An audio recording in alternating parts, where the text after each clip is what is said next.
May 20, 2024, Jiangzhou City. A new spatial rift has appeared. Monsters emerged from the rift. In response, the 3rd Division was ordered to attack them. Among the monsters was a 6-eared wolf king with a gold level. The monster stated that these people were still stubbornly resisting, but destroying them was only a matter of time. One of the hunters noted that if the monster had a gold level, then the rift must be much higher in rank.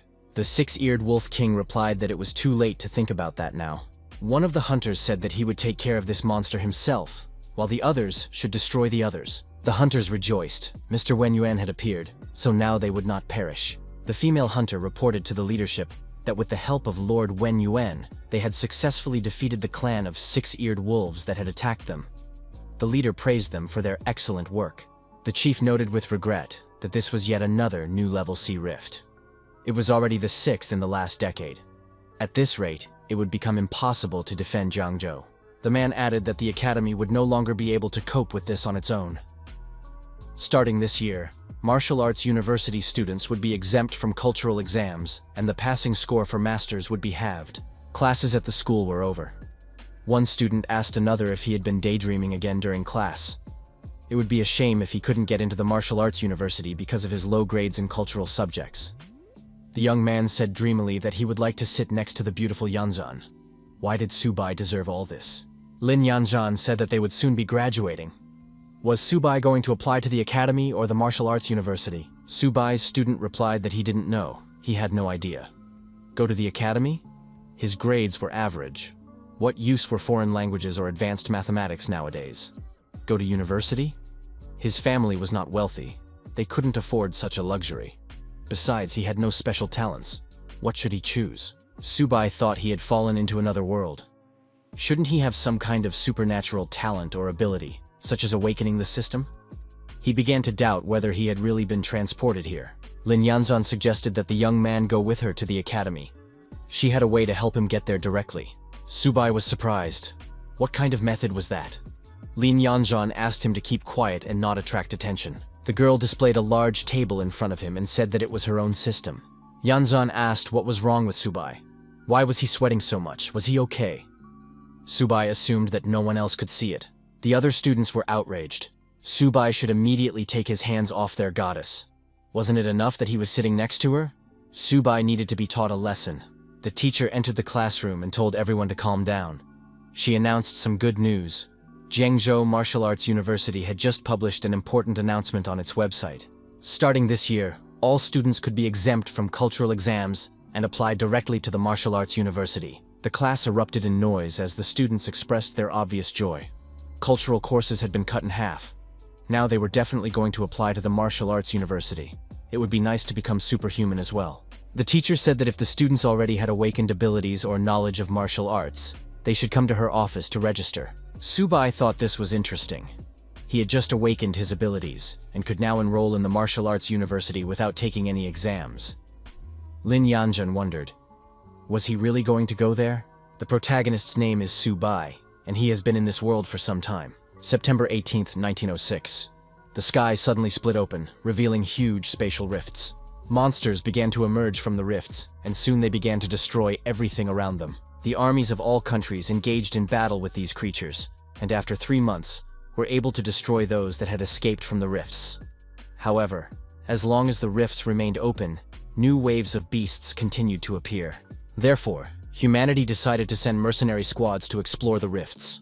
What the mercenaries discovered on the other side turned out to be a vast, endless land. To prevent an endless stream of monsters, the armies of different countries united and decided to build military bases inside the rifts. From there, they were able to contain the beasts at their source.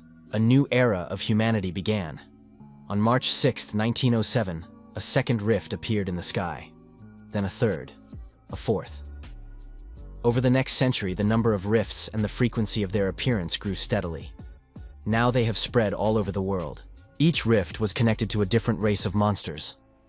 Scientists called the battlefield behind the rifts the battlefield of myriad races. At the same time, the spiritual energy of the earth began to recover, and people gradually awakened their combat abilities. As the battles progressed, conventional firearms became useless, while people grew stronger and stronger. As a result, superpowers replaced firearms as the primary force. The war between humans and the myriad races continues to this day. From the reforms at Zhangzhou Martial Arts University, it is clear that the situation is becoming increasingly dangerous. Subai decided that if he had the system, he had to protect his family in this crazy world. The fastest way to become stronger was to enroll in a martial arts university supported by the army. Fortunately, the protagonist now has the ability to tame beasts. He only needs one tamed monster to enter the university without exams. The first step is to go there. Subai calculated that the more than 2,000 coins he had saved up should be enough. The system said it would automatically find a suitable beast. But why was there still no response? The young man was greeted warmly and asked how he could be helped.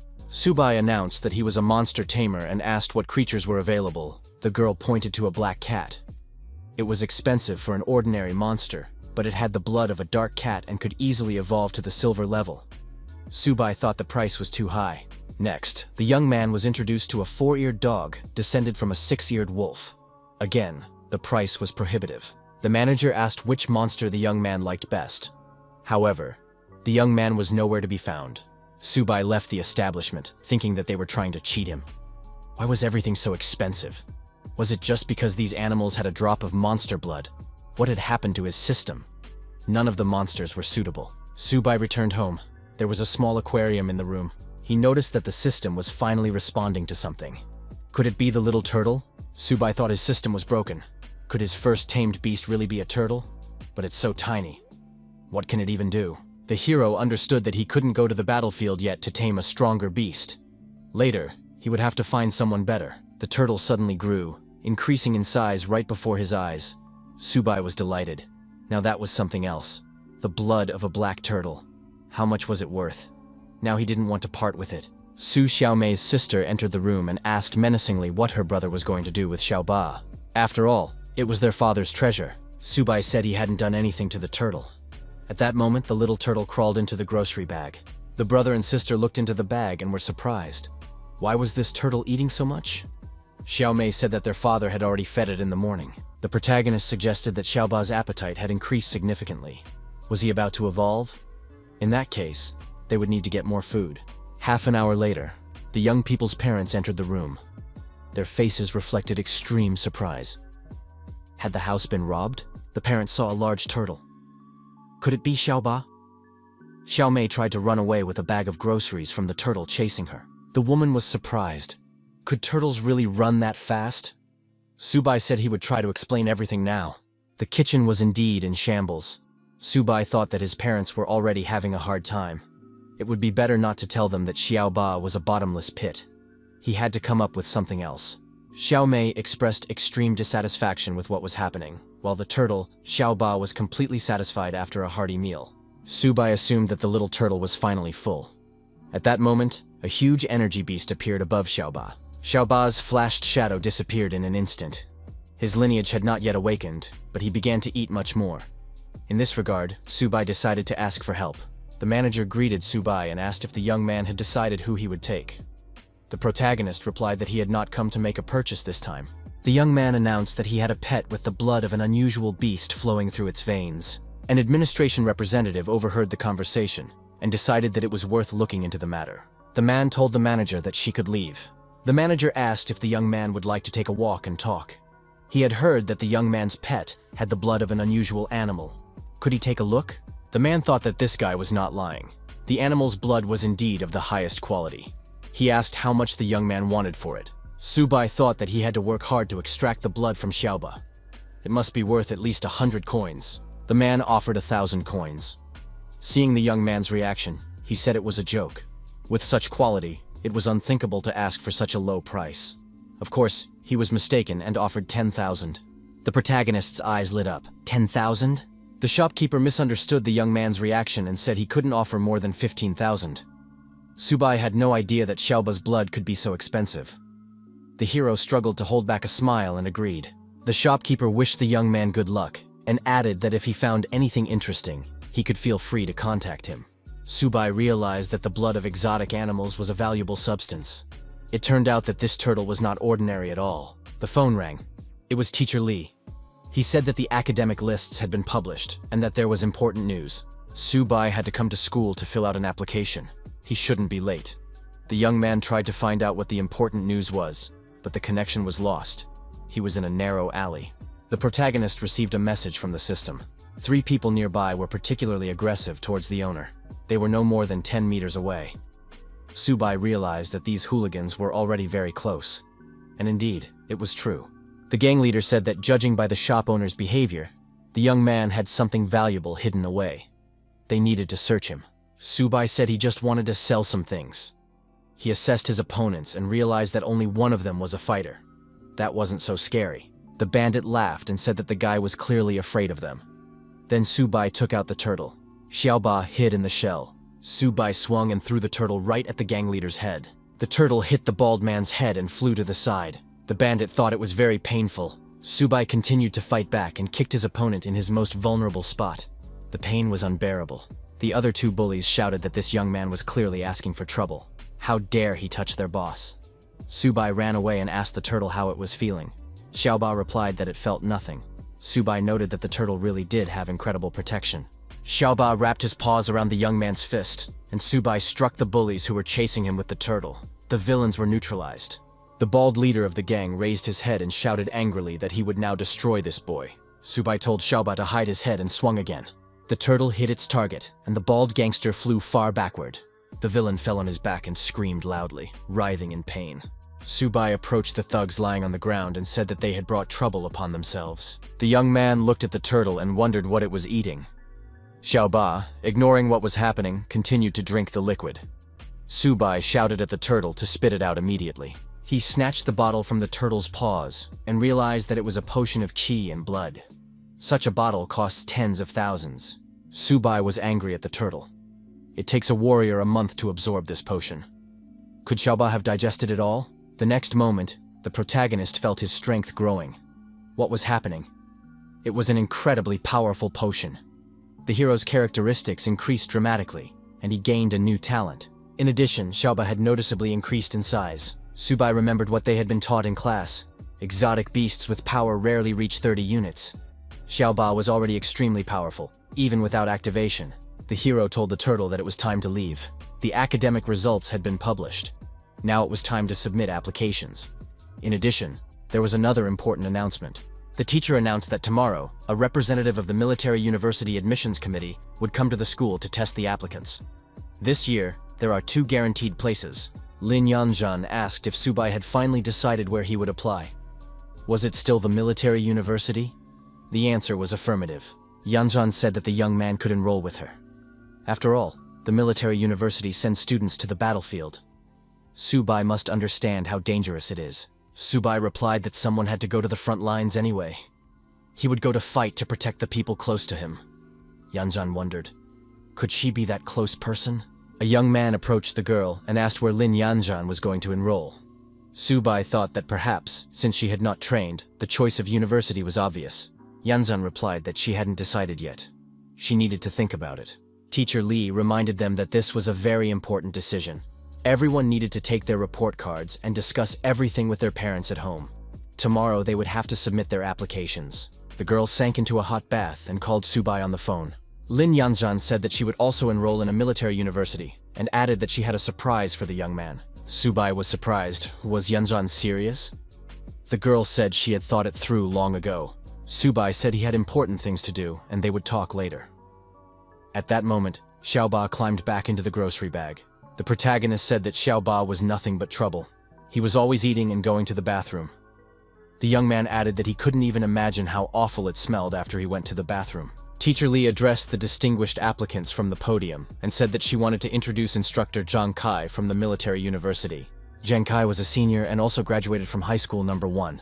The instructor stated that a year ago, 126 students from the first school were admitted to the university, but only 65 of them survived. 2 years ago, 98 were admitted, and 32 survived. 3 years ago, 86 applicants became students, and only 11 of them are still alive. Zhang Kai added that he did not want to intimidate anyone, but he reminded them that admission to a military university was not just about getting a certificate. Applicants face dangers, difficult decisions, and the sacred duty to defend their country. The military university trains those who are strong in spirit and ready to become even stronger. Everyone liked the instructor's words, and the hall erupted in applause. After that, it was decided to begin assessing the abilities of the young people. Instructor Zhang Kai approached one of the applicants and asked if his name was Subai. The young man confirmed this. The instructor announced that the young man had been selected for direct admission to the military university and should prepare for the entrance exams. Subai was surprised. Was this really true? Zhang Kai added that a bus was already waiting for him at the school gate to take him to the university. The applicants looked at each other. Why had he received a direct invitation? Did he have some influential connections? Envy flashed in their eyes. After a while, the bus arrived at the university. The staff member in charge asked the young people to follow her. A huge monument with the educational institution's motto engraved on it towered above them. The sight was truly impressive. The girl told everyone to continue following her. Each of them would be given a training uniform and then taken to the dormitory. She pointed to the building and explained that the men's rooms were located there. They could change and rest.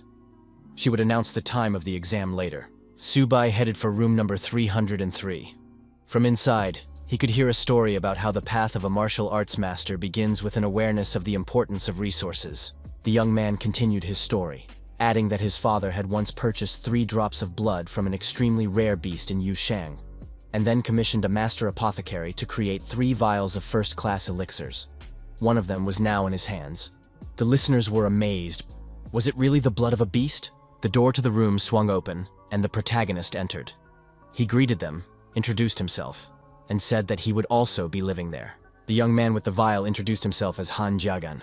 The other applicants also gave their names, Tao Jiakun and Fang Chao. Fang Chao said that they could do without formalities. After all, they were now neighbors.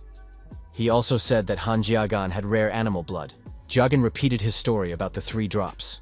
Subai wondered if it was the blood he had recently sold. One of the applicants asked how much such a rarity would cost.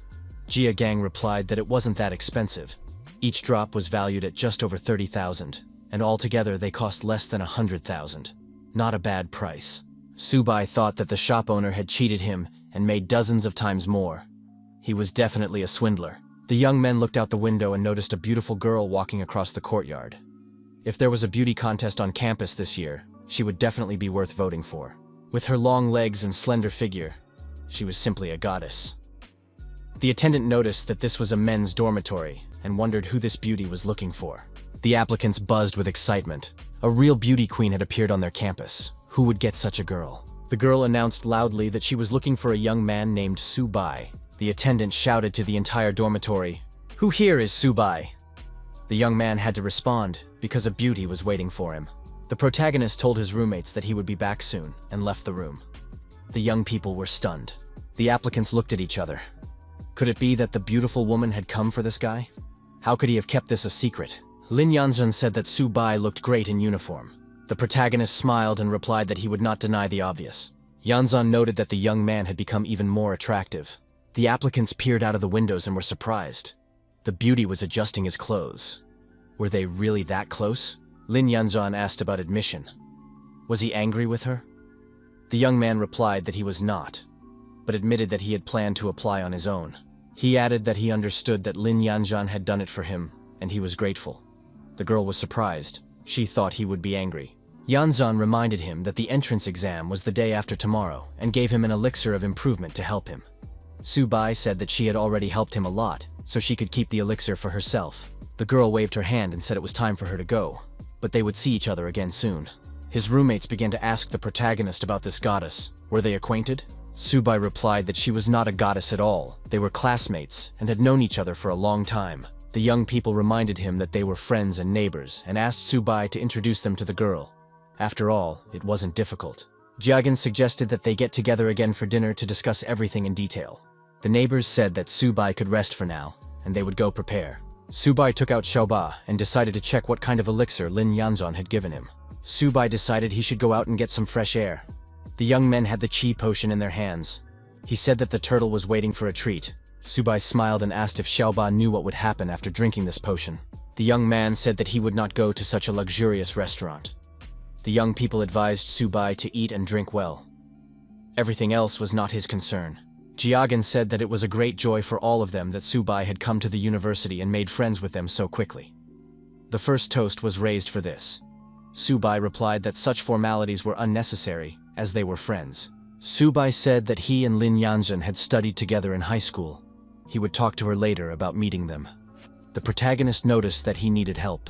Subai added that he had the blood of some rare animal and wanted the young people to help him sell it. Fang Chao examined the vial and said that it was even better than Jia Gang's.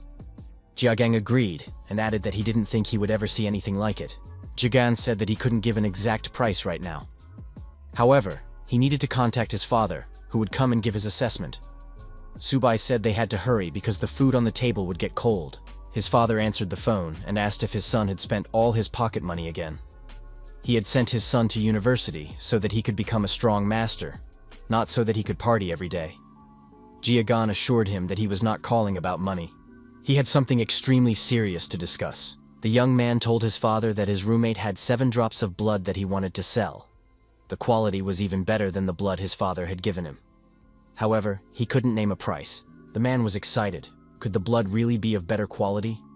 Jiagan suggested that his father come and see for himself.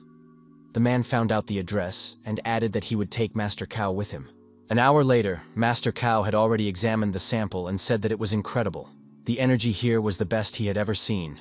With this blood, first-class purification pills could be created. The man asked if Master Cao was sure of his words. The specialist replied that there could be no mistake. Even when tested with first-class equipment, the value of the essence would be even higher than he expected. Who would have thought that Subai would have such a rarity? Master Cao asked how much the young man wanted for the blood. Subai said that his friends had told him that the blood of rare animals could not be sold for money, but could be exchanged for potions of equivalent value. The man noted that since Subai was now his son's friend, he would not pressure him. He would take all the drops and send 14 bottles of blood qi in return. The man asked if Subai wanted to become part of the Han family. In the future, they would be able to provide the young man with all the necessary resources. Subai thanked him for the offer and said he wasn't interested yet. Mr. Han suggested that the young man think about it some more. A girl entered the room and said that this guy didn't want to become part of their family. Lin Yanzhan added that in that case no one should force him. Subai was surprised. What was Yanzhan doing here? Jia Gan was also surprised. Had the goddess lost her way? The girl replied that she had seen them by chance. Master Cao was extremely surprised when he saw Lin Yanzhan. Mr. Han smiled and said that there had been a misunderstanding. Subai and his son were studying together and were good friends. Lin Yanzhen suggested that the young man accompany her to the campus. Subai agreed and added that he had just finished everything here. Subai said goodbye and said he would see Mr. Han again in the future. Master Cao wished the young man well. Jiagan asked him to wait for him and added that he would also return to campus. His father told his son that they were not done yet. Mr. Han told Jia Gan to make sure to get close to Subai. The future of the Han family might depend on it. They had to make sure that girl didn't get in the way and come between their friendship. The son replied to his father that he understood. The next day arrived. The training ground of the military university campus. The instructor announced that in the next few days there would be a special test for all first-year students. The location for this event would be the battlefield of myriad races. The cadets were surprised. Wasn't that too dangerous? The instructor replied that the main thing was to survive. It didn't matter if they failed the test. However, the area had been cleared and nothing would threaten their lives. The instructor added that a squad would be formed from the next 50 people. Each would have their own teacher and a bronze-ranked supervisor. He wished the cadets victory. Lin Yanzhan told the protagonist that they were in the same group. The young man realized that the girl had arranged it that way on purpose. Their roommates were happy that they were on the same team. A woman approached the young people and told them that the 8th squad should gather. It was instructor La Yuxin. Yuxin warned that she would be giving out all the assignments. The students noted that their instructor was very beautiful. Yuxin pointed out that the first thing the cadets had to do was write their wills. The instructor added that they had one day to do so. Tomorrow at 9 o'clock in the morning, she would be waiting for them at the teleportation square. They would be going to the battlefield, so they should not be late. Lin Yanzhan asked what Subai was thinking about. The protagonist replied that he had nothing to write in his will and would return to the dormitory. The girl said that in that case, they would meet tomorrow. The cadets noted that this was very cool, because tomorrow they would be going to the battlefield. Jagan suggested that the protagonist rest before tomorrow's performances. The young man replied that he had a lot to do, so he wasn't going anywhere. Jagan saw an interesting turtle and said that its shell was harder than usual. Subai admitted that it was his pet Xiaoba and that it was a real gourmet. The young people said goodbye and said they were leaving, but would see each other soon. Subai wished them a good time. Subai noticed that Xiaoba did nothing but eat. The young man had bottles of potion in his hands. He said that today he would let the turtle eat its fill. However, as soon as they were on the battlefield, it would be better to show her what she was capable of. After eating, our hero checked the indicators and noted that the blood chi powder had done its job. The characteristics were impressive. Now there was hope that Xiaoba would be able to prove himself on the battlefield. The next day arrived. An order came to report to the chief instructor that they were fully ready. The person responsible for conducting the test said that they were waiting for orders from the instructor. An order came to prepare for teleportation. By this time, the portal had already been activated. The cadets were surprised. Only at a military university could one see such a massive teleportation system. Lin Yanzhen asked Subaya to be careful. The young man advised the girl not to worry and added that they would definitely succeed. After a while, the cadets found themselves on the battlefield. The combat officer asked why the deputy battalion commander had come out personally. The instructor said that enough had been said. It was necessary to assemble a team to defend the cadets together with him. La Yuxin said that they were heading to military zone F-269, a jungle where the animals had already been eliminated. The cadets' task was to separate the hearts of ghost cats from their bodies on the battlefield. The new recruits reported to the leadership that they were ready for testing. The combat officer told Teacher Liao not to worry. Clearing the battlefield was not dangerous. Sending these new recruits into real combat was like sending food to the enemy. They didn't need it. But why was the deputy commander personally leading the defense group? Yu Xin thanked Deputy Battalion Commander Li Da for his concern. The officer replied that these new recruits from the military university were future soldiers on the battlefield, and protecting them was his direct responsibility. The imperial capital is the highest center of military command in the Dragon Nation. The chief of staff received a report about an emergency situation. According to the latest intelligence from the battlefield of all races, a huge number of ferocious animals had broken through the line of defense. 12 powerful golden-level ghost cats had joined the attack. They were targeting 12 military bases on the southwestern border. The chief of staff ordered the immediate tracking of the ferocious animals, and all military bases strengthened their defenses. Right now, first-year students from all military universities are undergoing training on the battlefield of all races. These students are the future of the nation, and they must not be harmed in any way. Military Base F-269. An order has been issued to clear the battlefield as soon as possible. The danger is increasing with every passing minute. Lin Yanzhan said that the fur, flesh, and claws of these ghost cats can be used to make weapons or medicine. Subai replied that now it's no wonder why so many people are rushing to the battlefield of all races. Rare materials are everywhere. Xiaoba will feast at night. Subai said that they needed to collect more animal hearts to exchange for chi blood powder when they returned. Then Xiaoba would be able to level up again. The protagonist noted that the last warning had been received. It concerned the novice warrior. This time, the threat was level 5. Yanzhan asked what was going on. Subai approached Instructor Liao, who was sitting on a tree branch at the time, and said that something had happened. A large group of ferocious animals was approaching them from the southwest. This was reliable information. The instructor climbed down from the tree and told the protagonist that this was a battlefield for all races. This was no place for frivolous conversation. Did the young man realize the consequences of causing panic among his classmates? Subai declared that he was not joking. A huge number of ferocious beasts were indeed approaching. The instructor asked if Subai really felt the animals attacking. She was sure that there were no animals within a 2-kilometer radius. Subai told the deputy battalion commander that he was not joking. There were at least 100 ghost cats moving in their direction. They were now 3 kilometers away. The deputy battalion commander was surprised. Was the student really claiming that his premonition ability was superior? Instructor Liao suggested that Subai was just nervous because it was his first time on the battlefield, and that he shouldn't take everything so seriously. Lin Yanzhan noted that conclusions should not be drawn until the situation was clear. She believed what Subai was saying. The protagonist added that the animals were indeed approaching, and urged them to believe him, as he was an animal tamer with a special sense. Instructor Liao was surprised. Did the student really have such an ability? But why hadn't the school noted this? Suddenly, a huge monster, a large white ferocious cat, jumped out from behind a hill. The beast was immediately attacked. The attack was carried out with the help of Xiaoba's turtle.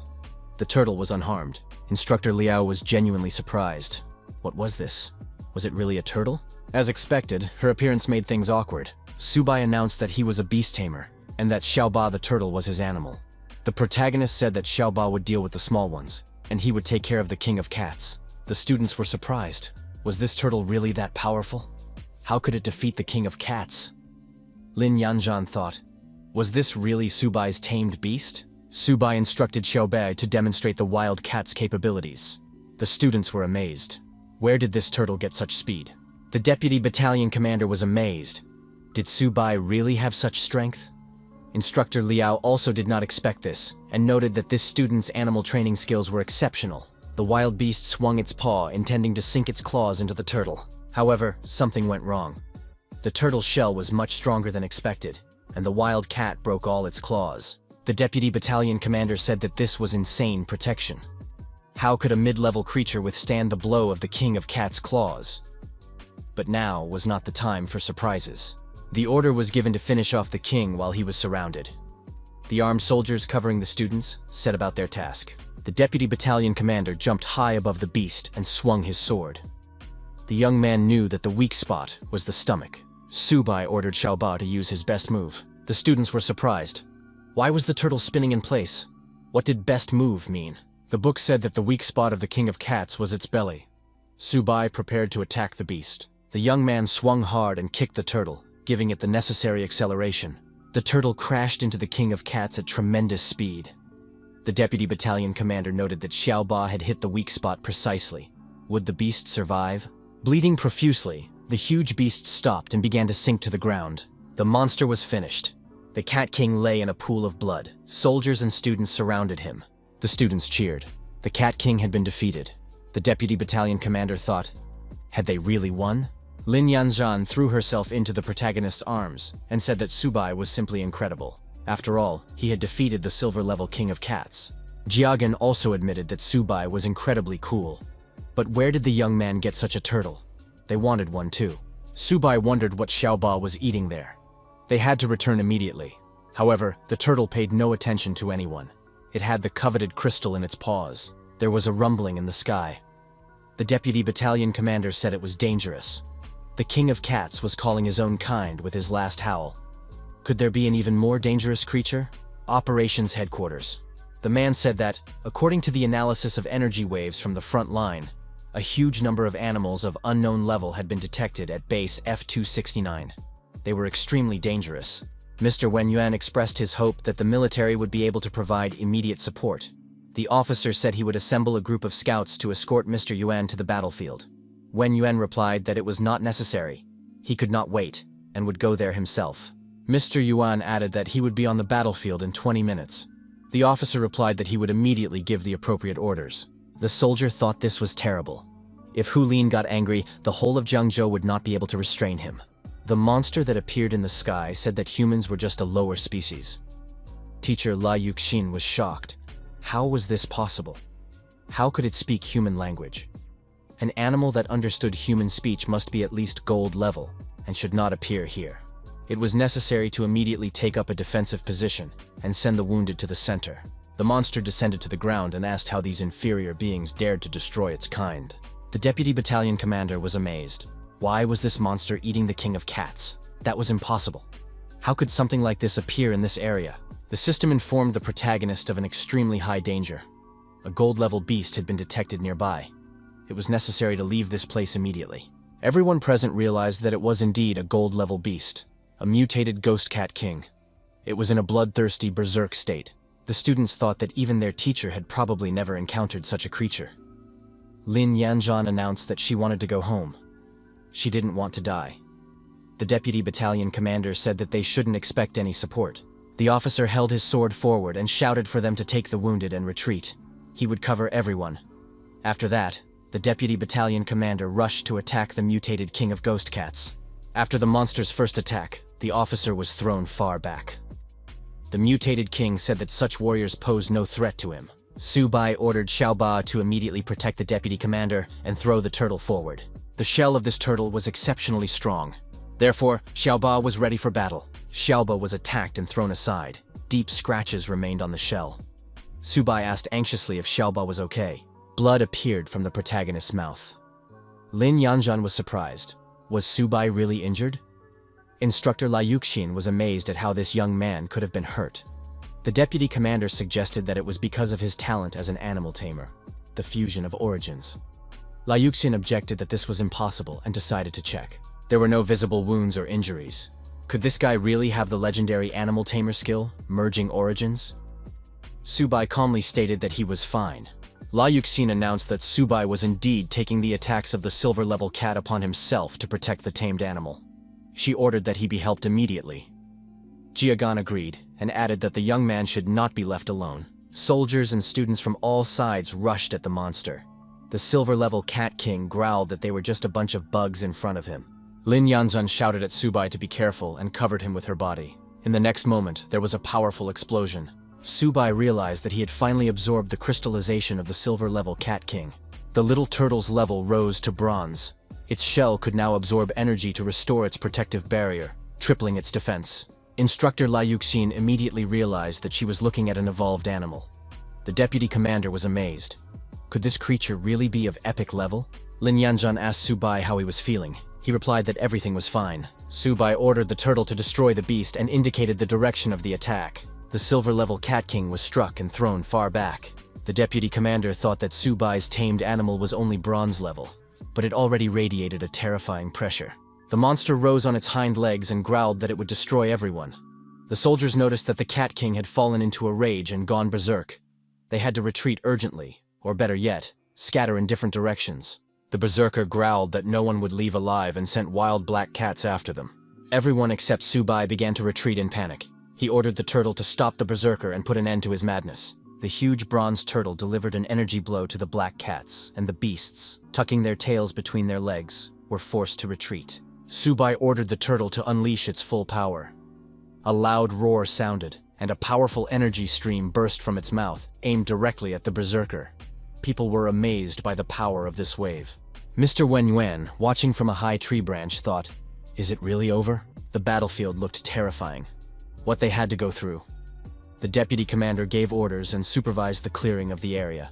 Mr. Wen Yuan came closer and was delighted to see that Lin Yanzhan was unharmed. Instructor Liuxin was surprised. What brought this gentleman here? The officer reported that he was the deputy commander of the military base. One of his units had joined forces with the university's teachers and students and engaged in battle with a large group of ghost cats. They managed to destroy more than 800 creatures, including several bronze level and one silver level. A representative of the gold level was also spotted. Losses are currently being counted, and the wounded are being treated. Wen Yuan was astonished. Could it be that a golden level creature had appeared? It was hard to believe that it had been defeated.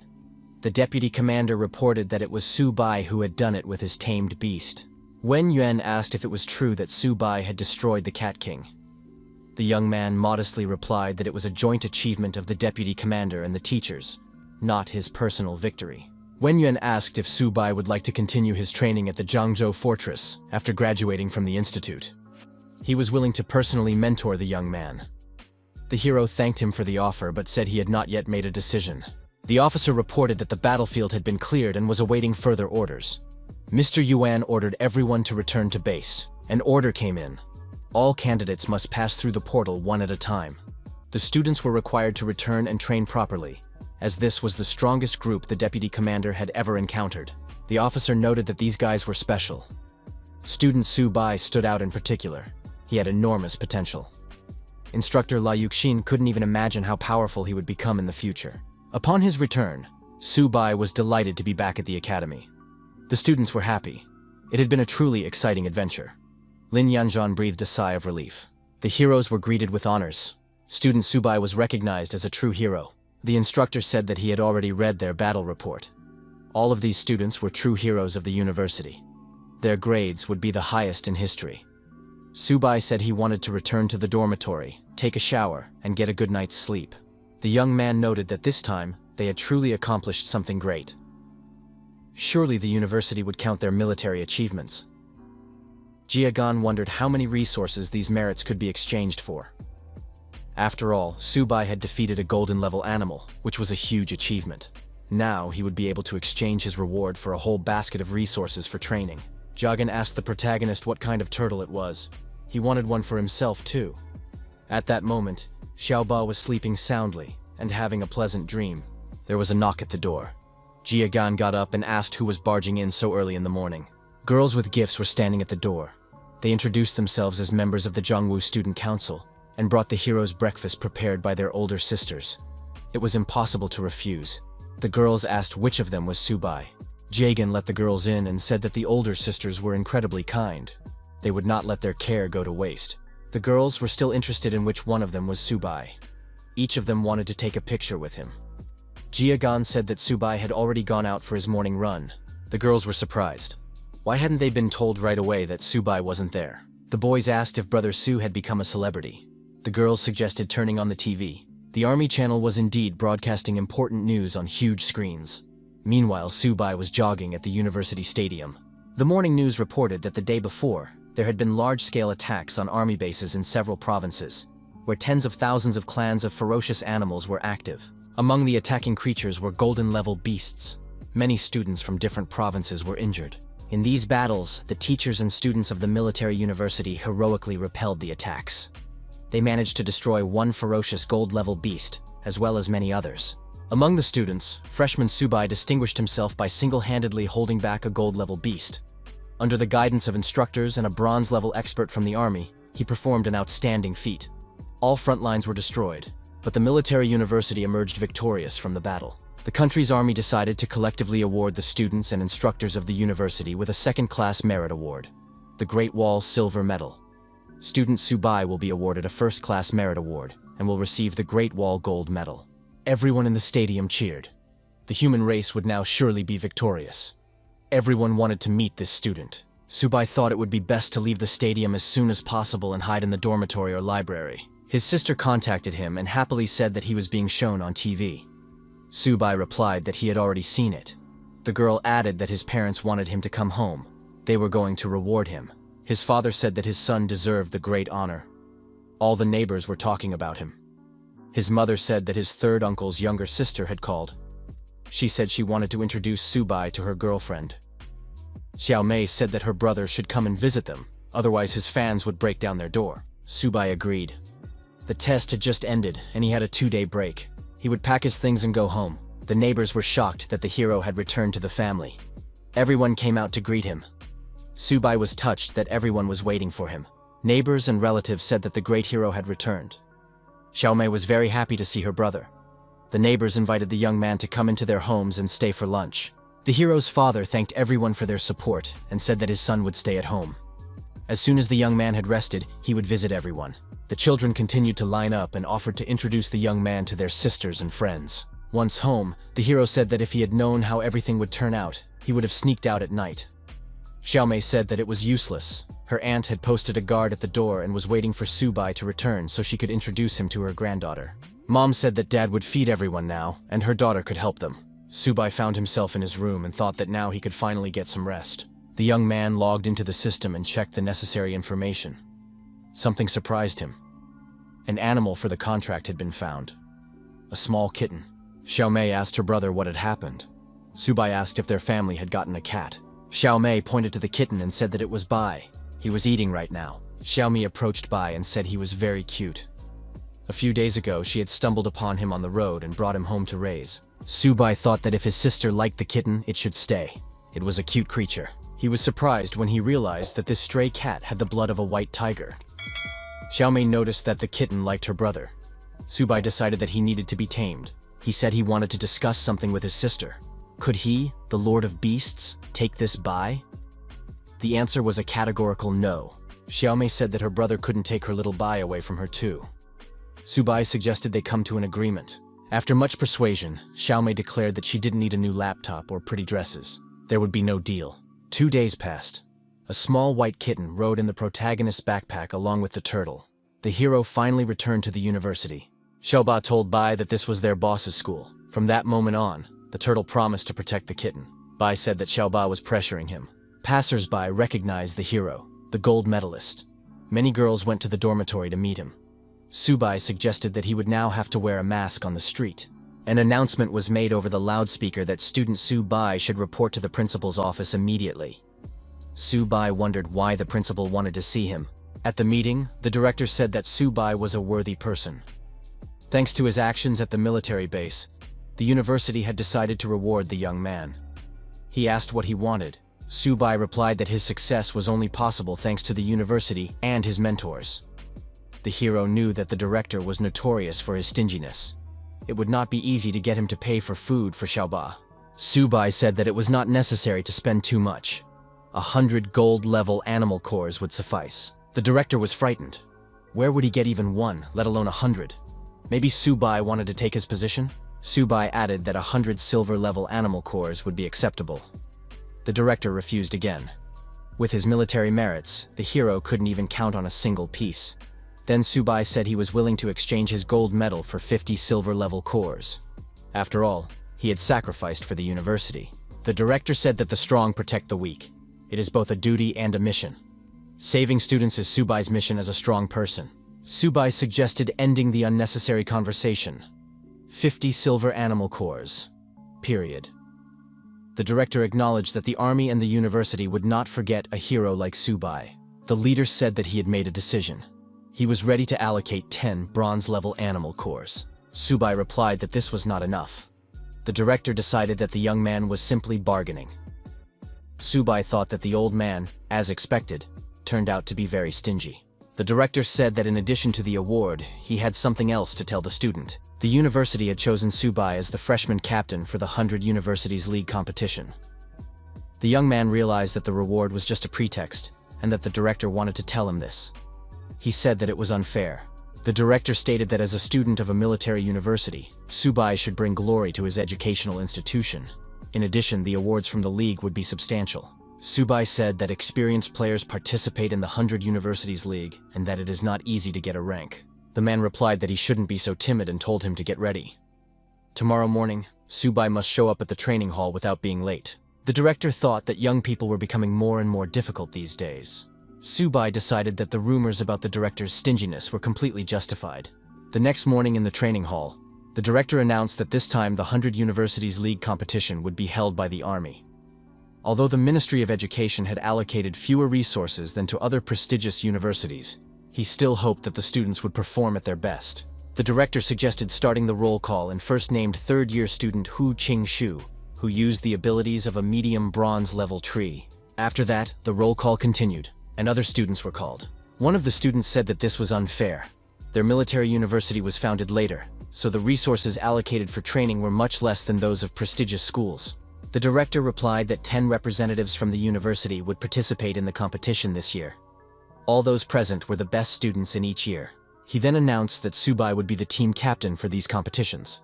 The protagonist decided that the director had made a mistake. The director added that this decision had been made by the university committee after discussion. One of the students objected.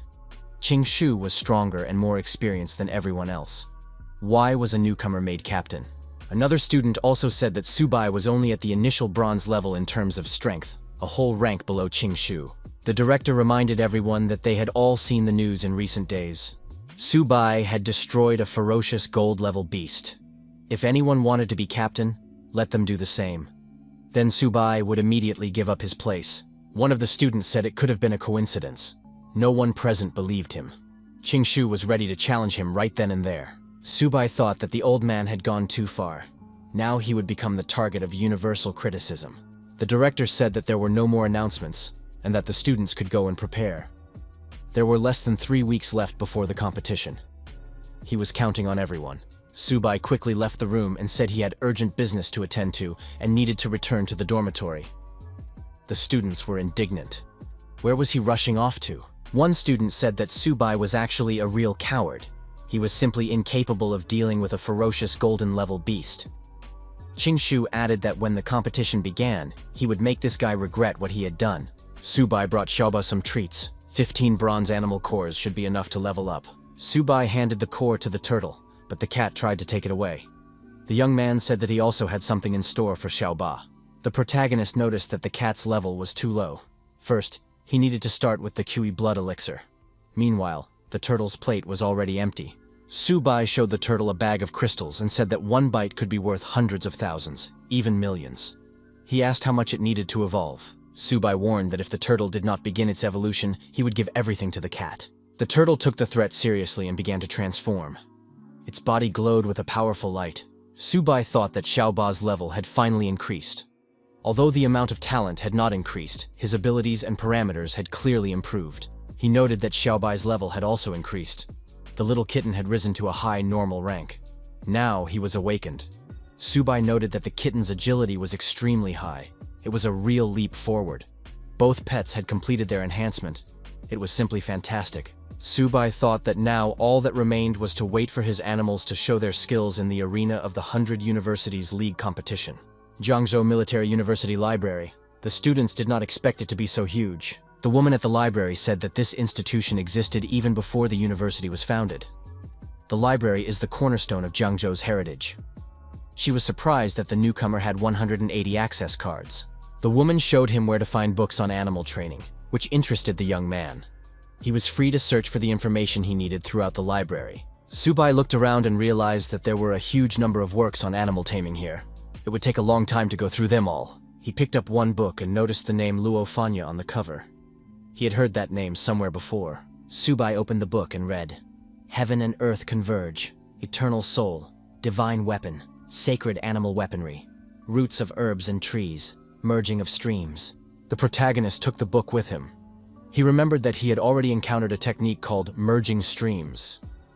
But what did eternal soul and armament of sacred animals mean? Qingshu and the other students saw Subai. One of them said that animal tamers had no future, no matter how long they studied. Subai did not expect Master Luo Fan to be so powerful. He created 3 divine techniques: merging streams, weaponizing sacred animals, and eternal soul. It is said that he fought alone against the invasion of all races. Unfortunately, he was still outnumbered and died on the battlefield. Subai decided that he must study this book carefully. While reading, the young man felt the book begin to levitate.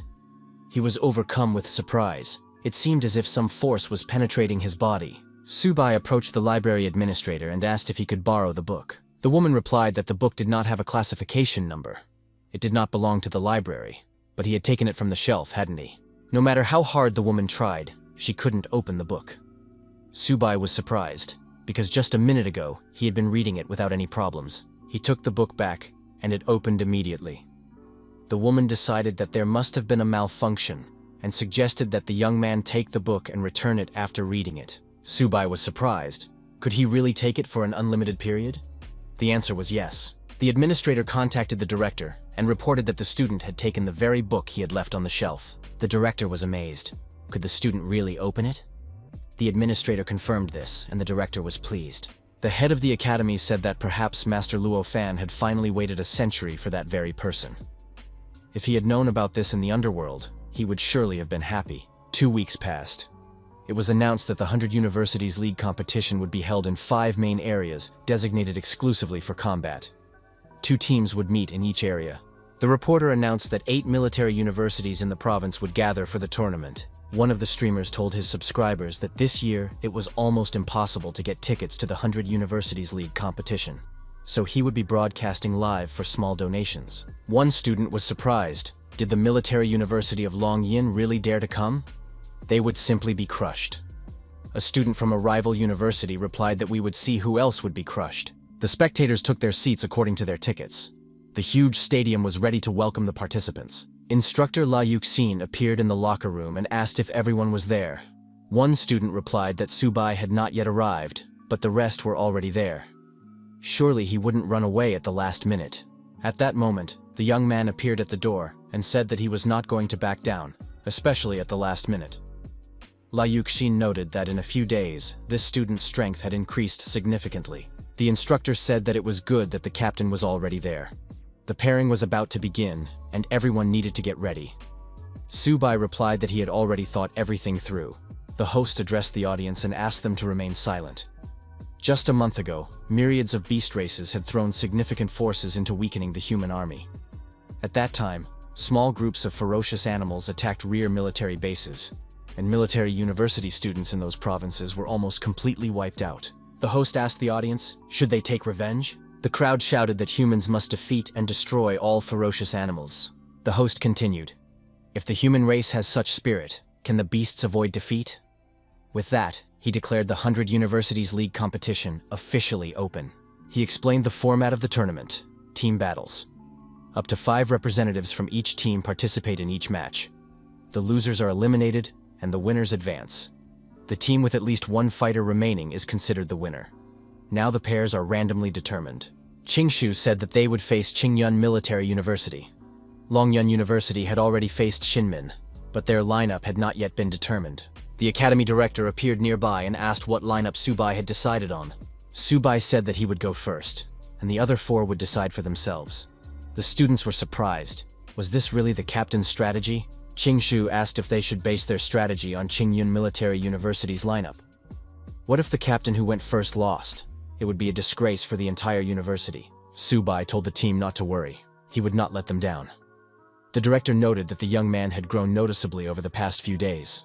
His confidence and prudence were impressive. However, the director warned Subai not to go too far. He needed to leave his comrades at least a little booty. Otherwise, they would be offended, and it would be difficult for the young man to get along with the others later. After the first match, it was announced that Shinmin Military University had won. Instructor La Yuxin said that this year, Shinmin University was indeed strong. They had quickly defeated Longyang. Now it was Subai's turn. Subai headed to the arena and told everyone to watch him closely. Qingshu noted that he was interested to see the captain's abilities. Lin Yanzun declared that Subai must win the competition. The rivals met in the middle of the arena. The opponent asked our hero, "You must be the freshman who destroyed the fierce golden-level beast?" Subai did not deny it. Our hero's opponent turned out to be Li Lingfeng, a middle bronze-level owner and captain of the Qingyun Military Institute team. Subai opened his backpack and told Xiaoba to come out. Lingfeng was surprised. Is this really his animal? His opponent laughed. Did a freshman really bring his pet to the competition? Subai replied that he was in a hurry that morning and didn't have time to eat breakfast. The young man took food out of the bag, while Xiaoba stretched his legs intensely. The audience was surprised. Why did Subai bring a small turtle to the competition? Was there really no one more worthy at the military university? Instructor La Yuxin was surprised.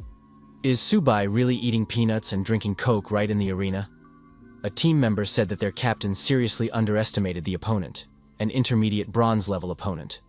Will the captain be able to handle it? Subai said that Xiaoba had absorbed many animal cores and now should not disappoint. The turtle was determined to win. Li Lingfeng felt the powerful energy emanating from the turtle. Where could this animal get such strength?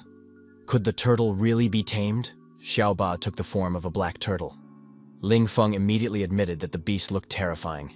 The audience was also surprised. Where did such a huge turtle come from? Does it really have skin like that? It shines like armor. One eye is the size of a basketball. No wonder Subai was able to destroy a gold-level animal. Lin Yanzun noted that Subai had become even stronger.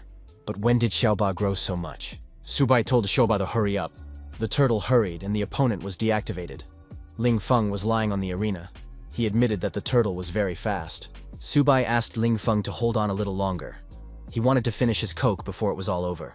Lingfeng thought it was an unexpected attack, and now he needed to gather all his strength. His opponent told the protagonist that now they would definitely find out who was stronger. Lingfeng swung to strike. The turtle was approaching. The opponent changed his mind, turned around and started to run away. The turtle set off in pursuit. The audience saw Lingfeng's eyes on the screen. They were filled with horror. Instructor La Yuxin was forced to admit that Subai had indeed won. The director noted that the younger generation was simply monstrous. A student said that the turtle was too strong. One of the spectators wondered, why didn't Qing Yun, the captain of the university, dodge such a strong but slow blow? He was told that the turtle's speed only seemed slow because it was very large. Even the holder of the intermediate bronze level could not stop this turtle. Xiaoba is invincible. The host announced that Subai and Jiangzhou Military University had won the first match. Now it was time to bring the second representative of Qingyun University, Zhang Xuan, onto the stage. A girl armed with a machete appeared on stage. She decided to rely on speed to win and not let the turtle get close to her. Xuan was a mid-level bronze player. The audience watched as Zhang Xuan used her speed advantage to dodge the giant turtle's attacks. Xuan decided she had found her advantage. One strike was enough for her to win. La Yuxin noted that Zhang Xuan was dodging in search of opportunities. At such speed, the turtle couldn't touch her at all. Qingshu noticed that Subai was once again underestimating his opponent. Xuan jumped high once again and said that the turtle was indeed strong.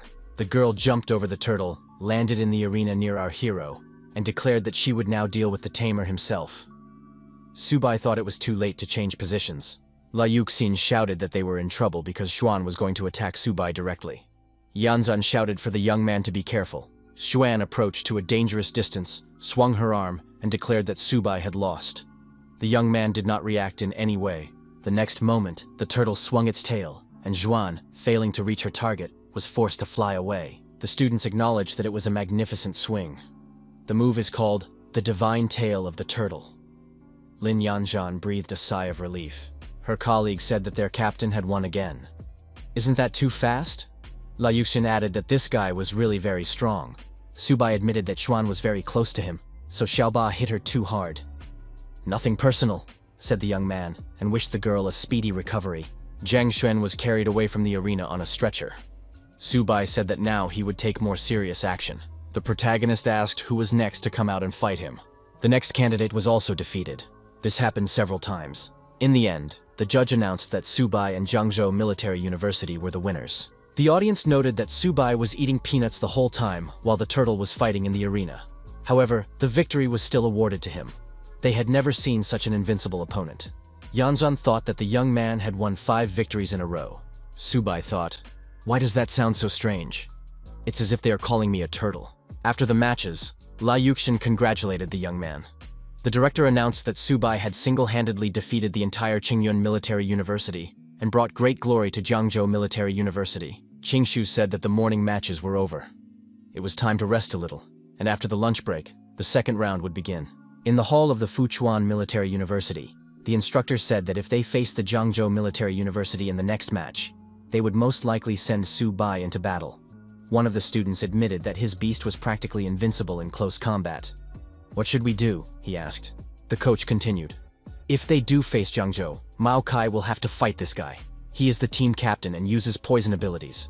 Therefore, it is necessary to keep your distance and use poison to take down the turtle." Mao Kai agreed and added that when the time came, he would keep his distance and use poison. In the hall of the military university, Xinmin was also receiving instructions. The coach said there was no need to be discouraged. Subai is strong, but his weaknesses are also obvious. The only way to win is to find an opportunity to bypass the turtle's line of defense and defeat Subai. The team captain said that the director was right. If we face Subai today, this guy can handle him. Zhang Xuan's strategy this morning was correct, but he lacked speed. The director added that Li Lingfeng had good speed and excellent fighting skills. We need to find the right moment and attack him. The host said that the morning matches were impressive. The students showed energetic determination and a fearless spirit.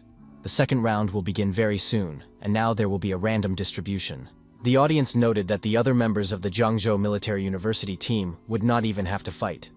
Subai alone could handle the other universities. It's great to have such a member on the team. Viewers said that in a clash with military universities from other provinces, Jiangzhou Military University will be defeated so badly that it will not be able to raise its head.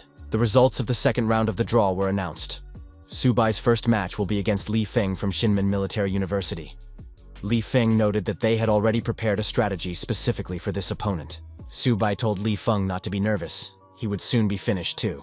The match began, and Li Feng, a high bronze-level player and team captain, immediately demonstrated his unique abilities. The young man moved discreetly around the turtle, trying to trick it. His opponent activated the pure wind step skill, and even managed to kick the turtle's shell. Li Feng claimed that he would now find the beast's weak spot. The audience wondered, can't the turtle hit Li Feng? The audience wondered if Li Feng would have a chance to win if he suddenly attacked Subai. Some female spectators admitted that they liked Li Feng. The stands urged Li Feng to be more active and attack more intensely. Liuxin suggested that the opponent was trying to lure the turtle away from Subai. But why wasn't the team captain doing anything? Qingshu suggested that Subai was looking for something. The protagonist took a can of soda out of his backpack and said that he had finally found it. Subai said that the lunch was too salty. The young man took a few sips. The audience demanded that Li Feng finally attack his opponent. Li Feng thought that at such a distance, even a tail strike would not work. Li Feng took a running start and rushed past the turtle towards Subai. At the same time, he claimed that his opponent was underestimating him. Subai stood with his back to his opponent, finishing his soda. Li Feng became even more angry and declared that he would make his opponent pay for this. However, he froze in mid-jump and did not understand what was happening. Why couldn't he move? An illusion skill had been activated.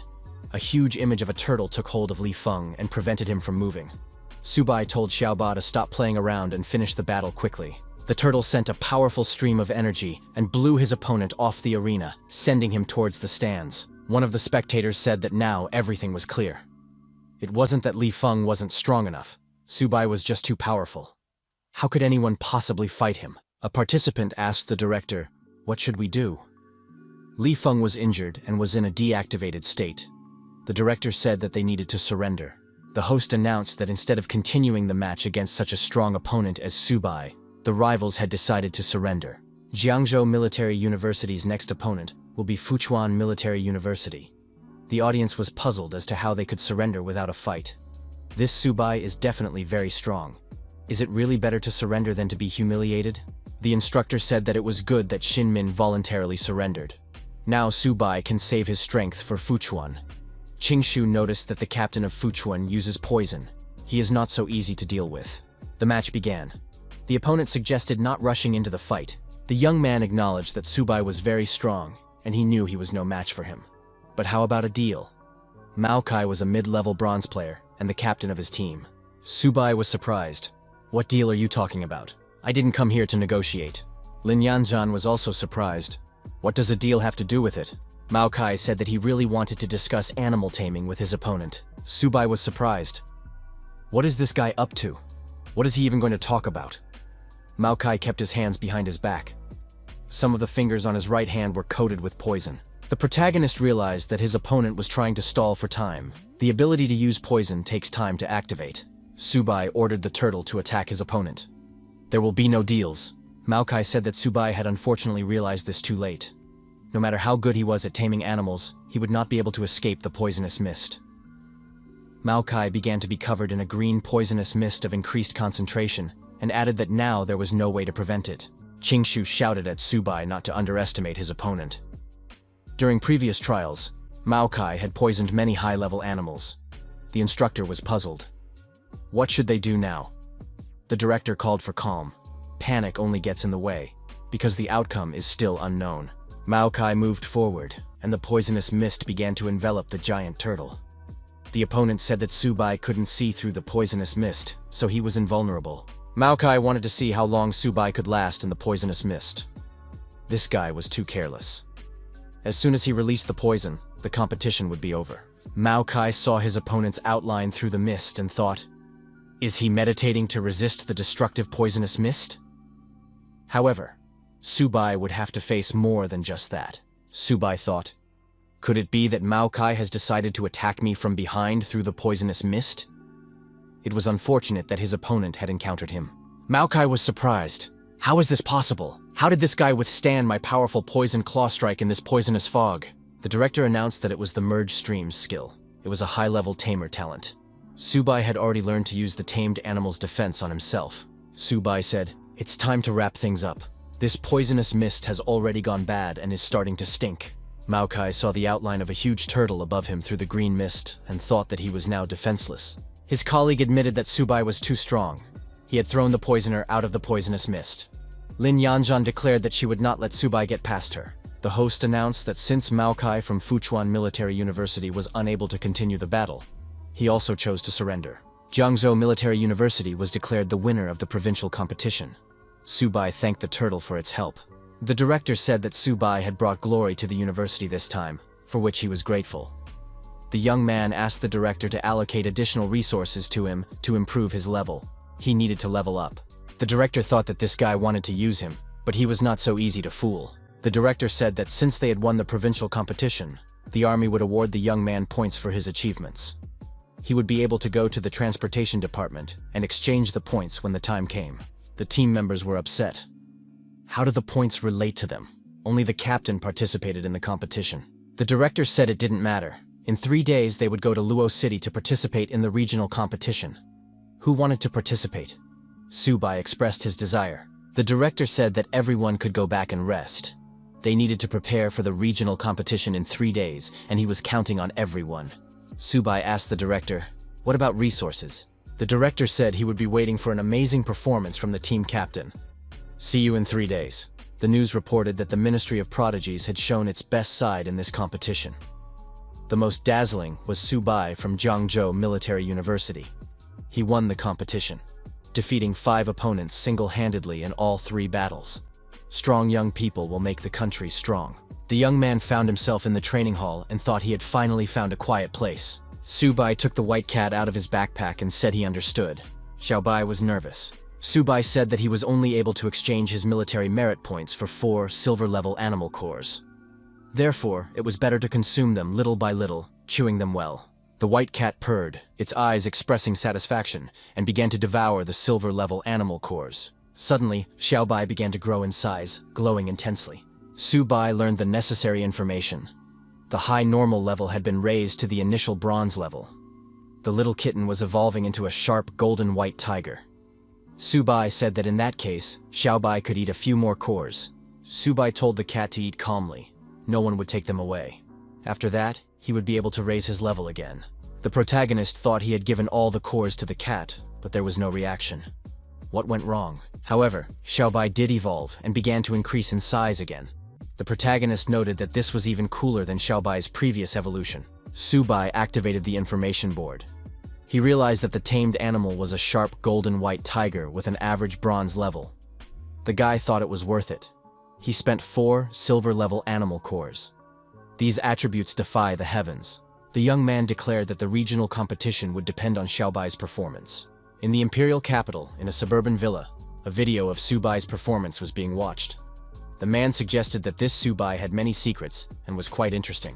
The man told his assistant to find out everything about this guy. It was quite possible that his turtle was even more ferocious than the one Luo Fan had before. 3 days later, the Luohe Military University competition took place. As expected, the competition field for this university was several times larger than the previous one. The director looked at the stands and said that the spectators of Luohe Military University were trying to scare them. Su Bai asked the director why there was an empty seat there.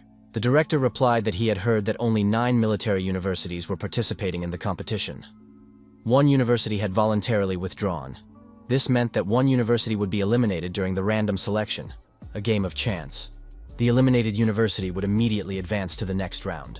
Su Bai decided that it was worth hoping that they would not be eliminated during the random selection. The young man hoped to play more matches to earn military points for his beasts. Qingshu asked the director for permission to participate in the competition this time. Other students told the director that they also wanted to participate. The director reassured them that this time, everyone would have a chance to compete. The dice were rolled, and the host announced the pairs. The first pair was Luohe against Fuquan. The university that advanced in this round would go on to the second match. The director said that Su Bai was indeed their lucky charm. They would skip the first round and go straight to the next one. Instructor Liu Yuxin said that the young man was lucky and offered to buy him a lottery ticket. Su Bai was upset because he had missed the round. The host announced the start of the first round of the match. The representative from Fuquan held on with all his might, while the representative from Luo he continued to attack. 2 hours later, the end of the first round was announced. Next, the results of the second round would be announced. The university that skipped the round was again Jiangzhou. The audience assumed that there was some kind of shady dealings going on. How was this possible? Perhaps Luohe University was afraid of facing Su Bai and deliberately let them pass. An army representative called for order. After a thorough investigation, it was found that there was no evidence of bias or foul play. The competition continues. Director Zhang Zhou said that was great. They had at least taken 3rd place in the competition. If they won 1 more match, they would be able to compete in the final. Su Bai thought, why was there another skip? Why aren't they giving us a chance to compete? An hour later, it was announced that the exciting moment was coming soon. The final match of this round was about to begin. Qingshu was delighted. It was finally their turn. Each of the students wanted to go first. The director asked them to calm down. Even though they were very lucky, they couldn't be overconfident. The director said that Luo Yonghao and Bai Ningbin would go first and second. After them would be Wang Qingqing and Hu Qingshu. Su Bai would go last in the grand final. The students agreed and promised to bring glory to the university. Su Bai thought that he was already exhausted and had no chance. Luo Yonghao went first, trying to defeat his mid-bronze level opponent with his low bronze power. In the end, he almost lost. Bai Ningbin was next. He immediately went into a berserk state, completely abandoning his defense and fighting fearlessly. He constantly forced his opponent to retreat. The victory went to Jiangzhou Military University. Wang Qingqing, the beauty of the university, showed her serious combat skills. It was a soft whip technique that combined offense and defense. She sent her opponent out of the ring. Jiangzhou was winning. Instructor Liu Yuxin announced that they had won again. The director suddenly felt that the strength of the other students had skyrocketed. Perhaps this Subai had influenced them? Next, Jiangzhou's representative, Hu Qingshu, was called to the ring. He suggested that his opponents come out together to save time. His opponents told Qingshu not to show off, or he would definitely lose. It was announced that the rules of the competition allowed one person to fight several opponents at the same time. The match began. Subai thought, 2 against 1? Qingshu really isn't going to give me a chance. Qingshu apologized to his opponents for his supernatural tree ability. A magical tree appeared in the arena, from which suspicious leaves began to fall under the influence of the wind. The opponents decided to hold on, because the opponent's power was short-lived.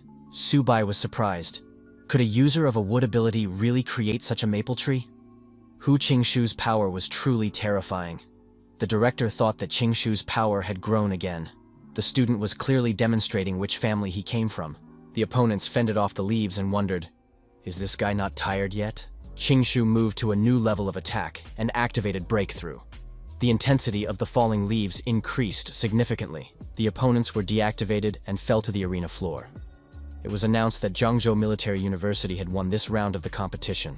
The tournament host congratulated Jiangzhou University and Luohe University on advancing to the national finals. The director said that Qingshu had surprised everyone this time. The student thanked the director for his support. The director continued, nevertheless, the real hero of today's competition remains Subai. The young man was surprised. Was the director laughing at him for not being able to appear on stage?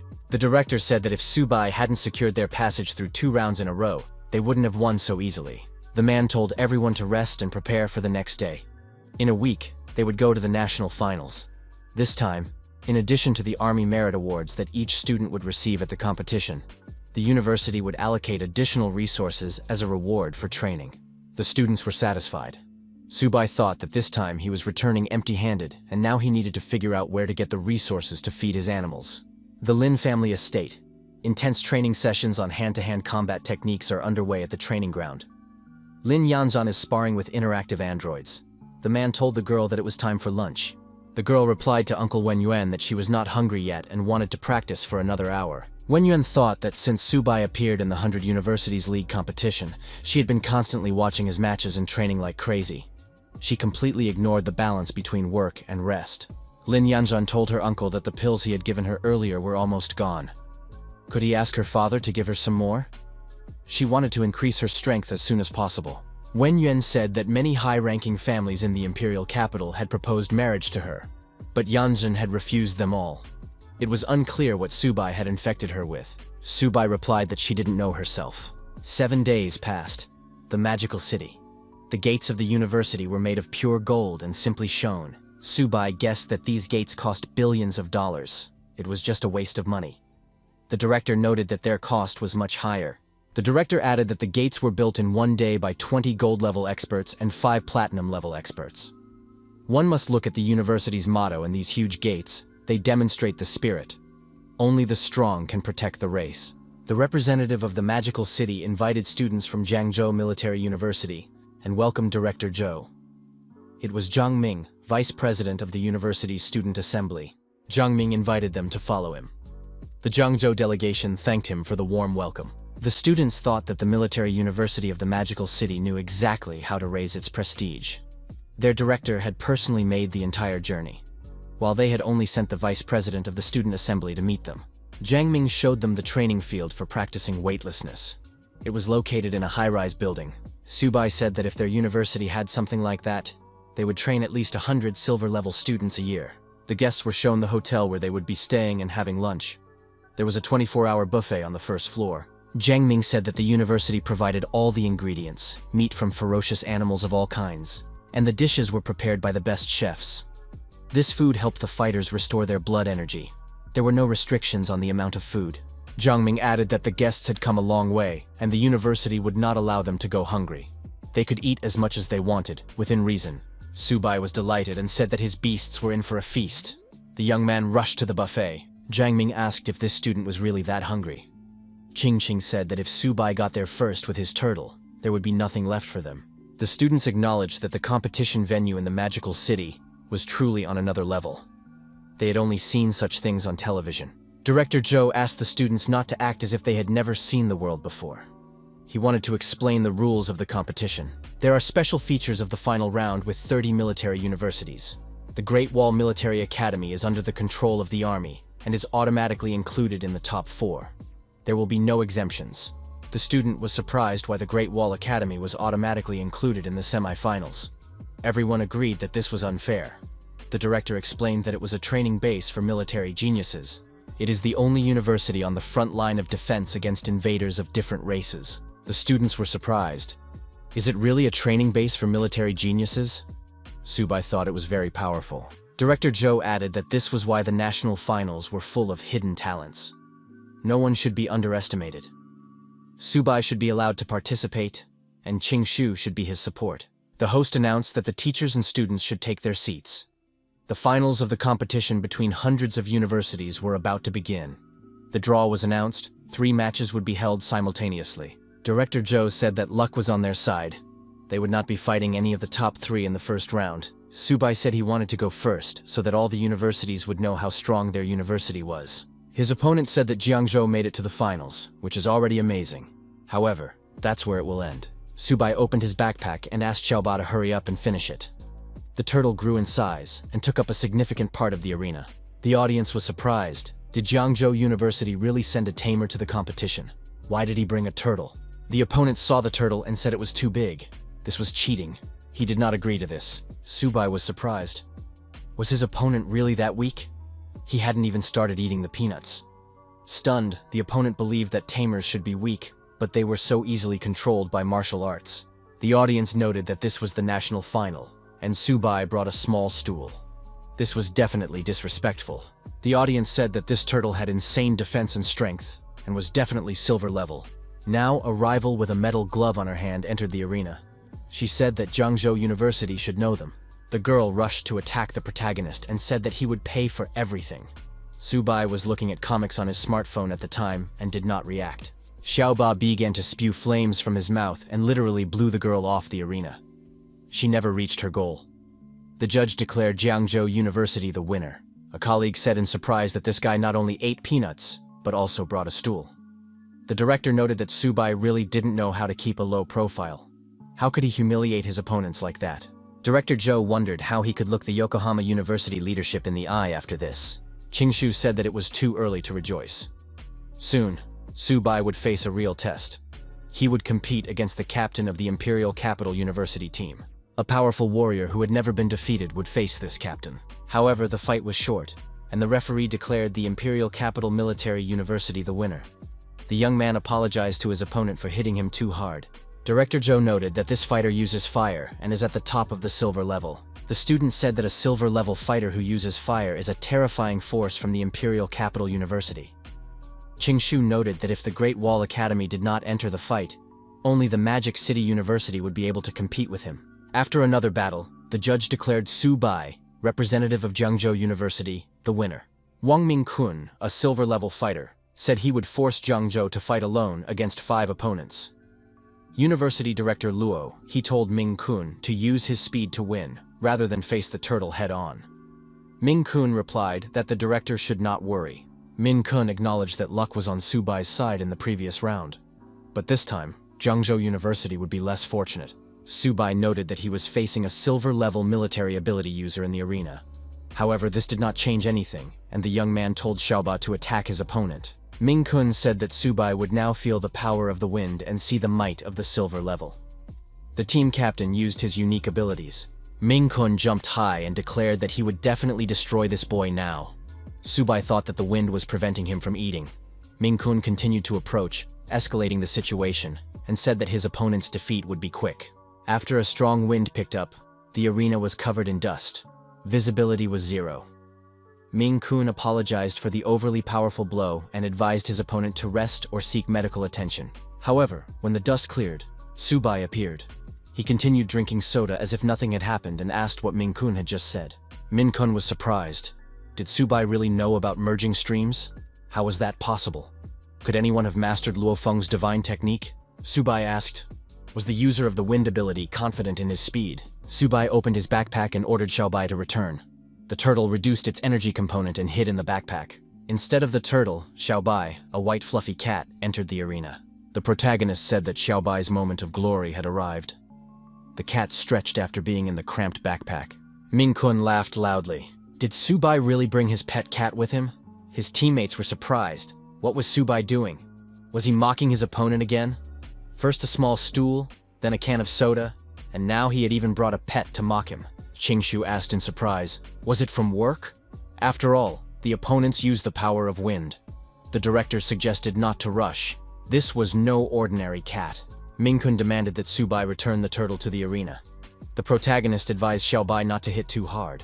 This was just a match, not a battlefield. Xiaobai roared loudly, and an energy image of incredible size appeared behind him. Ming-kun was forced to cover his ears with his hands so as not to hear the roar. Ming-kun looked around and glanced at the audience. Did it seem to him that everyone really saw the huge energy image and heard the loud roar? Xiaobai had indeed grown in size and lunged at his opponent. The audience noted that this was not a domestic cat. It was a huge white tiger. Even in a zoo, you don't see tigers this big. Qingshu noted that this tiger was Subai's second tamed animal. The student was surprised. How was this possible? Even a silver-level tamer would find it difficult to tame a second animal. Director Zhou suggested that this young man had many more secrets that they did not yet know about. At one point, Xiaobai appeared behind Ming-kun. The young man thought, could the beast have disappeared, leaving only its image behind? How could a white tiger be so fast? Ming-kun looked around, but Xiaobai, moving quickly, managed to stay out of his opponent's field of vision. Ming-kun decided to ignore the white tiger. He said he would win as soon as he defeated Subai himself. Ming-kun accelerated, gained increased speed, and declared that Subai would now be destroyed. However, a huge beast appeared between the opponents and blocked Ming-kun's path. Ming-kun thought this was impossible. He didn't have time to think any further. The huge beast deactivated him, and he flew far back. The audience saw a huge white tiger on the monitors. The judge announced that Jiangzhou University had won. The stands were stunned again. Subai had defeated such a strong opponent. A mid-level bronze fighter had defeated the captain of a prestigious silver-level university, practically surpassing him. The audience felt that the white tiger was even more ferocious than the turtle. What kind of beast was this? The audience chanted the protagonist's name and claimed that he was the true winner. The judges were also surprised. They had never heard of Subai before. What year is he in at Jiangzhou University? Even the leading students from the capital's elite universities are not that strong. The judge noted that this year, Jiangzhou Military University had produced a real monster. This university would definitely rise in prestige right now. In the recreation hall of the Military University of the imperial capital, the observers admitted that the guy from Luo, he looked very weak. However, this country bumpkin brought 2 animals with him and even fed them in the cafeteria. The students said that if they encountered him, they would not let him go so easily. Team captain Cao Zixuan noted that Subai was too aggressive. If he made it to the semi-finals, he would not get off so easily. The students agreed. The team captain was right. This country bumpkin needed to be taught a lesson. The referee announced that Subai from Jiangzhou University had won. In the next fight, the protagonist and the white tiger also emerged victorious. The audience congratulated Jiangzhou University on reaching the semi-finals, shouting Subai in unison. Director Zhou looked up and said that heaven sees everything. Their military university had finally made it into the top 4. Colleagues congratulated the team captain. Thanks to this young man, Jiangzhou University was now at the top. Now no one would dare to look down on them.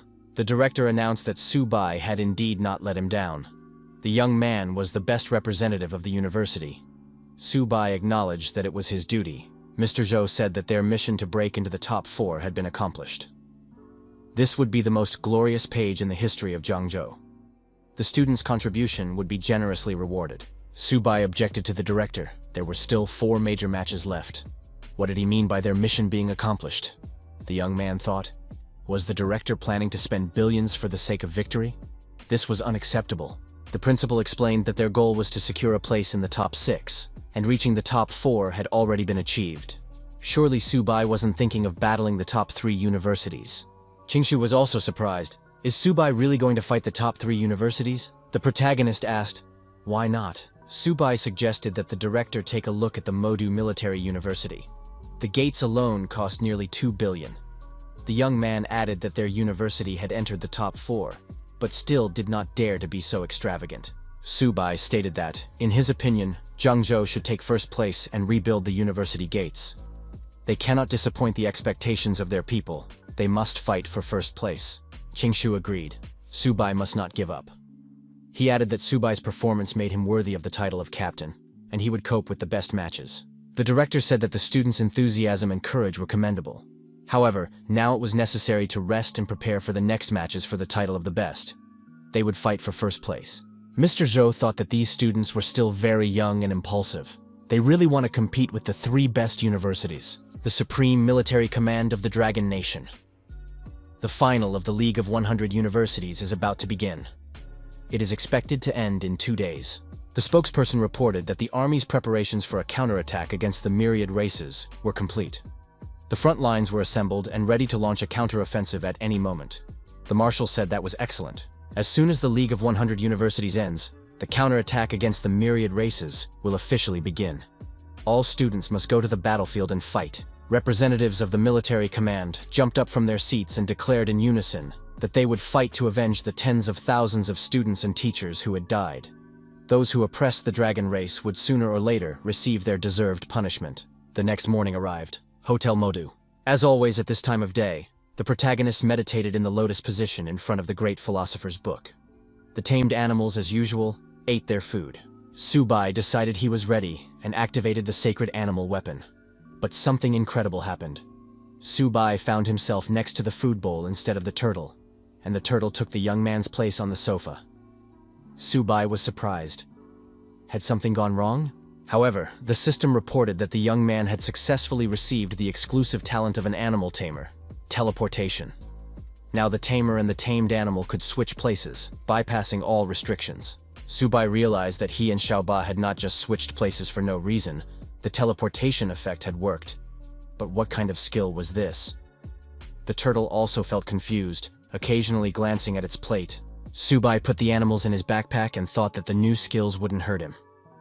They could lead to unexpected effects on the battlefield. The protagonists called on their tamed beasts to fight against the 3 best universities. The host announced to the audience that after a day of intense battles, the League of 100 Universities had finally reached the level of competition of the top 4. Now, the Great Wall Military Academy would be presented and take the stage.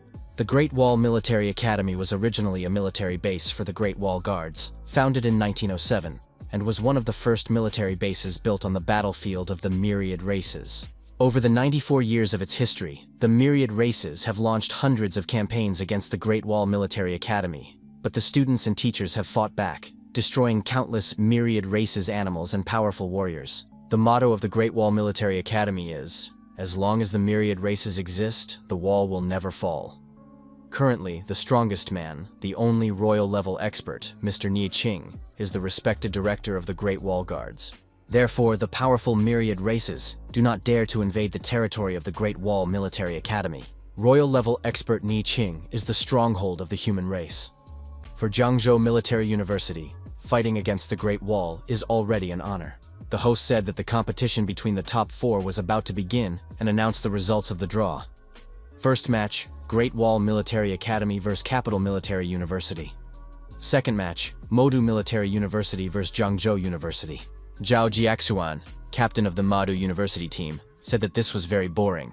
He wouldn't even bat an eye fighting against such weaklings. His colleague added, "Their opponent is Jiangzhou University. It's a real dump. Winning against them won't be considered outstanding. This university is a troublemaker. How did they even deserve a place in the top 4? The judge announced that the first to take the stage from the Great Wall Military Academy would be their captain, Han Zhan. He is a lord-level expert, the grandson of General Han Dan. His purple and gold armor is forged from diamond-level cores. Han Zhan urged them not to waste time and to deal with Wang Yan themselves. Would the captain of the Capital University dare to fight him? The captain of the Capital Military University, Wang Yan, asked, "Why is old man Han making such a big deal out of this?" Director Zhou noted that Han Zhan versus Wang Yan was a tense match from the very beginning. Subai told his colleague that Luo would go first and show what he was made of. Luo tensed up. Could he really do it? Han Jian took the stance of a confident fighter and declared that he was ready to begin. He also gave his opponent the right to make the first move. Wang Yan declared that in that case he would not back down and attacked his opponent. He circled around the warrior in diamond armor, striking from all sides. Wang Yan was not intimidated by his opponent's extremely powerful blood energy and sharp weapons. Director Zhou said that Wang Yan was an extreme-level fighter. With the wind blowing, his figure was almost invisible. Su Bai was surprised. Was this really the power of an intermediate silver level? The judges recognized Han Zhan's strike as sky-splitting. 3 years ago, he used this strike to destroy a diamond-level enemy. The power was so great that it even forced Wang Yan to stop. The host said that Han Zhan had indeed used an extreme attack skill with control. It was simply incredible. His colleague added, "It was magnificent." Han Zhan had carefully thought out his tactics. He was truly worthy of being the #1 military commander. Wang Yan showed top-class skill, spinning his weapon in his hands. He continuously delivered stabbing and slashing blows to his opponent. However, Han Zhan delivered a straight strike, and Wang Yan lost.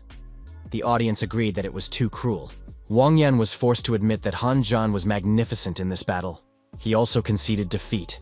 The host announced that the first round of the battle between the top 4 had ended with a victory for the Great Wall Military Academy. The audience agreed that the Great Wall Military Academy was indeed very strong. Director Zhou asked Luo Yongqian if he was ready to show what he was capable of. The student replied that he was ready. Luo Yongqian stepped into the middle of the arena and said he was ready.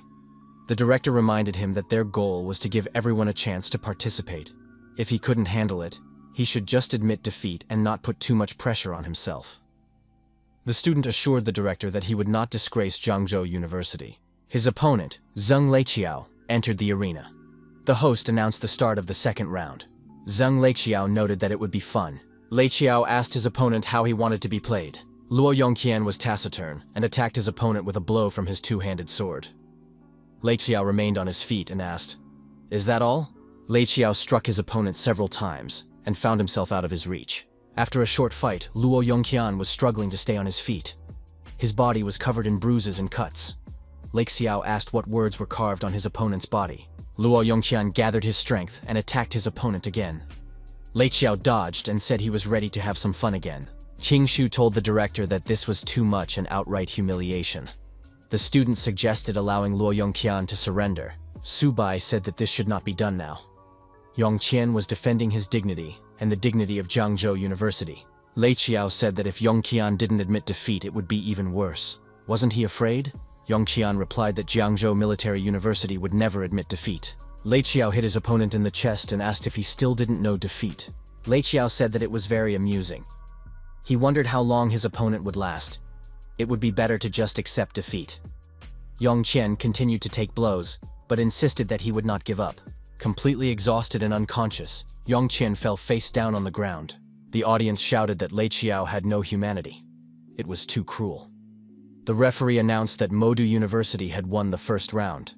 Su Bai said that Modu University had gone too far. Bai Ningbin said that now it was his turn. He would not allow this guy to behave so arrogantly. Director Zhou advised Ningbin to be careful and not to fight recklessly. Leiqiao was delighted. Had another contender arrived? Ningbin said that Leiqiao was too talkative for a fighter. The second round began. Ningbin immediately rushed into the attack and shouted that he would take his opponent's life. However, Leiqiao dodged effectively and noted that his opponent was acting too confident. Ningbin attacked continuously, while Leiqiao continued to defend himself effectively and repeated that he would not give his opponent a single chance. The audience believed that a draw should be declared. If they continued to fight for so long, they could die. Even hundreds of meters away, the smell of battle could be felt. It was terrible. Leiqiao asked in surprise, "Was Ningbin really that desperate?" Leiqiao grabbed his opponent from behind and put his sword to his neck. Ningbin managed to block the attack. Leiqiao said that in the end, his opponent was just bronze-level trash from a nameless military university. Leiqiao added that his opponent had lost. Ningbin objected, saying he did not agree with that statement. Ningbin reminded him that Jiangzhou Military University never admits defeat. After that, he stabbed himself and his opponent behind him with his sword. Leiqiao was frightened and asked if Ningbin was crazy. Where did he get such methods? Ningbin replied that destroying Leiqiao was goal enough. That was how Jiangzhou fighters fought. Leiqiao shouted that he did not want to die. He had not agreed to this, and asked his director for help. The director immediately appeared in the arena and declared that Modu Military University conceded defeat in this round. The hosts repeated these words in surprise. In this round, the Modu Military University admits defeat. Director Zhou also jumped into the arena and rushed to his student Ningbin. Director Zhou said that the students of Modu University were behaving inappropriately. They humiliated their opponents in the arena, and when faced with the threat of death, they began to beg for mercy. The director of the rival organization told Old Man Jiang not to think that just because their Jiangzhou University had made it into the top 4, they had the right to challenge Modu. At that moment, a representative of the medical service appeared in the arena. Director Zhou noted that the lives of their fighters are also valuable. The opponent said that words are no longer needed. They will settle it in battle. Zhu Qiang shouted for student Subai to enter the arena and make the opponents pay for this. The young man must show what it means to mess with Jiangzhou. Subai, warming up his hands, said that the director could count on him. He would make the opponents pay dearly. Director Zhou noted that student Ningbin had brought glory to Jiangzhou University. Future generations would not forget him. Qingqing took the young man by the hand and said that they were proud of him. The main thing was for Ningbin to recover. Subai would definitely teach his opponents a lesson. Jia Xuan asked the director for permission to enter the arena. He was ready to wipe out this trash from Jiangzhou. The director told the young man not to rush. The final battle was still ahead. The protagonist stepped into the middle of the arena and declared that he was challenging the Modu Military University to a fight. Would they have the courage to accept the challenge? The audience shouted that they would make Modu apologize for such behavior. Subai must put his opponents in their place. Zixuan was surprised. Did Jiangzhou even deserve an apology? Huang Sheng told the director that he was ready to go out and teach them a lesson. Their rivals had to learn the difference between them. The director agreed and said that Huang Sheng would go out this time. Subai asked his opponent if he had come to apologize. Huang Sheng replied that only weaklings ask for apologies. Why should the strong apologize to the weak? Strength is truth. Power is truth. Subai agreed that this was well said and suggested that the host put forward another fighter for the opponents. Fighting one-on-one takes too long, and he doesn't have the time. Subai looked at the director of Modu University, pointed his finger down, and told the opponents to come up here. The director was surprised. Since when did Jiangzhou University dare to provoke Modu? The director told Zixuan to show with force that Modu's honor could not be trampled on. Zixuan appeared in the middle of the arena next to Huang Sheng, and said that if Jiangzhou University was so arrogant, he was ready to fulfill their wish. Captain Zixuan added that he would now show that barking without strength was simply self-humiliation. The judges noticed Cao Jia Xuan's double swords, 1,000-year-old cold iron and molten lava iron. Were these swords really forged from such rare materials? The handles contained platinum cores from powerful creatures. The judge noted that the Cao family and Modu University were truly willing to invest in this young man. Each sword was worth a fortune. Another judge noted that the fire and ice battle god had graduated from Modu Military University and left behind his most powerful technique. Could Cao Zixuan really have mastered it? Zixuan told Subai not to say later that they had intimidated him. He could summon his beast, otherwise the young man would not stand a chance.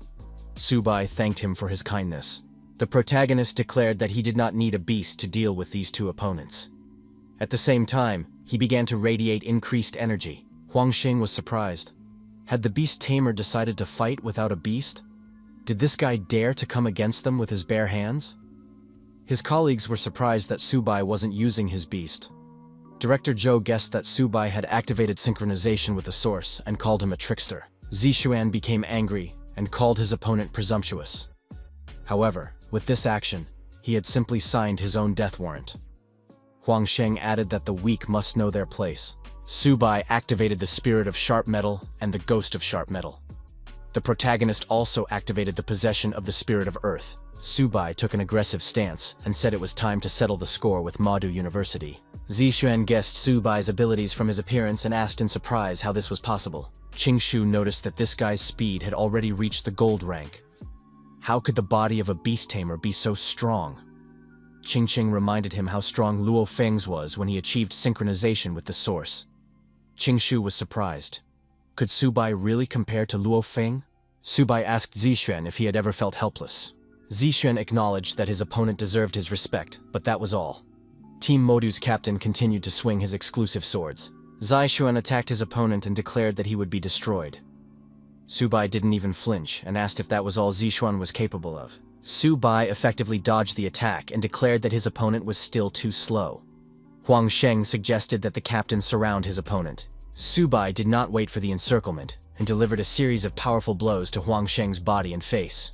His opponent was deactivated and fell to the ground. Subai said that these 7 blows were in response to the 7 wounds that Yang Hao had received. Subai looked back and saw Zixuan approaching him. The protagonist said that this was great because he hadn't finished having fun yet. Zixuan continued to swing his swords, trying to intimidate his opponent.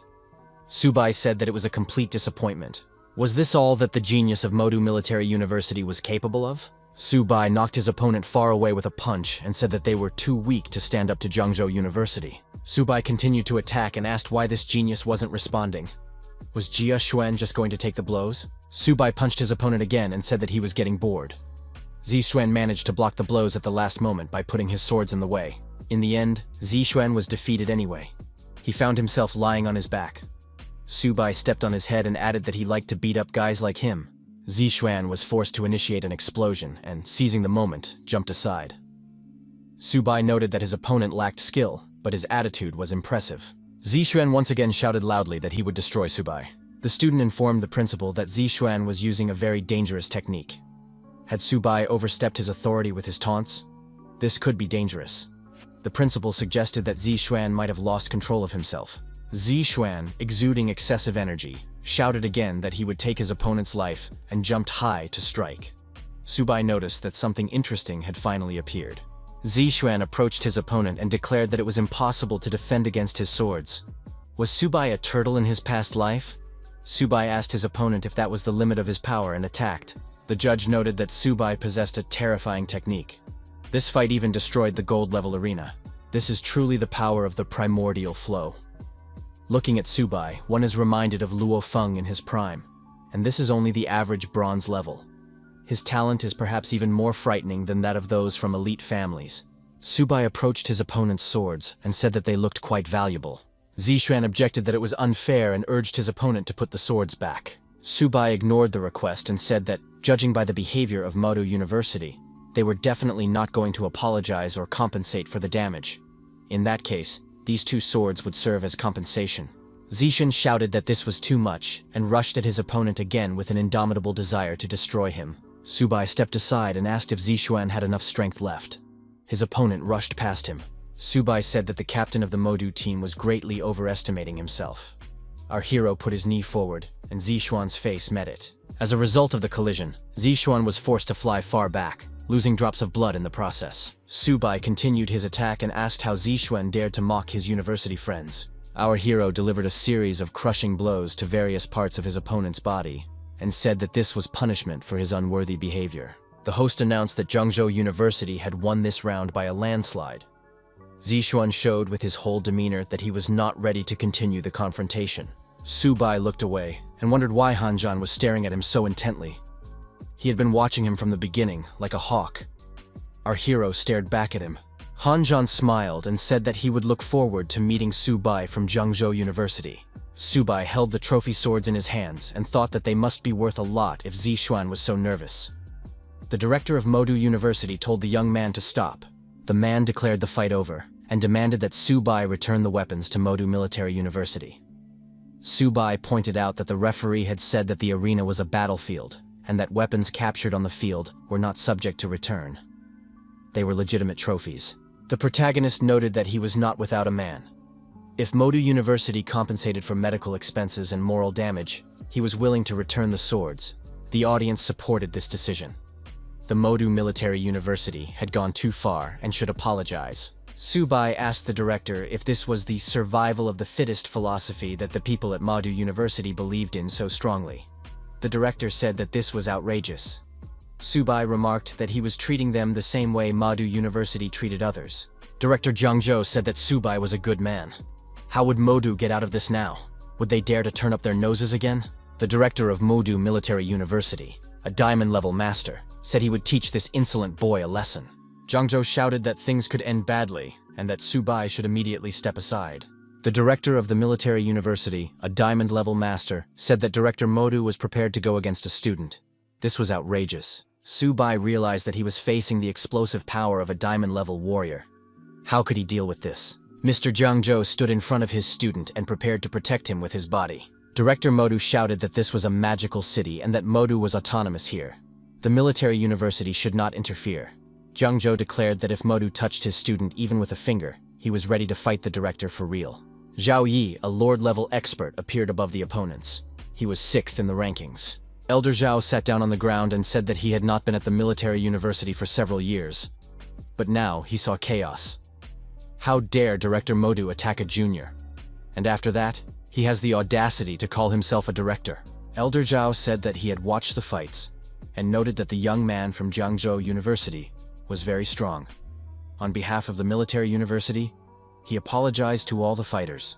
Elder Zhao noted that the motto of the military university is, "The strong remain strong, and only in this way can the country be defended." A true warrior must be like Lu Feng, possess absolute power, and use it to protect the world. He added that over the years, the military university has lost sight of its main task, to train real fighters. And this is a serious mistake. The defeat of the military university of Modu before Jiangzhou in this duel is indisputable. These two swords will remain with Su-bai.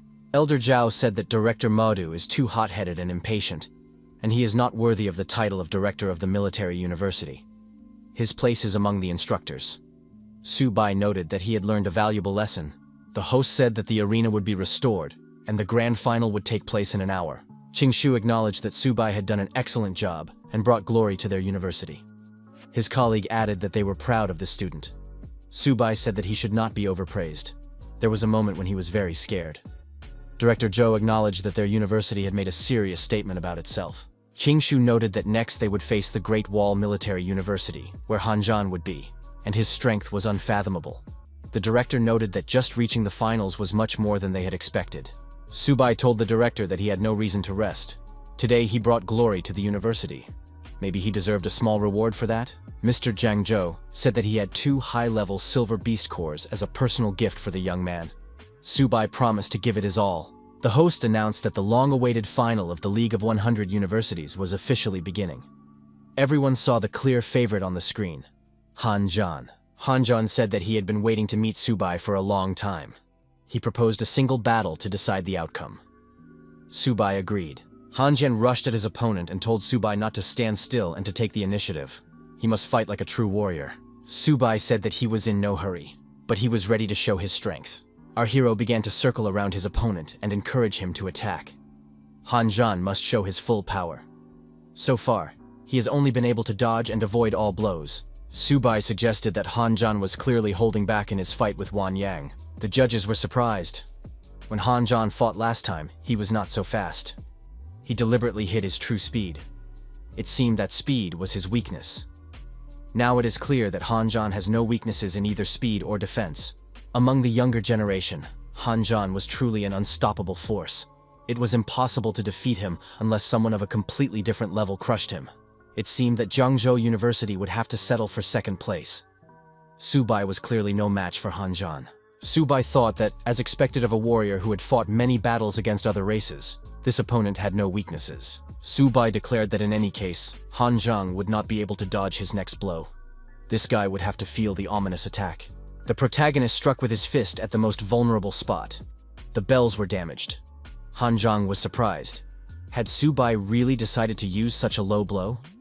Su-bai reminded him that this was a battlefield. Su-bai rushed into the attack again and said that the enemy must be finished off when he is weakened. Han Zhan gathered his strength, concentrated, and said that he would now give it his all.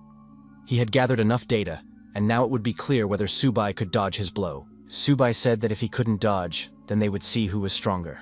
The judges were surprised. Did Han Zhan really know this technique? It was General Han's signature fighting style. 3 years ago, when General Han used this strike, he destroyed thousands of ferocious beasts in the blink of an eye. Among them were even 1 diamond-ranked and 3 platinum-ranked beasts. After the powerful blow, Su-bai admitted that Han Zhan was really giving it his all. Han Zhan demanded that his opponent show all his strength. Su-bai couldn't be such a weakling.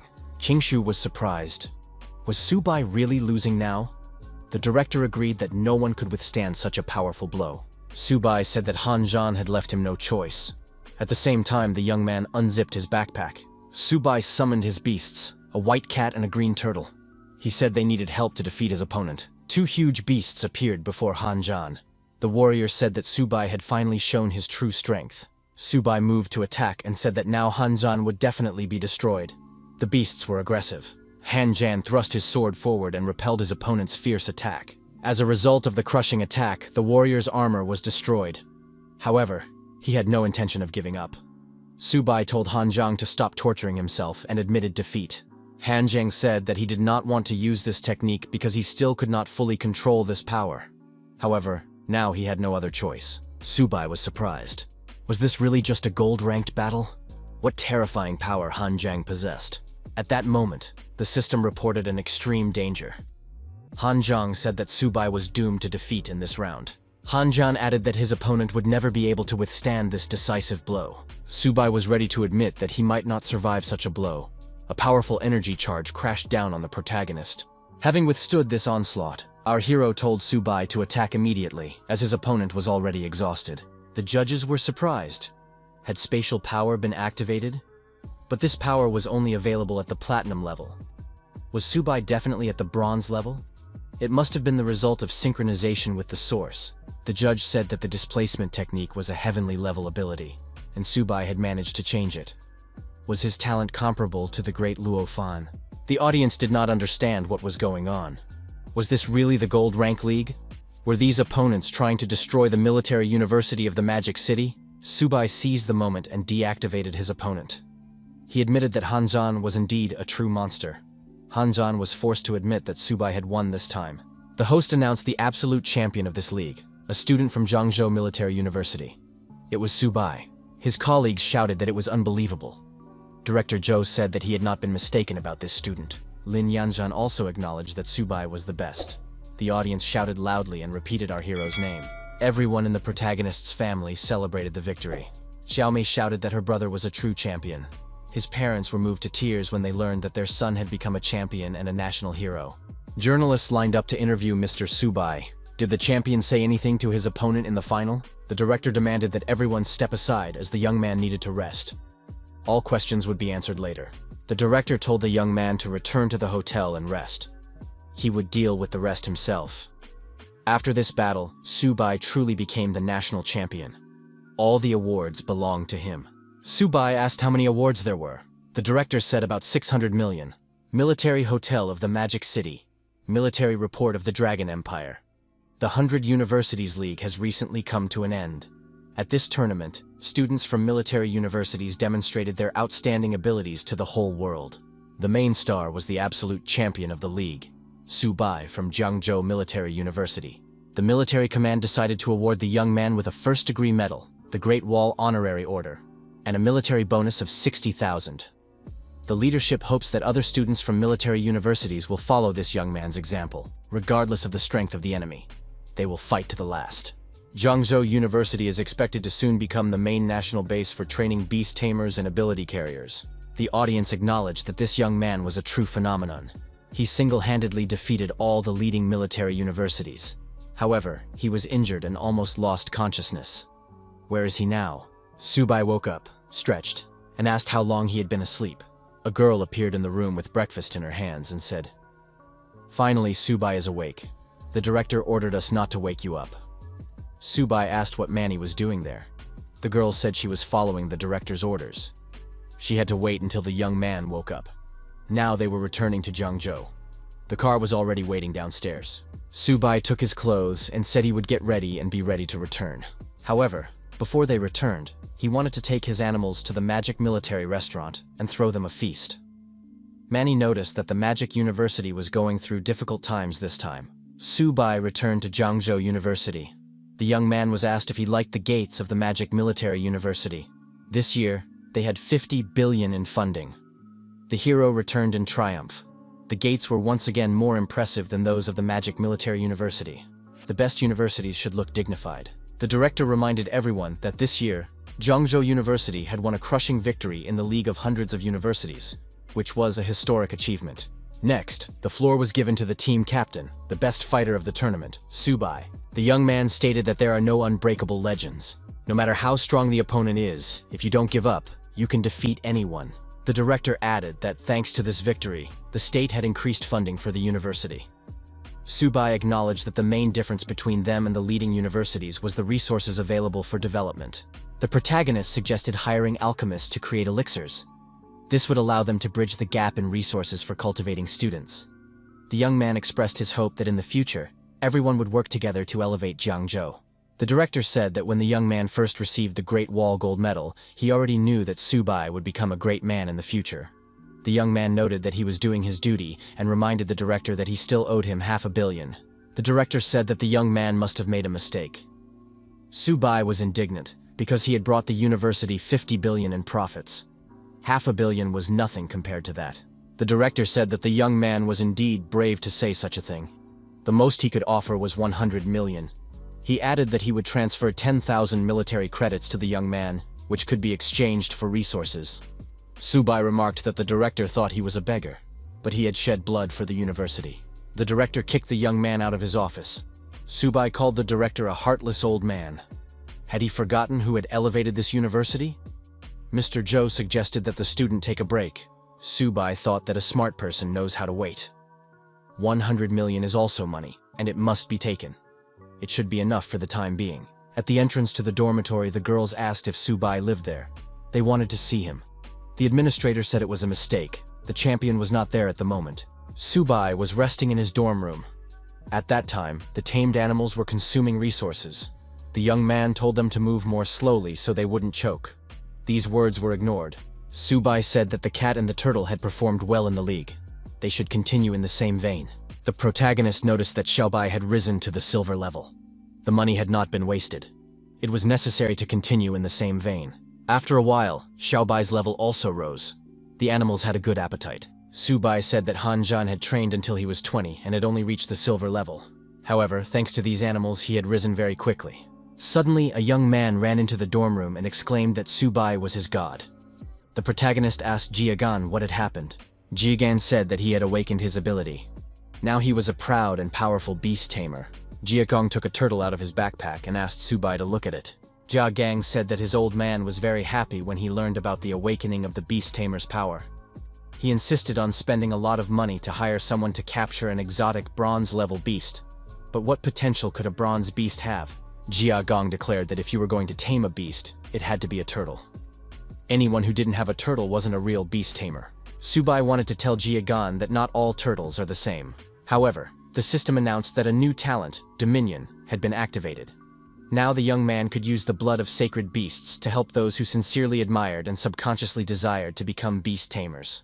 By awakening their abilities, the tamed beasts would receive the blood of sacred beasts and become their descendants. Jiagong wondered why Subai now looked even more excited. Subai agreed. If you're going to tame a beast, it has to be a turtle.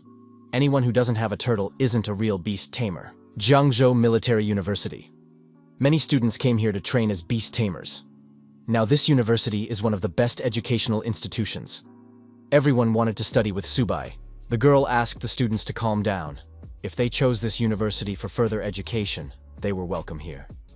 Now everyone could release their tamed animals. The young man took his green turtle out of his backpack, setting an example for the others. The girl was surprised. Did everyone really have turtles? Was this an entrance exam or a gathering of turtle lovers? The girl asked if Hoguan was really a tamer. The young man confirmed this and presented his tamed animal. The girl noticed that the student had zero mental energy. He was just a warrior with strong chi and blood. This animal was an ordinary wild soft-shelled turtle from the market. The women from the admissions committee examined all the candidates and were even more surprised. Each of them claimed to be a beast tamer and wanted to be admitted to the beast taming department. They all wanted to be in the same class as Subai. At that moment, the protagonist was walking past the students. He wondered why there were suddenly so many turtles at the school. One student turned around and recognized the young man. It was Subai. A moment later, Subai was forced to speed up and run away from the students who were chasing him. Everyone demanded that he help them get into this department, because each of them had a talent for animal taming. Subai wondered why there were suddenly so many of them. Military conference room on the front line. The speaker reported that according to intelligence, the myriad races had detected their movements. They had sent 13 clans, including the Ghost Cat clan, the Six-Eared Demon Wolf Clan, and the Brown Bear Clan, to gather forces near this base. The exact situation was still unclear. The Marshal stated that the myriad races had begun to act on a larger scale. Whatever their goal, it was necessary to strike first. The order had already been given. 3 fighters from the current 100 Universities League would be sent to the Bishwe Reservoir for reconnaissance. The officer reminded him that this is a restricted area. Is the Marshal really prepared to send students from the 100 Universities League there? They are not even graduates yet. It is too dangerous. The military advisor suggested that Mr. Ziyin reconsider his decision. The Marshal noted that the warriors of this nation and the students would sooner or later face the myriad races on the battlefield. He was confident that the students would accomplish their mission. Moreover, as long as he held the defense here, the royal forces of the myriad races would not dare to act recklessly. This made the reconnaissance mission critically important. The order must be carried out. Subai burst into the room and said that trouble had struck. The school was turning into a turtle breeding company. The headmaster noted that this student had arrived just in time. The director announced that the head of the Cao family, Cao Ming, was present. He had come today specifically to discuss with the young man the return of the Cao family's divine weapons. Also present were the honored guests, members of the Cao family. The young man was surprised. Did they really want to take Cao Zixuan's swords back? After all, the director of the Military Magic University had said that they were a gift. The honored guests declared that this was very presumptuous. These 2 divine weapons belonged to their Tao family. They would not have discussed this if Elder Zhao had not intervened. The honored guests assured him that they had come with sincere intentions and wanted to buy the weapons back. Why was the young man behaving this way? The director was surprised. Had these people decided to bang their fists on the tables at Jiangzhou University? Mr. Zhou stood up and said that these people were at Jiangzhou Military University, not in their capital of magic. Only Subai himself could decide whether to sell the weapons and at what price. The head of the Cao family told Subai not to worry and asked him to state his terms. Subai said that these 2 swords had been very useful to him recently. Mrs. Cao noted that in the future, they would all have to go to battle against the myriad races. Strengthening their power was the most reasonable choice. Instead of holding on to 2 pieces of metal, wouldn't it be better to exchange them for valuable resources for development? The protagonist noted that there was deep meaning in these words. The young man added that in that case, he would agree to 10 billion, and his soul would be at peace. The honored guests were outraged. Even forging new divine weapons would not cost that much. Subai said they were wrong. Perhaps these swords were not so useful in his hands. However, in Cao Zixuan's hands, they were his life. Did they really want to say that Zixuan's life was not worth that much? How long would it take to forge new divine weapons? Mrs. Cao declared that this was outright robbery. Director Zhou thought that the honored guests had seen how businesslike this young man was. One of the guests remarked that the young man was very cunning. Mr. Cao agreed and promised that the money would be delivered today.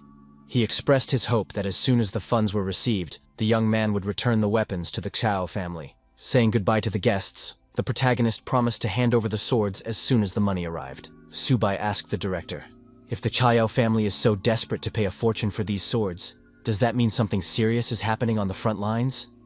Mr. Zhou remarked that the young man was very perceptive. The army had officially issued an order. All selected students and instructors must arrive at the front against the myriad races within 3 days. The director added that he was also going this time. In addition, the army had assigned Subai and Qingshu a special mission. The director stated that this battle would be humanity's first counterattack against the myriad races in a century. On the battlefield, everyone is a warrior. It is necessary to be ready to carry out the task without fear. The Imperial Capital Military University is a place where all the geniuses of the Dragon Empire gather. The director said that when humanity goes to war, the imperial military institutions are at the forefront. It is necessary to fight for the great Dragon Empire and for the eternal glory of the Yanghuang people. The Military University of the Magic City. The new rector said that every time war breaks out, the University of the Magic City is the first to rush into battle. If you can devote your life to serving your country, why dream only of returning alive from the Yumen Pass? The students replied that they wanted their names to be inscribed in eternal glory and become a blessing for humanity, invincible in battle. 3 days passed.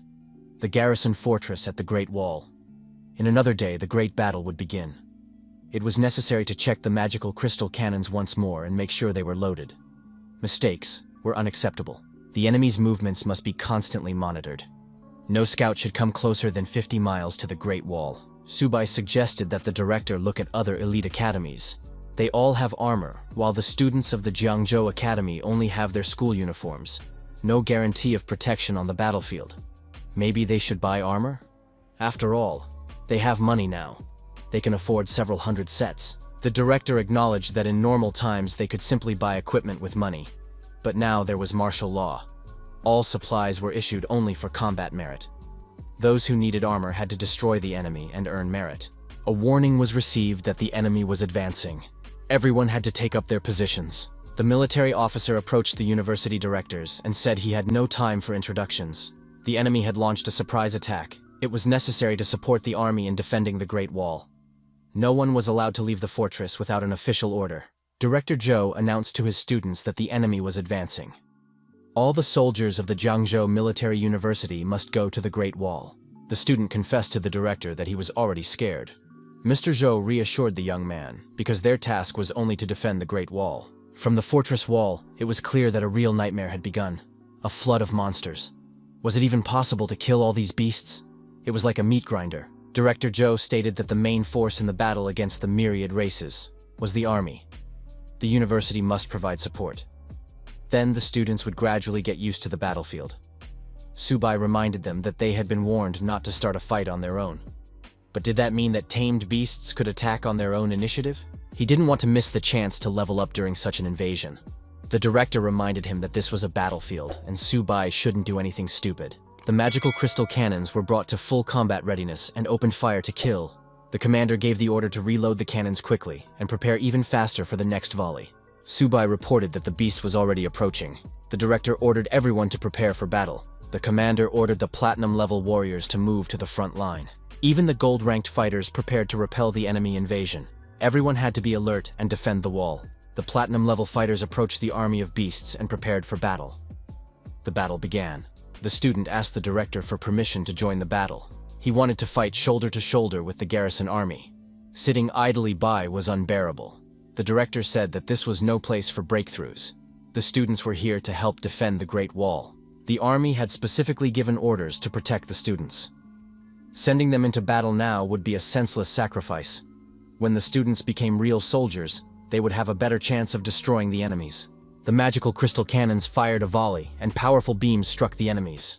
The platinum warrior was surprised. What was going on? They had been ordered to cease fire. The military commander was also surprised. Why were the cannons still firing? What was this strange force? Who had given the order to continue firing? However, the shooting did not come from the cannons. Xiaoba attacked the beasts. Subai ordered the turtle to continue firing. The director said that Subai was simply unbearable. Qingshu agreed. Was this even possible? Could beast tamers really do such a thing? Subai continued to give orders to the turtle and told it to attack a group of bronze-level monsters. Subai adjusted the direction of fire. Couldn't Xiaoba see that there was a silver-level monster there? They couldn't be destroyed with a single shot. In that case, the military merits would not be counted. It was necessary to aim at the bronze ones and be careful not to hit their own. Subai told Xiaoba not to be lazy and to try his best. Otherwise, all the beast cores would have to be given to the turtle. The soldiers did not understand where these two tamed beasts came from. They were incredibly strong. Could they be the beasts of one of the students at Jiangzhou University? Could a student who had not yet graduated have tamed such terrifying beasts?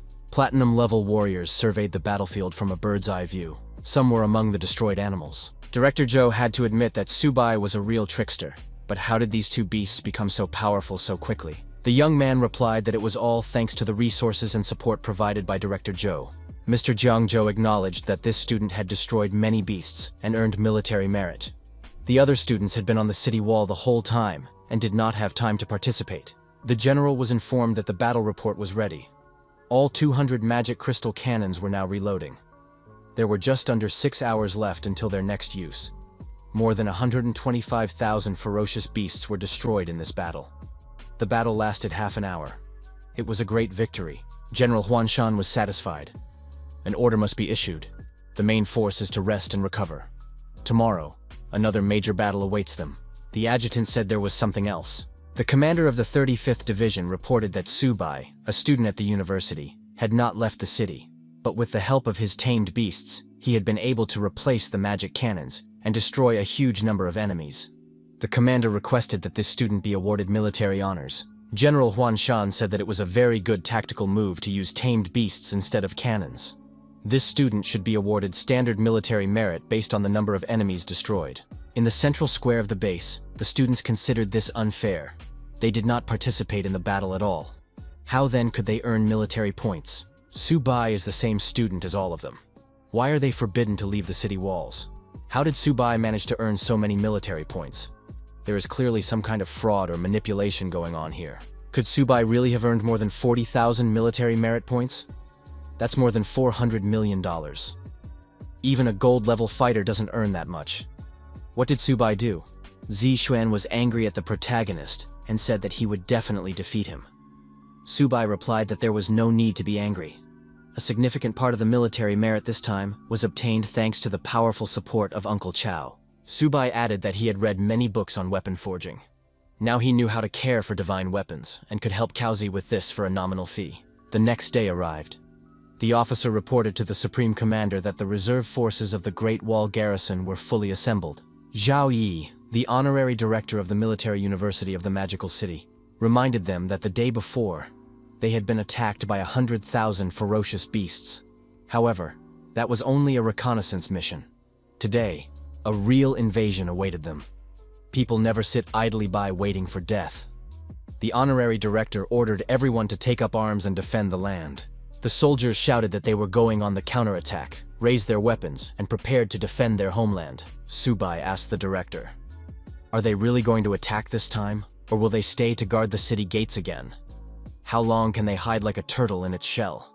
Mr. Zhou replied that there was no need to panic. They were ordered to stay here until a place was found on the battlefield. The artillery commander issued an order to the Psionic Legion to begin a full-scale, unlimited bombardment. A massive bombardment began, and the beasts were completely destroyed. The student said that this scared him a little. Su Bai reminded him that after the battle, the myriad RAs was a real hell on Earth. No living creature could withstand such a barrage of attacks. A warning came in that the enemy was releasing drill bears, a heavy armor legion. The commander of the advance guard said that the first wave of the bear attack must be stopped. The task must be accomplished at all costs. The heavy armor legion must prepare for a head-on collision. The opponents collided head-on. The huge drill bears possessed incredible strength. However, the advance guard, the heavy armor legion, was unshakable and did not give up. The commander repeated that the heavy armor legion must hold back these beasts at all costs. The number of attacking bears only increased. The beast commanders, standing on the observation tower, were surprised. Could humans really stop the drill bear clan? They had to break through them.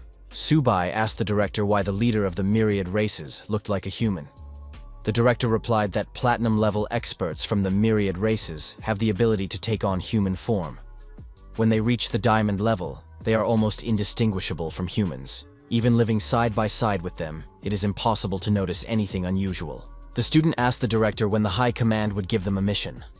Mr. Zhou noted that the battle was already raging, so the order should come very soon. The military officer arrived with the order and announced that all reserve fighters must support the main forces, assist with the evacuation of the wounded, and clear the battlefield.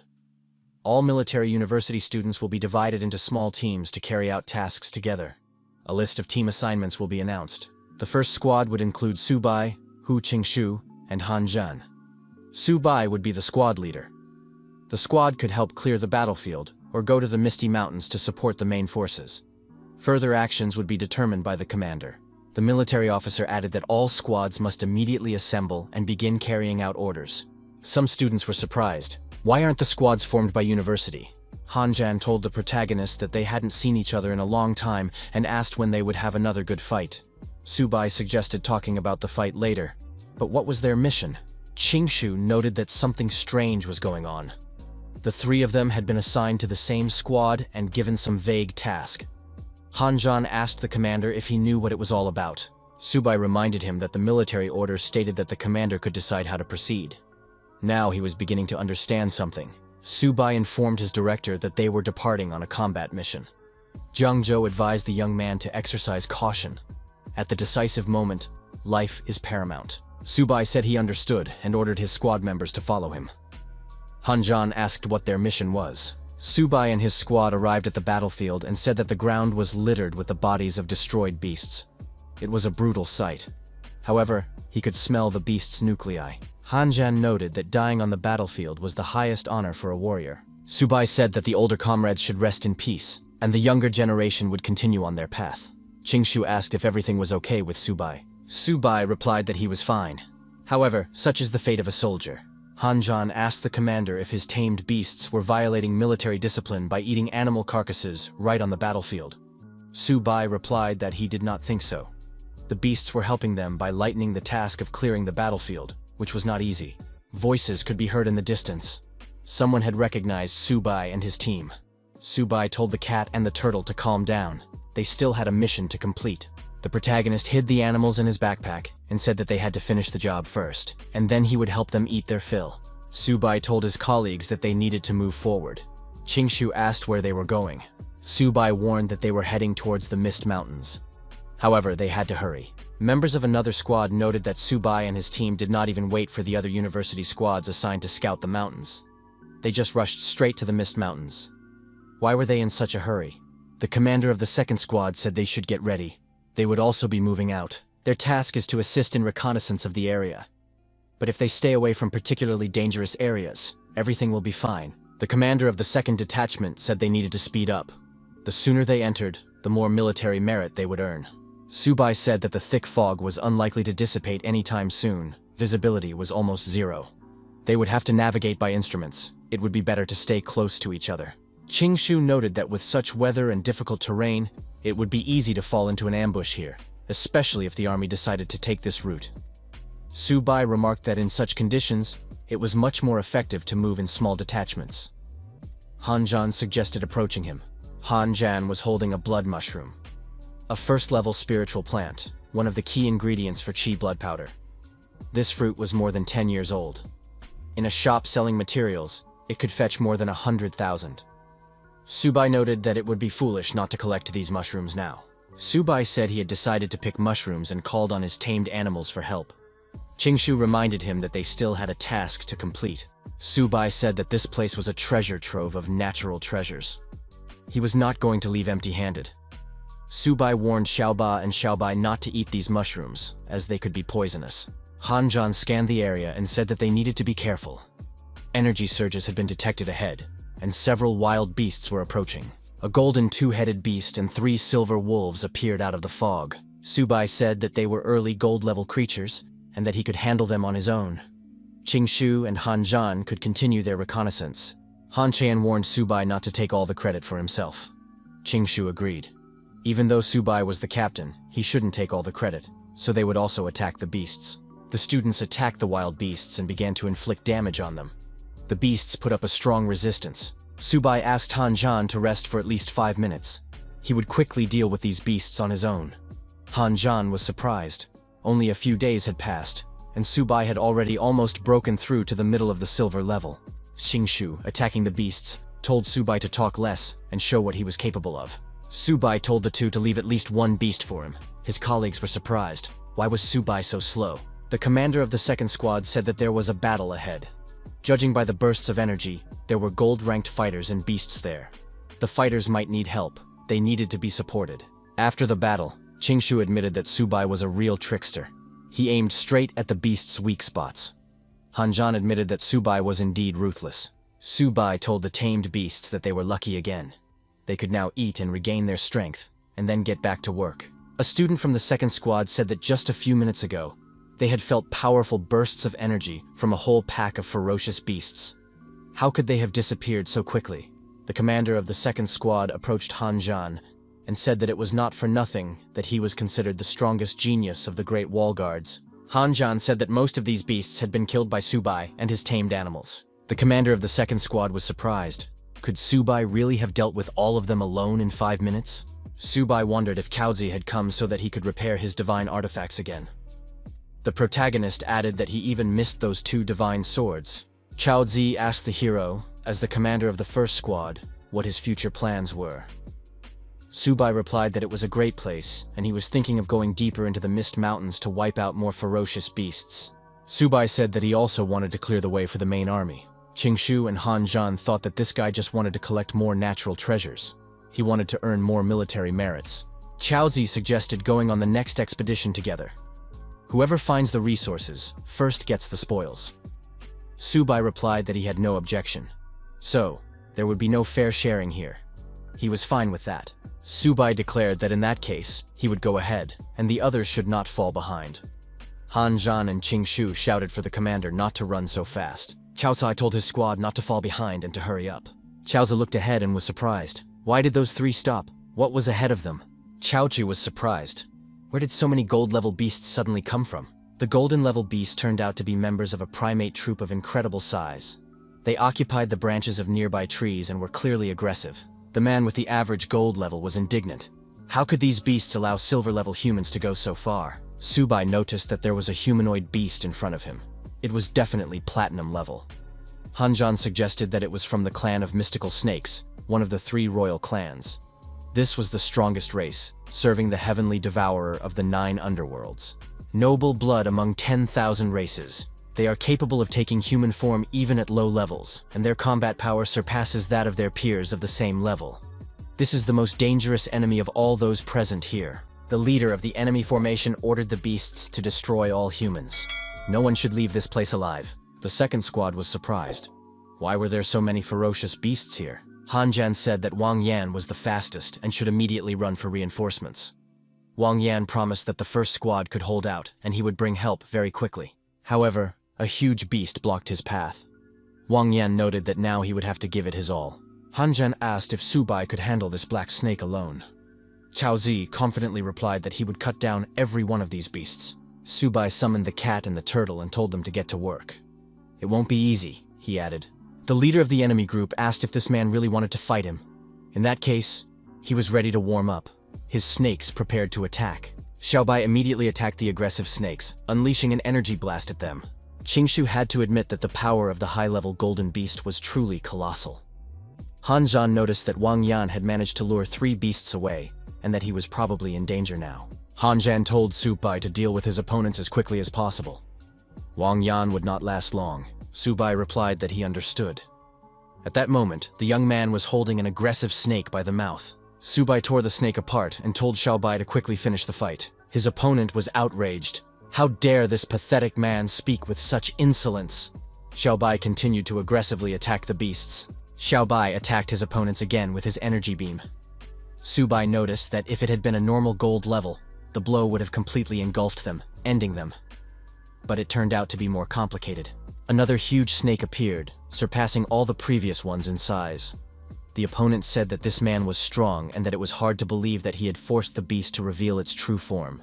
Subai noted that the opponent still had at least a little bit of sense. He understood who to target. Our hero added that his opponent's speed was still no match for his own.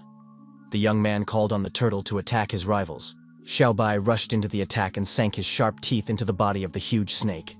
It immediately began coughing up blood. Subai told Xiaobai to attack immediately and finish it off. The cat rushed to the turtle's aid. Han Zhan admitted that the 2 tamed beasts of the squad commander were simply incredible. They managed to corner the leader of the mystical snakes. Subai said he didn't want to play anymore. He had more important things to do, and he kicked the snake in the head with all his might. The snake lost its balance and fell to the ground. At that moment, Xiaobai sank his teeth into it. The turtle took a huge leap and was about to land on the snake. Subai told Xiaobai to move aside to avoid trouble. As a result of their joint operation, the huge snake was destroyed. Subai said that they had finally gotten rid of this rival. The next moment, the snake's body began to swell, and it was very dangerous. There was an incredible explosion. The members of the first squad were afraid for their commander. However, when the smoke cleared, Subai was safe and sound. He noted that this villain still had a trick up his sleeve against them. It turned out that the beast was still alive and tried to hide in the bushes. Han Zhan prepared his weapon and said he would take care of it himself. The mystical snake was already wounded and did not pose much of a threat. Subai agreed and added that he would let his colleague go this time. Subai said he was going to rescue Wang Yan. Han and Qingshu would stay here to clean up. Wang Yan was surrounded by ferocious monkeys. He admitted that this time he had underestimated the speed of these golden-level beasts. Although white monkeys with elongated arms are not considered agile, their physical strength is remarkable. Would he really meet his demise here? Wang Yangshuan said that even if he died, he would take at least one beast with him. The young man thrust his spear forward and rushed at the huge primates. However, the monkey was stronger and faster. It managed to dodge and counterattack Wang Yan. The young man dropped his weapon and flew far back. The monkeys continued to beat the man, striking him repeatedly with their hands and feet. Wang Yan hit his back against a tree, broke it, and fell to the ground. The young man thought that his end had truly come. The huge primate picked up the man's spear and swung it. Wang Yan asked why he was delaying. The young man added that one day the human race would exterminate all these monsters. Wang Yan said that it seemed he would no longer be able to fight Subai and Han Zhan. Suddenly, the protagonist appeared between the monkey and the man and told Wang Yan to hold on a little longer. The young man set up a barrier and knocked the spear out of the monkey's hands. Wang Yan asked if Subai had really come for him. Wang Yan told Subai to avenge him and fell to the ground. The protagonist added that Wang Yan should not lose consciousness. Our hero became very angry and declared that he would tear these beasts to pieces. The turtle and the white cat were also nearby. The tamed beasts pounced on the primates. Subai grabbed Wang Yan's spear and swung it at the largest monkey. The spear throw was powerful and extremely aggressive. The spear stuck into the monkey's chest and threw it far back. The spear stuck into a tree. The monkey was pinned to the tree, its wounds bleeding. Subai told Wang Yan that he had been avenged and it was time to regain consciousness. Suddenly, the system reported that a target with the potential to become the heir to the white tiger's blood had been detected. At the moment, she was in critical condition. The master could use the essence of the white tiger's blood to prolong the target's life. Subai told Wang Yan to come to his senses immediately. There was a way to save him. Subai added that he knew how to save Wang Yan, but in return, he would lose his freedom and be bound forever. "Do you agree?" he asked. Wang Yan struggled to respond that he agreed. Subai demanded that Xiaobai immediately give 3 drops of his blood. The white tiger, without hesitation, measured out 3 drops of blood and handed them to his master. Subai told Xiaobai to protect him. The protagonist turned to Wang Yan and told him once again to hang on. Subai used the 3 drops of blood as intended and changed the bloodline. The necessary processes began to take place at lightning speed. Wang Yan naturally cried out in pain, as it was almost impossible to endure such a thing. After a short time, Wang Yan stopped twitching and came to his senses. His body looked completely healthy, except for some bruises on his face. The protagonist asked how he was feeling. Wang Yan looked at his hands and asked how Subai had done it. After all, such a method was definitely beyond the power of an ordinary person. Even an expert at the king level would not be able to do such a thing. Subai reminded him that before saving him, he had obtained Wang Yan's consent. Now Wang Yan was bound to him forever. As for his secrets, Wang Yan had no right to reveal them. It was also forbidden to disclose any information related to Subai. Anyone who violated the ban would be cursed by heaven and earth, and their soul would be completely destroyed. Wang Yan asked in surprise whose voice he was hearing. However, the young man accepted the warning. Subai said that he had spent a lot of energy to save Wang Yan. His life was much more valuable than the 2 swords in Chao Zi's hands. The price was very high. Wang Yan jumped to his feet and shouted for Subai to take care of himself. Suddenly, aggressive snakes began to crawl out from under the ground. The protagonist realized that he shouldn't have let that beast go. Now he would have to deal with the consequences. Subai told Xiaobai to immediately deal with this abomination. The order was carried out, and the snakes were torn to shreds. However, the young man assumed that they were not material. What is going on? Why are there more snakes after they are destroyed? He wondered. Han Zhan and Qingshu came to help and asked, "Is Wang Yan okay?" Wang Yan said he was fine. Subai asked, "Why are those 2 taking so long?" Qingshu said that there was no end to these snakes. Someone was definitely controlling them. "We need to find this puppeteer. It must be that snake they didn't finish off earlier." Suddenly, a man appeared and said that some insects dared to challenge the 9 circles of Hell Clan. Qingshu noticed that Subai had thrown this villain back to his true form, and in a short time, he took on human form again. How did he recover so quickly? He wondered. The protagonist said that this guy was not as simple as he had previously appeared. He added that it was just a copy. It was practically impossible to destroy. The young people saw that the monster was holding the body of Zheng Leiqiao in its hands. An aggressive Chao Zi said he would destroy this scoundrel with his own hands. Han Zhan acknowledged that his rival had become much stronger, and that it was necessary to exercise extreme caution. Chao Zi asked Subai to destroy this villain for him. He was willing to pay any price. Subai told Qingshu and Han Zhan to take care of the rest, and he would deal with this slippery snake himself. The villain threw Lei Qiao's body on the ground and said that this pathetic insect had a very loud voice. Subai warned that he would cut this scoundrel into pieces and make snake soup out of him. The clash between the rivals caused an explosion and thick smoke. The monster admitted that, as expected, the man was not so simple. Subai quickly emerged from the thick smoke and delivered a crushing blow to his unexpected opponent's back, forcing him to fly far away. The monster remained standing, but Subai admitted that his opponent had become much stronger. Subai told his tamed beasts that they would form a 7-star formation of 3 devils. It was necessary to surround the villain. The 7-star formation of 3 devils was the greatest secret technique that the protagonist could use, utilizing the fusion of the source. It allowed the protagonist to combine his powers with those of Xiaobao and Xiaoba. The villain was about to experience a triple blow, and the protagonist said that this scoundrel would be destroyed right now. The monster remained standing and admitted that the technique was quite ingenious, but unfortunately, this man still lacked strength. The villain transformed into a 3-headed snake of incredible size. Han Zhan noticed this and told Subai to be careful. More snakes appeared and rushed straight at the commander of the first squad. Subai looked back and saw that the aggressive snakes were very close. Urgent action was needed. Wang Yan shouted that he felt a terrifying power, but that was impossible. Subai couldn't lose so easily. Cao Zi demanded that Subai immediately report whether he was alive or dead. Subai shouted loudly. Xiaoba and Xiaobai immediately joined in his cry. The 3-headed snake was surprised. How dare his opponent grow stronger right before his eyes? The snake aggressively attacked the protagonist, directing a powerful energy charge at him. Han Zhan admitted that the attack was too strong. Subai was in danger. Something had to be done urgently to save him. Wang Yan said that he couldn't move at all and was even unable to resist. However, Subai, despite everything, managed to activate a powerful energy wave that spread in all directions at incredible speed. Han Zhan understood what was going on and said that the divine artifacts were merging into the weapon of the sacred beast. Heaven and earth converged, and the soul attained immortality. The roots of grass and trees, the sources merged into one. Qingshu was surprised. Is this really the legendary weapon of the sacred beast? Wang Yan added that this was exactly what Lord Luo Fen had used to break through thousands of miles, fighting countless powerful enemies. Such a powerful heavenly phenomenon. Could it really be? The ultimate technique of that very person from 100 years ago. How is that possible? The young man wondered. The protagonist received a message from the system that he was not yet able to fully control the power. When his life and mental resources reached a critical point, the state would end, and his body would fall into a period of severe weakness. Within a few minutes, it was all over. A deep mark remained in the ground, reminiscent of the unprecedented power of the attack. The fort of the Great Wall Guards. The commander, looking into the distance, said that this guy was progressing at an alarming rate. The marshal added that the mighty Lord of the 9 Hells had attacked a simple young man. The commander waved his sword and asked, "Do they really think he's already dead?" The monster from the mist told Nieching not to get cocky. His time is running out.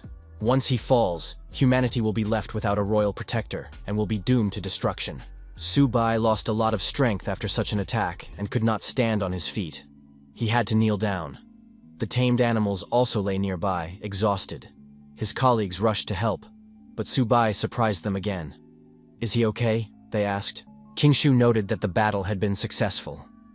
They had managed to kill the Dizan snake, a high-level mystical beast, 1 medium-level golden beast, 2 low-level beasts, and more than 80 silver beasts. They had indeed killed them all. Wang Yan said it was simply unbelievable. Now he would brag about it for a whole year. Han Zhan noted that the battle had been very dangerous. If Subai hadn't awakened the sacred beast weapon, they would have all been wiped off the face of the earth. Subai said that the smell of blood could attract other ferocious beasts. "It's better to leave here," he added. Suddenly, someone said that no one dared to leave. A human shadow appeared in the air, activating high-density energy flows. Qingshu told everyone to stay put and be on alert. The man transformed his excess energy into a huge snake that attacked the people.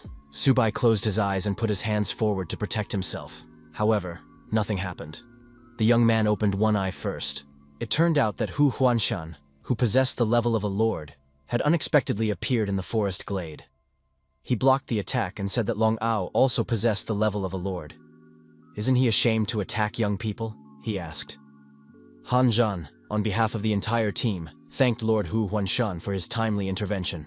Long Ao was still hovering in the air and said that Huanshan had done the wrong thing. It was useless. Today, I will definitely take the one who awakened the sacred beast weapon, he promised. Long Ao added that his race would never allow another Luo Feng to appear. Hu Huanshan retorted, "Don't even dream of it." Long Ao activated an energy charge in his hands and asked if Hu Huanshan could really protect this man.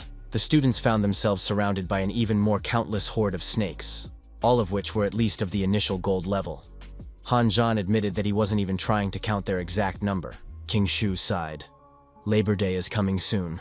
I want to relax, enjoy the scent of flowers, and have a nice weekend." The girl waved her hand and added that she would miss them. Subai wished her luck. The young people said they were going out to have fun and wouldn't be able to help Subai. "So he'll have to finish the job himself," they said. Subai thought that everyone was having fun while he still had to be on duty. "It's very unfair," he muttered. He wanted to go on vacation too. Lung Gao continued to build up his energy and asked mockingly what Hu Huanshan was turning around for. The first squad was surrounded by snakes.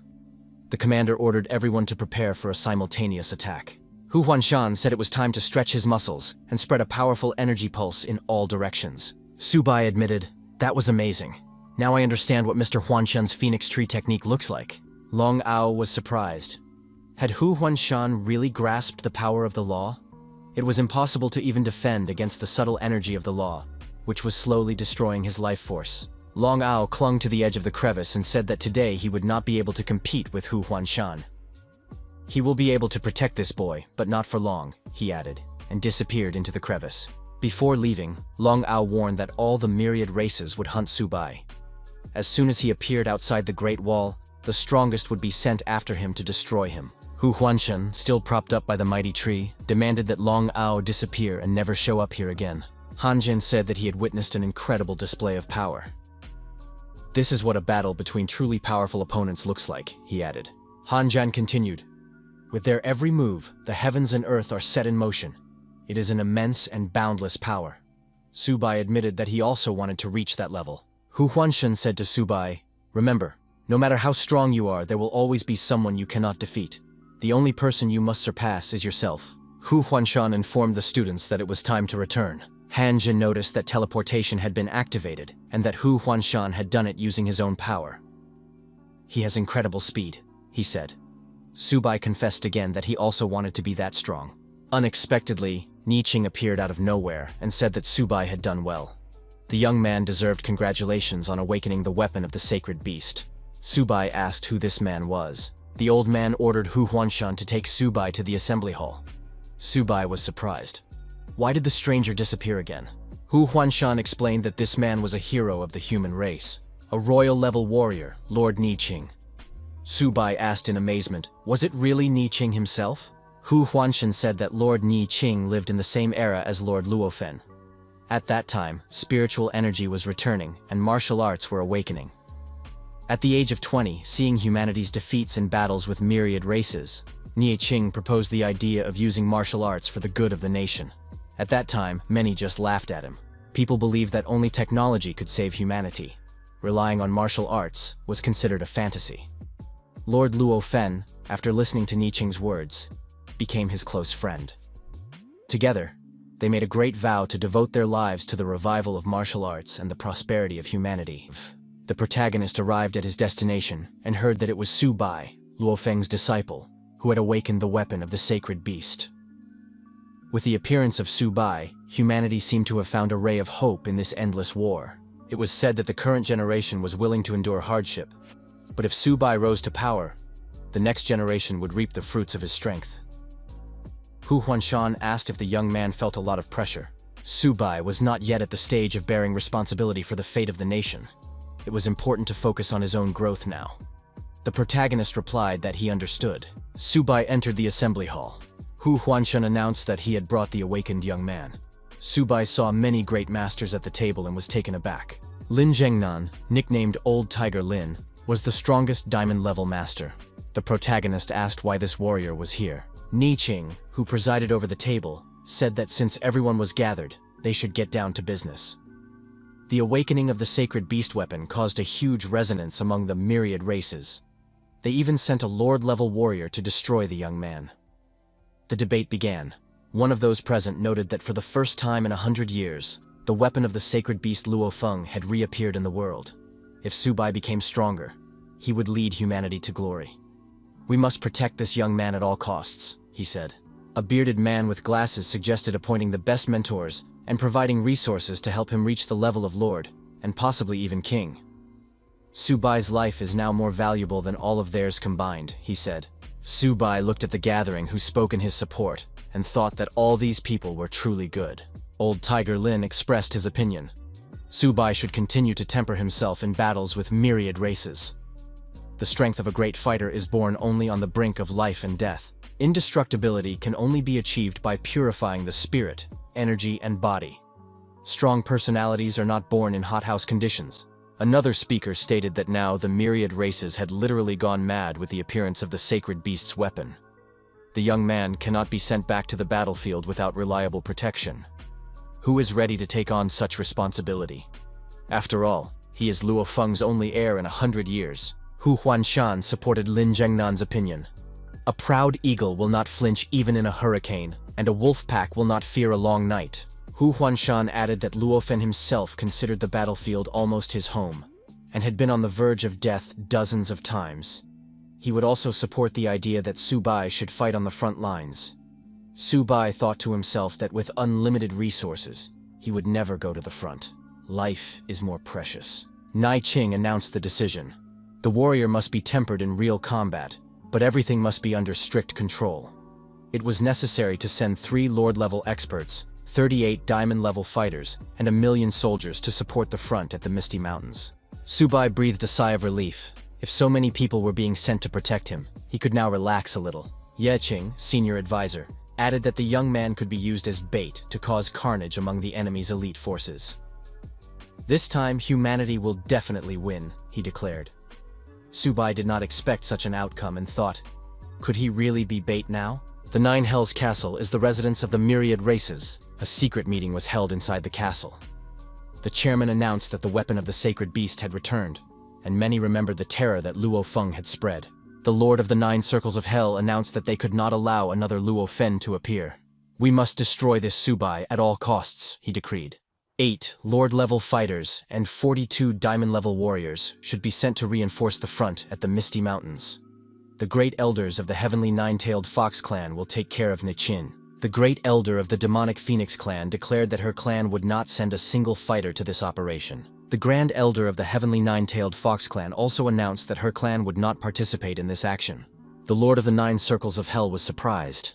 Have they decided to betray him? The Lord explained that the 3 great royal clans had been given a joint order to take the field in the myriad races battle.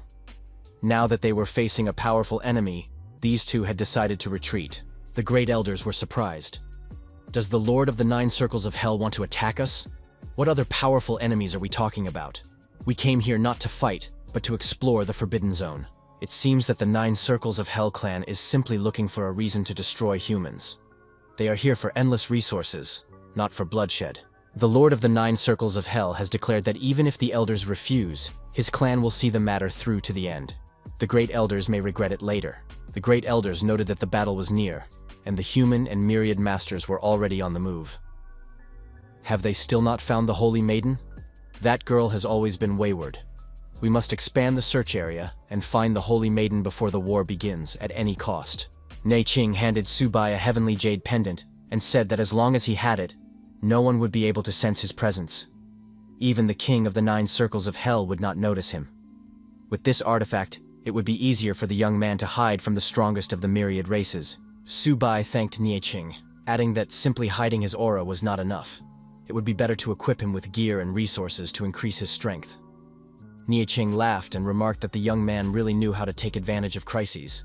Nei Qing snapped his fingers, and a chest appeared in front of Su Bai. The young man's eyes lit up. Inside the chest were diamond-level armor, a 10,000-year-old ice heart, and a dragon soul of the same age. Su Bai also found many medicines. He was surprised. "Is all this for me?" Nei Qing confirmed that all of this now belonged to the young man.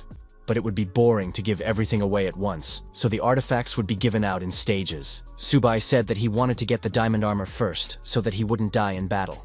Nei Qing noted that Su Bai was not yet ready for this armor. The young man admitted that this was cruel. The old man recommended that he train harder. Subai remembered how he once saw countless treasures and hesitated for just a second, and now he was crying, remembering that mistake. Subai noticed a man nearby and wondered, could it be old Tiger Lin? Lin Zhengnan told the young man to follow him. They needed to talk about something. Subai thought that he and Lin Yanzhan, Zhengnan's daughter, had nothing going on. They were honest with each other and innocent. Zhengnan suggested that Subai stay on the battlefield of myriad races. The young man replied that he was not angry and understood that old Tiger Lin wanted him to become a true master. The man admitted that he still did not understand what his daughter saw in Subai. The young man tried to explain that they were just good friends who knew what was acceptable and what was not. Lin Zhengnan said that he did not want to discuss this anymore and would not interfere in their childish affairs. He handed the young man the armor and added that it was his gift. The young man must take care of himself and not die on the battlefield. Subai accepted the gift and thanked Uncle Lin. Zhengnan ordered him to go to training immediately. Subai promised to train hard and not let old Tiger Lin down. The next day arrived. Students and military personnel paid their respects to the fallen. Chaozi said that Zheng Leiqiao should rest in peace. Han Zhan noticed Subai's appearance. Han Zhan was surprised and asked where Subai got such excellent equipment. Nu Qing addressed the warriors of the human race and announced that the army of the myriad races was already moving towards the Great Wall. There were more than 1 million enemies, but even if the humans were outnumbered, they would still win. Han Zhen noted that among the royal-level fighters, Lord Ni Qing was stronger than the king of the 9 circles of hell. To restrain Ni Qing, the myriad races would surely send several lord-level fighters to cooperate with the king. Subai asked what to do in that case. Han Zhan replied that they should use tactics and follow the orders of the leadership. An order was issued for all reconnaissance units from military universities to accompany the troops and advance into the Misty Mountains for reconnaissance. Upon detecting the enemy, they were to provide support in battle. Han Zhan said that diamond-level fighters had already entered the fray. Qing Shu warned of the need for caution. The aura here was unstable, and treacherous enemies were surely hiding nearby. Subai noted that the only enemies here were armored wolves and horned demon deer, but they were weak. One of the students declared that he would take care of the armored wolves and rushed into the attack. Han Zhan, wielding his weapon, noted that the enemies were afraid of them escaping. Chaozi admitted that his hands were itching to get into the fight. Han Zhan said that they were facing ordinary weaklings and that Subai could rest. Subai agreed that the beasts were weak, but he wasn't going to give up the glory just like that. The protagonist released his tamed animals from his backpack. Xiaoba and Xiaobai burst out and destroyed all enemies in their path. Han Zhan noted that Subai had completely lost his conscience. He didn't even want to share the credit for the battle. Cao Zi agreed with this opinion. The white tiger and the huge green turtle did indeed look threatening against the backdrop of weak enemies. The wolves and deer felt the pressure coming from deep within their blood and could not resist. The white tiger and green turtle roared loudly, subjugating the will of the beasts. Subai was surprised. Why were his animals roaring like that? The system congratulated the young man on awakening a new ability. Now he could subjugate other races and turn them into his personal combat unit. The protagonist was delighted. He had gained the ability of a legion. Han Zhen inquired what was happening and confirmed that Subai had indeed brought these animals. Subai said that the animals had been charmed by his charm. His colleagues were morally depressed. Subai noted that if the beasts had submitted, they must obey all orders. The armored wolf clan would guard the rear, and the demonic deer clan would guard the flanks. Han Zhan added that with such protection on the sides and rear, reconnaissance could be accelerated. Wang Yan wondered how Subai had managed to convince the armored wolves. The protagonist was surprised by the turtle's strange behavior. Had Xiaoba discovered some secret? The turtle was acting unusually. Suddenly, a giant centipede burst out of the ground. At the same time, Xiaoba was accelerated and thrown high into the air. Han Zhen warned everyone to be extra vigilant. The toothed centipede was extremely dangerous, and was known as the ghost of hell. Subai asked if the centipede was really that scary. The toothed centipede was indeed aggressive towards Xiaoba. Qing Shu noted that its body, like that of a centipede, was capable of burrowing into the ground in seconds and disappearing without a trace. Its paws were like saws. Nothing could withstand them. Han Zhan added that where the serrated centipede passes, not even grass remains. It is a real disaster. Its sharp paws instantly cut its target into hundreds of pieces. Subai suggested that this was an exaggeration. What he saw did not seem like such a threat. Xiaoba felt confident in the company of centipedes, almost befriending them. The protagonist learned that the clan of toothed centipedes expressed a desire to swear allegiance. Subai decided to agree. Deep in the valley of the Misty Mountains, people were making their way through the valley. The woman surrounded by huge primates assumed that the people would pass through this place tomorrow. However, the attack by the human race began much earlier. An order was given to all units to go on full combat alert. The huge monkey was attacked by a centipede that burst out of the ground. The woman, the leader of the beasts, was surprised. How did these centipedes get here? It was necessary to send alarm signals to the king of the 9 circles of hell. The primates began to scatter in terror, as a huge number of dangerous centipedes emerged from the ground. The woman tried to seal the place where the centipedes were emerging and summoned snakes from underground for support. However, the snakes that appeared were attacked by the centipedes and destroyed. The woman turned into a huge snake and tried to fight back against the centipedes that attacked her. The giant snake said that even her scaly armor could not withstand the attack. The centipedes won a decisive victory. The warriors who appeared afterwards saw the destroyed giant snake. It had been torn to pieces. But who did this to the mystical snake of the Misty Lands? Who could destroy it with such force? People were surprised. Could it be the serrated centipede, also known as the ghost of hell? Could it have appeared on the battlefield? The warriors said that it was necessary to immediately send a report and notify all armed forces. Toothed centipedes had been spotted in the Misty Mountains. If anyone from the human race encountered them, it was necessary to retreat immediately. Under no circumstances should they engage in battle with them. The first squad continued to advance deep into enemy territory. Hanjan reported that according to the map, the entire ridge of the Misty Mountains stretched for more than 300 kilometers. They had been on the road for a long time, but for some reason had not reached Clearwater Lake. Subai was indignant. Did his colleagues doubt the route he had mapped out? Qingshu suggested that they had gotten lost after all. Subai believed that this could not be the case. The problem was probably with the map. Hanjan said that the map could not be wrong, because it was a military map. Subai thought that he might indeed have made a mistake, as he had always been poor at navigating. Hanjan was indignant. Why hadn't Subai warned them about this earlier? Qingshu asked what they should do. Who would lead them to the Clearwater Lake if he was also bad at navigating? Subai was indignant. It turned out that everyone was confused about the directions, but for some reason, only he was being blamed. Hanjan now did not understand how they would be able to get to this lake. Subai said that in that case, they would have to resort to the last proven remedy. The young man took a green turtle out of his backpack. Subai gave the turtle a crystal and said that it should lead them to the Clearwater Lake. The turtle ate the crystal and confidently moved further along the road. Subai said that now they should not get lost. Qingshu said it was good that they had Xiaoba. Otherwise, they would never have found their way out of there. Hanjan expressed confidence that they were now moving in the right direction. The young people noticed that the fog was becoming less dense, which meant they had emerged from it. Subai said that the turtle was very good. It really knew how to find its way. However, what the students saw before them did not resemble Clearwater Lake at all. Where had Xiaoba led them? Hanjan checked the military topographic map and declared that they were on the edge of Clearwater Lake. Suddenly, a huge dragon appeared above the young people. The students were puzzled. The decision was made to flee. The young people turned around and quickly began to put this decision into action. Subai asked the turtle where it had led them. It couldn't be that the 3 of them had gone beyond the boundaries of the map and into unknown lands. Hanjan couldn't keep up with his colleagues and shouted for them to wait for him. After a while, the young people noticed that the creature had disappeared and decided to take a short break. But what was it?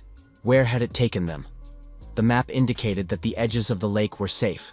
Subai said he had a feeling that the map couldn't be trusted. The map didn't show such a dangerous place. Could Xiaoba really have led them astray? A girl appeared in front of the young people and said that they were nobodies. How could they not even try to protect her at such a critical moment? Why did they only think about themselves? Subai was surprised. Where did this girl come from? Hanjan admitted that he was so focused on escaping that he didn't even notice her. The system reported that the hero had discovered a demonic phoenix with the blood of a scarlet bird. The clan of demonic phoenixes is proud and difficult to subdue. It is necessary to find a way to tame it. Subai was surprised. Could it be that the scarlet bird he was looking for was a child? The girl was indignant. Who did he call a child? The young man must be careful, otherwise the Holy Virgin would burn him alive. Subai thought. Maybe he should hit her so she would come to her senses. The girl asked what he was up to. How dare he approach her? The girl became angry and burst into flames. How dare this man show disrespect to the Holy Virgin? He would regret it. Hanjin thought that this girl was not simple at all. It seemed that she really did have a violent temper. Subai said that children who don't listen will have to be taught a lesson. The girl was outraged. Did this thing dare to raise a hand against her? The young people prepared dinner from the game that lived in the surrounding area. Hanjan asked Subai if he wanted a chicken leg. Qingshu added that they needed to regain their strength to fight again. Subai told the girl to stop fighting and offered her some food. The child replied that she wasn't done yet. When the elder of her clan shows up, then we'll see who wins. Subai said that when the elder appeared, he would defeat her. Right now, they needed to eat. The girl demanded justice and insisted that they let her go. Hanjan handed Subai a chicken leg. He admitted that the roasted chicken smelled wonderful. Hanjan noticed that it was a bronze fire rooster. Subai said that this was not surprising, as it was an extraordinary bird.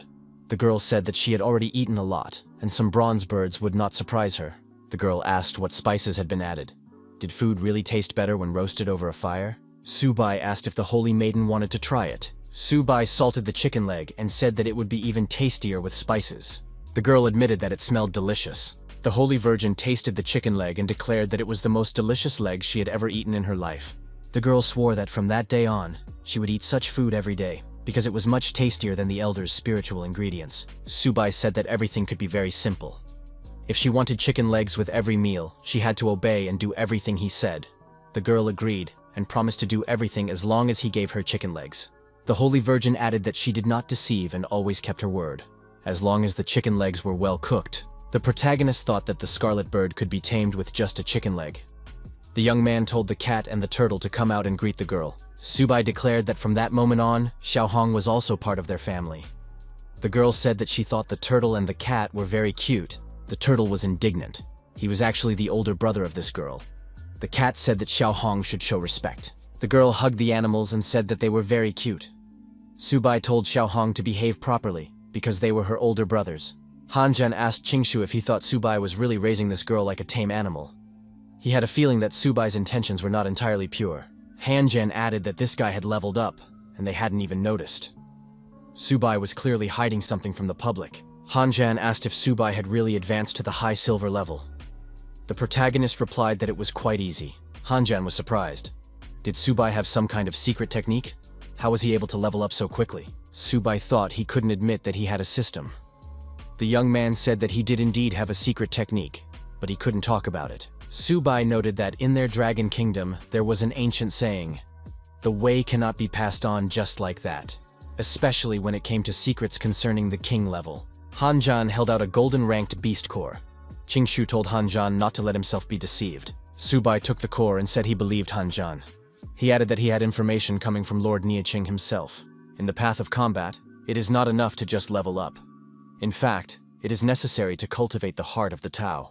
As long as a young man has a desire for the path and an unyielding will to become stronger, he will be able to grow faster and further than others. Hanjan listened carefully and replied that he still did not understand anything. Subai asked if Hanjan could see the big mountain. When he just looks at it, it seems like a huge and dangerous obstacle. But if you focus on the top, the path at the foot and in the middle doesn't seem so hard anymore. All you have to do is keep going without stopping until you reach the top. Hanjan said that he understood something, but at the same time, it was as if he understood nothing. Subai seemed to have said something, but he did not express anything meaningful. Qingshu noticed that Hanjan had just been deceived into giving up the golden core. Subai claimed that he was sharing the true secrets of the path to the king level. Hanjan said that now he understood everything and thanked Subai. The main thing was to repeat to himself every morning that he would reach the level of a king, no matter what it took. Then no bottleneck would stop him. Hanjan shouted that the true path was the easiest path. But why did he only understand this now? Now he would use every second to become better. Qingshu noticed that Hanjan had become completely hopeless. Subai objected. Hanjan had indeed realized something, and it was impressive. Subai told Xiaohong to stop playing and help the beasts awaken their second element. The girl asked how to do it because she didn't know how. Subai told Xiaohong to use her spiritual power to change the internal flows in their bodies. She had been able to do this before. She had the ability to awaken the second element in others. Xiaohong said she would try and activated the increased tension in her body, releasing excess energy. The girl said that now she really felt it. Xiaoba would be the first. The turtle tensed up from the external impact on its body. Xiaoba screamed that he was in unbearable pain. Xiaohong had to stop immediately. In the next moment, the green turtle grew to an incredible size. Subai said that this was Xiaoba's true form. The protagonist stated that the turtle now had a glowing tail. The turtle continued to scream in pain and agitation. Subai received information that the mysterious earth turtle had successfully awakened the second element, the source of water. The young man said that now that the water element had been awakened, the protection of this dual system had become simply terrifying. In the end, the turtle was satisfied. Subai declared that now it was Xiaobai's turn. The cat tried to escape such an execution under the cover of darkness. However, Xiaohong was on the alert. The girl energetically influenced the fleeing white cat. Subai told Xiaobai to hold on if he wanted to wake up. The big white cat also cried out in pain and resentment. As a result of the awakening, a huge white tiger appeared. It was of incredible size. The young man received information that it was now a sharp-toothed golden white tiger that had awakened the second element, shadow. Subai said that the white tiger with the blood of shadows was a dangerous dance of stealth and destruction. The next day arrived. Qingshu said that after resting, they should reach the pure water lake. Hanzhan asked if Subai knew where they were now. The protagonist asked Xiaohong where they were. Xiaohong pointed in the direction and added that they were about 80 kilometers from the central restricted area of Pure Water Lake. Subai said that in that case, they would set off immediately. There was no time to waste. Subai asked the girl what kind of dragon shadow they had seen the day before. Xiaohong replied that it was the Azure Dragon, the guardian of the restricted area near Clearwater Lake. She added that the dragon was incredibly powerful, and that any creature that approached the heart of this territory would be destroyed. Xiaohong said that this dragon was indeed very frightening. Even creatures at the Lord level who tried to enter did not return. Hanzhan asked in surprise, "Is the dragon really so strong that it could eat them all?" Qingshu asked, "If the Azure Dragon is really there, why hasn't the King of the Nine Circles of Hell tamed it yet?" Xiaohong replied that at one time, the King of the Nine Circles of Hell had gathered the elders of all three great royal clans, but even then, they had been unable to subdue the dragon. Qingshu was surprised. Even the King of the Nine Circles of Hell couldn't handle the dragon? Wasn't it too dangerous to rush forward like this? Subai ordered the system to analyze the presence of Azure Dragon blood nearby. The protagonist decided that today he would tame this dragon. If it was really here, then all four divine beasts would be gathered. Based on the scan results, the system reported that Azure Dragon blood had been detected nearby. However, the carrier's current power was insufficient to tame it. The egoist thought, even the system warns that the Azure Dragon is very dangerous. Indeed, they should retreat. The commander of the first squad suggested that his colleagues step aside for a moment. The young man asked the girl if she knew the way through the Misty Mountains. Xiaohong replied that the roads in the Misty Mountains change with the weather, so she didn't know the right way either. Subai said that this could be a problem. Qingshu noted that if the Misty Mountains were west of Clearwater Lake, perhaps they could just go east and find their way out that way. Hanzhan said that the problem was that they didn't even know where east was. The protagonist suggested using the sun for orientation. Qingshu noted that the sun on the battlefield of Myriad Raz was extremely unreliable. Moreover, the fog in the heart of the mountains was so thick that nothing could be seen. Xiaohong told her mentor that she knew of a small tribe's village nearby. They could ask them for directions. Subai was surprised. Why hadn't Xiaohong mentioned this before? Qingshu noted that their little phoenix had saved the day again. Xiaohong said that the tribe was called the Spirit Snake Clan. The nearest settlement was within 1,000 kilometers of Clearwater Lake. Subai said that was great and ordered the girl to take them there. They headed for the Spirit Snake Clan. Xiaohong said that the Spirit Snake Clan once had a platinum-level warrior, but he had led the tribe's elite into battle. Now, only the elderly, sick, and wounded guarded the village. The strongest among them was the elder, who was at the peak of the gold level. The expedition made its way further through the forest. Peeking out from the bushes, Xiaohong pointed to the village of the Spirit Snake Clan. Subai was surprised. There was a snake's nest right on their course. Hanzhan said that although the clan was small, judging by the number of snake holes and the aura around them, they had more than 10,000 wild animals. The exact number of creatures guarding the territory was unknown. Hanzhan suggested attacking from different sides to lure them out of their burrows. Once they were separated, they could be destroyed piece by piece. Qingshu said that was too dangerous. It would be better to catch one golden beast and interrogate it. it would have to reveal the location of the passage. Subai said that these two only think about how to fight. We must not forget that Xiaohong is the holy maiden of the royal clan. Han Jan asked what Subai suggested doing, what his strategic plan was. The protagonist replied that he had a brilliant plan. Information came in that the envoy of the ancient royal clan had arrived. It was necessary to greet him with honors. Young men in black cloaks accompanied Xiaohong. Subai announced that the holy maiden of the ancient demon Phoenix clan had arrived and should be greeted appropriately. The snake said that she could sense the aura of the royal blood of the ancient demon Phoenix clan. It was a great honor for them to receive such noble guests. She was accompanied by 3 high lords from the Hidden Land and the Mist Snake clan. The old snake said that the second elder of the Spirit Snake tribe respectfully greets Lady Demon Phoenix and the 3 lords of the Misty Lands. The 4 great lords have honored them with their visit.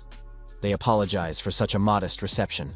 Subai asked if the clan had any spiritual materials or medicinal herbs, as it was necessary to gather everything available to restore their strength.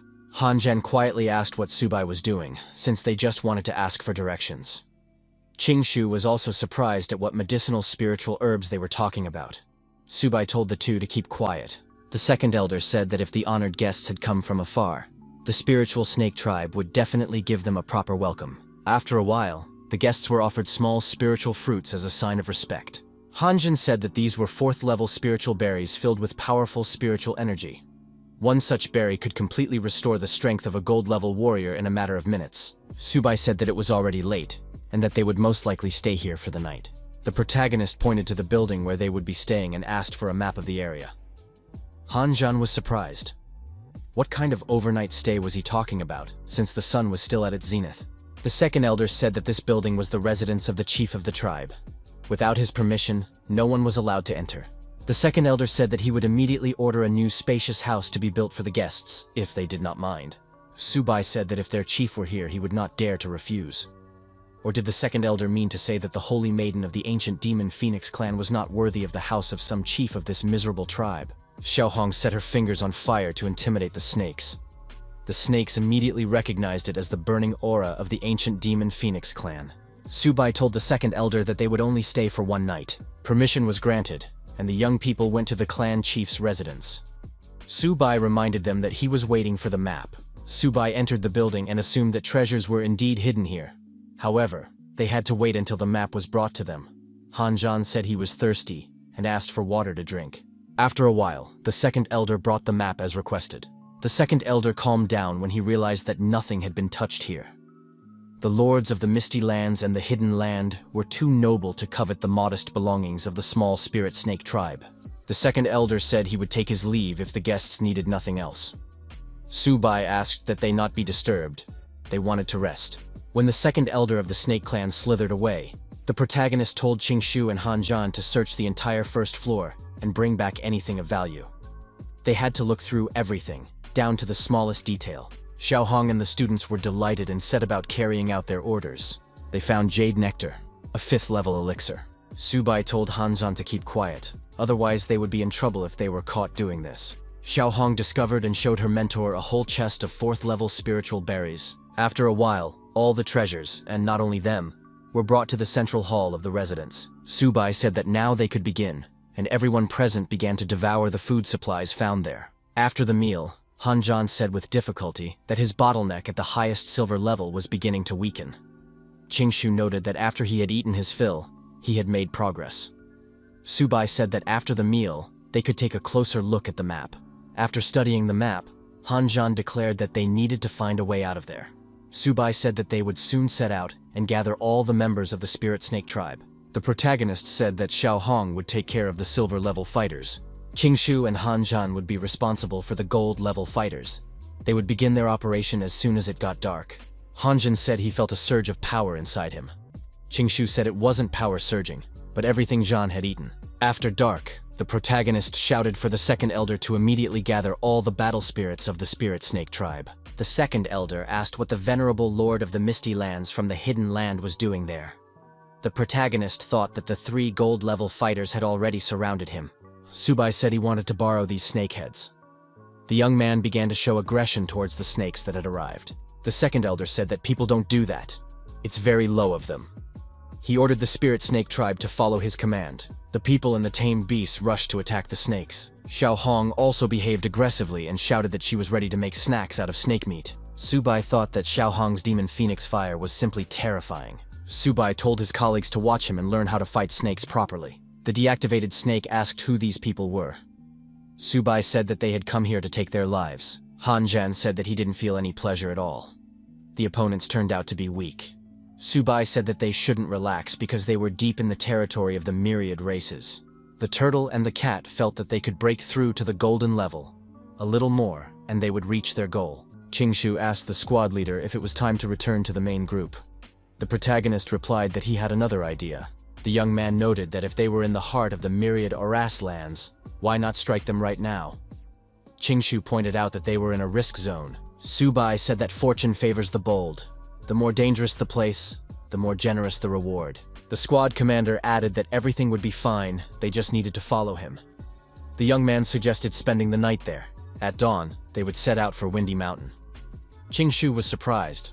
What was he talking about? Qingshu noticed that this was the territory of the Black Leopard tribe. Han Zhan noted that Subai had become completely uncontrollable after being made commander of the squad. The next day arrived. Qingshu asked why they were using the same trick. Subai replied that this trick still worked. Why reinvent the wheel? He told the leopards that the venerable lords of the Misty Lands from the Hidden Land had arrived. Why was no one there to greet them? The leopard ordered that the elders be informed of the guests immediately. The lords of the Misty Lands had arrived. A huge black leopard appeared with swords in his hands. He asked, "Had the guests come here to die?" The elder noted that the brown leopard's tribe had long harbored hatred for the representatives of the Misty Lands. Today would be the day of their revenge. After these words, the elder raised his swords and rushed into the attack. Han Zhan repelled the attack of the elder of the Black Leopards and said that Subai's plan had failed. The protagonist noted that he was unaware of the old feud and commitment to vendetta. Subai declared that they would have to fight their way through and called on his tamed beasts for help. Xiaoba and Xiaobai immediately engaged in combat with the armed brown leopard. Subai noted that leopards are very fast and added that he was counting on Xiao Hong. Xiao Hong rose into the sky and her body began to radiate increased energy. The girl directed the excess energy at the leopards, depriving them of their mobility and ability to do anything. The leopards were destroyed. Han Zhan noticed that he had just leveled up. Subai noted that Han Zhan had used the very technique he had been shown earlier. The system reported that the spiritual earth turtle had reached a new level. The same thing happened with the golden white tiger. Subai noted that this was real progress. Subai noticed that Xiaoba had grown again. There were also changes in Xiaobai. The young man said that from that day on, the white tiger would become the master of shadows. Han Zhan noted that Subai had become stronger again. He added that he had gained the will to seek the Tao and faith. Why shouldn't he break through further? Subai said that Han Zhan's faith was apparently not strong enough. That was why there was no noticeable progress. Subai, studying the map, asked where they would go next. Xiao Hong said that there was another place she had not been to. The girl pointed in the direction and added that it was the main city of the snakes of the mystical land. Subai said that in that case they would go there. Han Zhan said that this was pure madness. It was a truly great city of myriad races. Even if they were currently at war with humans, there were bound to be powerful guards there. Han Zhan noted that with their forces, going to the main city would be tantamount to seeking death. Going there was too dangerous. If the enemies found out that they were humans, there would be no escape. Qingshu noted that Han Zhan was right. Going to the main city with just the three of them was too risky. Subai was surprised. Had his colleagues forgotten their faith and their desire to seek the Tao? If they wanted to obtain more resources and become stronger, they had to go to the main city. The young man added that when they reached the level of king, standing on the Great Wall and looking down on the myriad races, as if they were tiny ants, they would receive much admiration and make a great contribution to the development of humanity.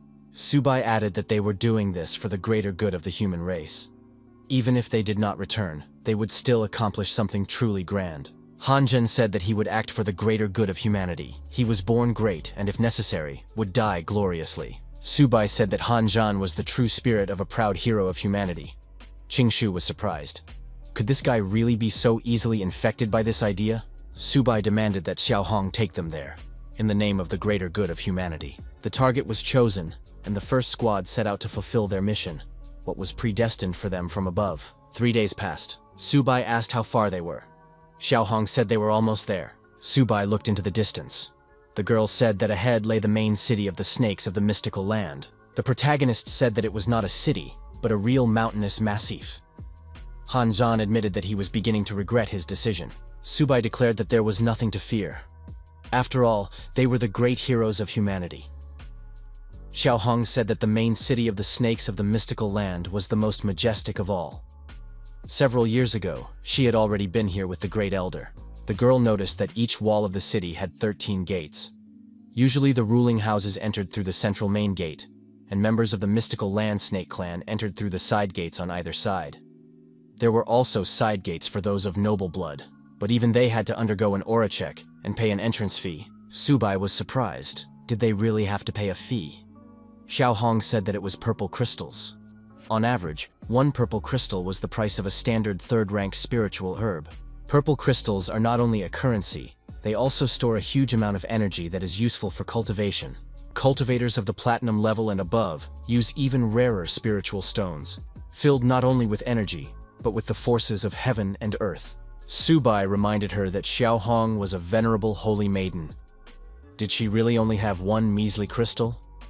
The girl replied that it was a spatial bag with about 100 cubic meters of usable space inside. Xiao Hong added that she was actually quite rich and poured jewels out of the spatial bag. Qingshu said that Xiao Hong was a real little rich girl. Subai was surprised. Did all of this belong to Xiao Hong? The protagonist said that it was unsafe for a child to carry so much money with her. As her mentor, he had to keep everything safe. Subai put all the jewels back in the bag and said he would be responsible for them until she came of age. The young man thought that this time he had hit the jackpot.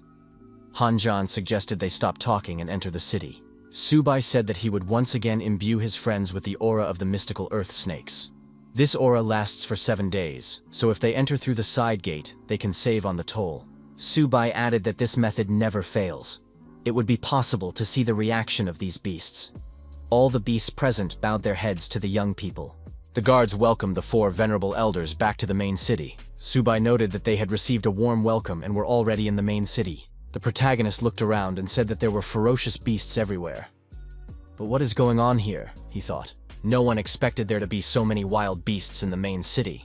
Qingshu noticed that their forces were considerable. The foundation of the myriad races was much deeper than previously thought. Human warriors were no match for them. Xiao Hong said that the 3 royal clans kept the lower classes in an iron grip. Now the king of the 9 circles of hell had raised an army of 10 million, but she was sure that 9 million of them were just cannon fodder. The real elite were only the relatives of the royal family of the 9 circles of hell and the clan of snakes of the mystical earth. Qingshu said that it was no surprise that Lord Huanshan did not take this army seriously. That is the real reason. However, no one expected the main city of the myriad races to be so lively. Subai suggested that they split up, because if they stayed together all the time, the work would proceed too slowly. Subai said that he was a partner and warned them about this right away. The young man gave each of his colleagues a purple crystal and told them to act according to the situation. They would meet at the city gates. As they parted, the protagonist said they didn't need to thank him. Qingshu called the squad leader greedy because he had a whole bag of these crystals. Qingshu said he would look for a place where he could read ancient books. Would Han Zhan go with him? Zhan replied that he was interested in weapon shops. Subai looked at the tall building ahead and said that it must be the place. What treasures are there? He asked. Could this be the treasury of the capital city? He wondered. The wall was not very high and easy to climb over. Xiao Hong pointed to a dragon flying by. Subai thought he was lucky this time. It was good that he didn't try to climb over the wall right away. The young man said that he was familiar with these ruins. He thought he had seen them in some ancient book. Subai said that he remembered it was a flight ban. The Dizhu Xuanmen clan had indeed spared no expense. With such a barrier, even a diamond-level expert could not climb over the wall unnoticed. The protagonist was curious about what they were hiding inside. Xiao Hong noticed someone approaching. The lord approached the guards to check on them. The senior guard reported that the service was proceeding normally and no violators had been found. Subai and the girl were hiding around the corner at the time. Subai told Xiao Hong not to go anywhere and to wait for him there. Our hero decided to test Xiaobai's new ability and became almost invisible. That is, translucent. The commander of the guards ordered the door to be closed behind her. Subai followed. Then the protagonist deactivated the snake using a shadow attack technique and became visible again. The young man decided to see what treasures were here and why they were so carefully guarded. Subai discovered a whole mountain of amethyst crystals. It was a real stroke of luck. Now, even if he wanted to, he couldn't become poor. Subai saw someone's shadow in the distance and thought that there was someone else here. Could it be a representative of the Dizu Xuanman clan? He said, demanding that whoever was hiding come out immediately. There were two people hiding. It turned out to be Qingshu and Han Zhan. They were also surprised to see their commander here. One of them had gone shopping, another to read books, and the third had decided to visit the weapon shop. However, all three met here. Qingshu said it was a strange coincidence. Subai noticed that the two had tried on thieves' gear. Hadn't they always been righteous? How had they managed to get past the guards? Han Zhan said that they had discovered a tunnel. He wandered through it and somehow ended up here. Subai said that talking was inappropriate now. They had to take as much as they could carry, and it was better not to make any noise. The squad leader added that the two should not follow him. Han Zhan reminded them that greed had never done anyone any good. The young men's backpacks were stuffed to capacity, and they said they couldn't carry anymore. Suddenly, a bell fell off Han Zhan's backpack and hit the ground. It made a loud noise. The guards detected movement in the ancient temple and went on full alert. The sergeant of these guards was also discovered. When he regained consciousness, he said that the ancient temple was being robbed, that the barrier had to be activated at full power, and that no one should be allowed to leave. Subai said that they needed to flee, otherwise they would be doomed. Suddenly, everything around them shook. The criminals were running away, and they had to be caught. The elder ordered the entire city to be sealed off, every house to be searched, and the intruders to be found. The criminals ended up on the roof of a building, from where they could watch as the entire guard was put on full alert. Han Zhan suggested that they were in big trouble. Qingshu agreed with this assumption, and added that the entire city was blocked off, so there was no help to be expected. Subai said that he knew the saying, "The most dangerous place is the best hiding place." Xiao Hong appeared in front of the guards and shouted that she had seen people. The girl pointed in the direction where these people had been spotted. The guards reacted quickly, but were immediately deactivated by the protagonist and his friends. The young people made their way into the vault. Xiao Hong asked what they were looking for. Subai replied that he had a feeling there were treasures hidden there. Xiao Hong pointed out the hidden door to the master. Subai said he couldn't see anything. The girl explained that the door was sealed with a spell so that people couldn't find it. Xiao Hong activated a hidden mechanism, and the door opened. Subai said that the Xuanmen were very cunning. It was no wonder he hadn't noticed the door before. Xiao Hong added that there was a powerful energy downstairs. The young people descended the stairs that were just behind the secret door. Downstairs, they discovered the Tree of 1,000 Wishes. The protagonist was surprised. "What is this strange tree?" Xiao Hong said that it was forbidden magic. How did the Dizu Xuanmen clan dare to grow such a thing? Are they really aiming to become the fourth royal clan? Subai thought he had heard that name somewhere before. The Tree of 1,000 Wishes. The system reported that this tree contained countless fragmented laws of power. The tree was directly related to the Great Catastrophe. This chance could not be missed. Xiao Hong added that the Dizu Xuanmen clan had committed a terrible deed. To grow the Tree of 1,000 Desires, they needed tens of millions of snake-like monsters. Subai climbed to the top of the tree and asked the girl what it was. Xiao Hong replied that it was an 8th-rank spiritual fruit. The Dizu Xuanman clan sacrificed countless lives to obtain this fruit. Subai picked the fruit and said that it was the size of a fist, but weighed more than 100 jin. The young man added that this was the first time he had seen such a spiritual fruit in his life. "What is this fruit good for?" he asked. Xiao Hong said that this fruit contained incredibly terrifying energy. It helped masters of the Lord level increase the concentration of their blood. When the concentration reaches a certain level, they have to destroy countless of their own kind. That is why the method of cultivating the Tree of 1,000 Desires was declared forbidden by all 3 royal clans. Subai said that in that case, they really couldn't leave this tree here. The system explained that in order to transplant the divine tree, it was necessary to first awaken its divinity. One had to place a hand on the divine mark. Subai said that this tree could not be left here and reached out his hand to its trunk. The trunk expressed dissatisfaction. Subai touched the tree and said that he was ready. The activation of the tree's divinity began. The protagonist noticed the appearance of a spatial rift. But how is this possible? Could these be the small disturbances? He thought. Xiao Hong asked in fear what the mentor had done. After all, space had begun to collapse. "We must leave here immediately, or we may be sucked into the rift. If we don't leave now, it will be too late." Subai shouted for Xiao Hong to hide immediately. They had to hide in the spatial bag. Subai announced that it was temporarily safe here. Xiaohong said that the master had indeed transplanted the tree of 1,000 wishes. The heavenly treasures he had collected appeared before the protagonist. The young man said that it seemed to have worked. However, why was the earth still shaking? Subai was outraged when he realized that the tree was devouring his heavenly treasures. The young man showed aggression towards the tree. Could it be that all his spiritual materials were stolen by this tree? He thought. Xiaohong was frightened and told the master to be careful. At the Great Wall Defense Army base, Ni Qing visually recorded the release of energy. The military man said that this energy was incredible and seemed to go beyond the laws of nature. Ni Qing was surprised. Could something even stronger than the king of the 9 circles of hell have awakened in the depths of 10,000 raws? The soldier was surprised. Could it be an entity that surpasses the level of a king? Ni Qing ordered to immediately contact the reconnaissance team and find out what was going on there. The royal city of the heavenly 9-tailed fox. The 9-tailed fox assumed that it was a divine-level power. But how is that possible? The forbidden area has not yet been opened. Where could this divine energy have come from? Why did such a terrifying force appear right in the main city of the Dizhou Xuanmen clan? We must send scouts there, the royal city of the 9 circles of hell. The elders said that this energy was too terrifying. What is going on there? Why did such a nightmarish flow appear in the main city of the Dizhou clan? What is going on there? Asked the assistant.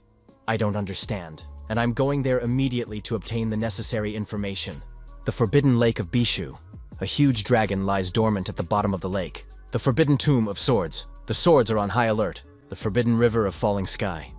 Everything here is also subject to the standard schedule. The divine race of the Eternal will soon return to the world of the living. Please do not leave. The bullet of the battle of 10,000 races. Everyone present is surprised. What is really happening? Is it really an earthquake? But everything comes from the main city. Could it be the tree of 1,000 wishes? He thought. The monster thought, if the 3 royal clans find out that he used forbidden arts to cultivate it, he will be finished. The animals saw that the Dizhou Xuanmen clan had gone on the offensive and decided that they needed to retreat. After all, it was impossible to fight in such chaos. Chaos broke out among the ranks of 10,000 RAS. The brown bears were indignant. How could these beasts from the Dizhou clan just take off and run away? Subai also did not understand what was happening. Did he initiate all this? The elder appeared in the sky, exuding excessive energy. She asked the young man how he dared to touch the sacred tree. Subai thought that now he would have many serious problems. The 9th elder of the platinum rank ordered her assistants to seize the young man. Subai thought that if he didn't run away right now, it would be too late, and he would be finished. The 9th elder began to pursue the commander of the advance guard. Subai tried to run away as fast as he could. At the last moment, our hero managed to activate a protective barrier and defend himself from the 9th elder's attack. The attack on our hero did not stop because he had destroyed their clan's sacred tree. Now, even tearing the young man to pieces would be too easy a punishment. Qingshu felt a sharp surge of energy. Could it be Subai again? Han Zhan prepared his weapon and told Subai to run away first. He would personally delay the 9th elder. The monster woman attacked Han Zhan, and the young man flew to the side. She asked, "Does he really think his armor can withstand my attack?" Subai asked if Han Zhan could handle it. If not, we can run away together. Han replied that they should leave, and he would cover their retreat. Han Zhan said that the monster woman should try to catch his sword art. His opponent replied that these were all pathetic tricks. Such attacks could not harm her. The man would have to say goodbye to life. Han Zhen changed his mind about taking such a big risk and shouted for them to wait for him. He also activated retreat mode. Subai threw a spiritual fruit to his friend and told Han to swallow it quickly so he could restore his energy. The monster woman continued her pursuit and said that none of them would escape her alive today. The first squad did not listen to the monster's words and only increased their speed, running away from danger. The female monster was surprised. Is this really the speed of the gold level? After 3 hours, our heroes continued to move at an accelerated pace. The monster said that they couldn't let these people get away. The female monster did not understand where they could be hiding. This is the forbidden zone of the Falling Sky River. If you go further, you may end up at the Azure Pond. The students hid behind a rock and decided to take a break. It seemed they had shaken off their pursuer. Han Zhan asked what sacred tree they had been talking about and why the monster woman kept mentioning some tree. Subai said it was a long story. The main thing now was to regain their strength and get out of there as quickly as possible. The ninth elder of the platinum rank was nearby and declared that none of them would leave. They would have to identify them personally. Hanjan grabbed his weapon again and told Subai to leave first. The monster ordered the return of their clan's sacred tree. "In that case, I grant this man a quick death," he added. There was a powerful explosion, and Hanjan was thrown far back by the shockwave. Subai was surprised. How dare they call this tree of desires sacred? The young man added that he had rid them of this evil. The ninth elder said he would see how long this man could hold out. Hanjan once again said to leave this monster for him. He added that he was not joking. "It is better to leave one than to perish all at once. The victory of humanity is what matters most." Subai and Qingshu, running away, said they would wait for Han nearby. The ninth elder rushed after them and asked, "Are these people still trying to escape?" Hanzhang appeared in front of the huge snake and said that he was his enemy today. The ninth elder threw Hanzhang far away and declared that this man was overestimating himself. His life is not worth the life of an insect. Hanzhang jumped to his feet and grabbed the snake by the tail. The young man declared that he was not finished yet. The ninth elder swung his tail and threw the man far away again. Hanzhang fell to the ground again, and this time, blood flowed from his mouth. Subai and Qingshu managed to reach the Azure Pond. Subai was surprised. "Why is it so quiet here? Is the Azure Dragon not at home?" At the edge of the forbidden area, the monster asked its mistress, "Why is it so strange here? Usually, any living creature that enters the forbidden area is immediately attacked." The monster said that their sacred tree was still in the hands of the fugitives. "Under no circumstances can we let them go." Suddenly, the sky darkened, and a huge dragon appeared in the air. It was the Azure Dragon, and the monsters decided to retreat immediately. Subai treated his tamed animals to crystals and told them to eat as much as they wanted. Qingshu was surprised. How can Subai eat so calmly? The pursuers could appear at any moment. Subai was surprised. Does Qingshu still not understand? This is our forbidden zone. They wouldn't dare come here. Otherwise, those two elders of Xuanling would have been here long ago. The protagonist noted that in any case, they couldn't stay here for long. They had to decide where to go next. Qingshu suggested returning to the Misty Mountains and joining up with the main forces. Subai replied that they had already caused too much commotion on foreign territory. If they moved back, they might encounter the Xuanling clan. Subai suggested returning to the heart of the 10,000 races and launching a surprise attack. Qingshu decided that the commander of the detachment had gone mad. There would be not 2 platinum masters hunting them, but many more. The protagonist said that this time they would take a different route and make a small detour. Qingshu asked if Subai knew the way. Subai replied that he knew the way. Besides, they could always try to find Hanzhang. Trees die if they stand still, but people live as long as they keep moving. Subai said that they were about to set off and that the assistants should hurry up. Subai told his colleagues that he had recently realized something. If you encounter an opponent of platinum level or higher, you can forget about fighting. The only thing that makes sense is to use your strength to speed yourself up and slow down your enemy. In that case, there may be a chance to escape. Qingshu agreed. The gap between the gold and platinum levels was too great. Moving through the forest, Subai held back his friend and told him to be careful. Movement has been detected on the right. The young men noticed wild beasts leading a captive, and that captive was Hanzhan, his hands tied behind his back. The beasts claimed that no one could save this man now. Subai said that if they rushed in recklessly, Hanzhan would be in serious danger. First, they needed to calculate everything. Qingshu asked what Subai was up to again. The protagonist replied, "One clever move can decide the outcome of the whole day." Hanzhan said that these beasts were behaving like true savages. Their behavior violated all conventions. The beast declared that he was ready to destroy this man right here and now. Suddenly, 2 young men in dark robes appeared in the nearby forest. They demanded that the wild beast stop immediately. "What is he doing here anyway?" they asked. The wild beast reported that he was acting on the orders of the 10th elder and was escorting the man back to the clan's territory. Hanzhan was delighted. "Have they really come for me?" Subai hit the prisoner on the head with his hand and told him to be quiet. Subai clarified, "Is this the escort squad? They are tasked with supervising the transport of the prisoner and collecting military supplies from the Cat clan." The beast said that the supplies had already been delivered. The envoy noticed that the transmission was crackling, so a new batch was needed. Subai was surprised. "Does this guard dare to question the clan's orders?" The beast replied that it was an honor for him to serve the messengers. The guard, the messengers, and the prisoner arrived at the territory of the Ghost Cat clan. Subai said that he would interrogate the prisoner himself, and that the guard should immediately summon the clan elder. The elder arrived and apologized. He had not known about the messenger's visit in advance. Subai stated that they had come for supplies and spiritual materials. The elder was surprised. The last shipment had been delivered only 10 days ago. Why again? The messenger explained that a catastrophe had struck the front. They had suffered enormous losses and needed new materials to hold their positions. Subai was furious. After so many years of war, isn't every single clan out of 10,000 races teetering on the brink?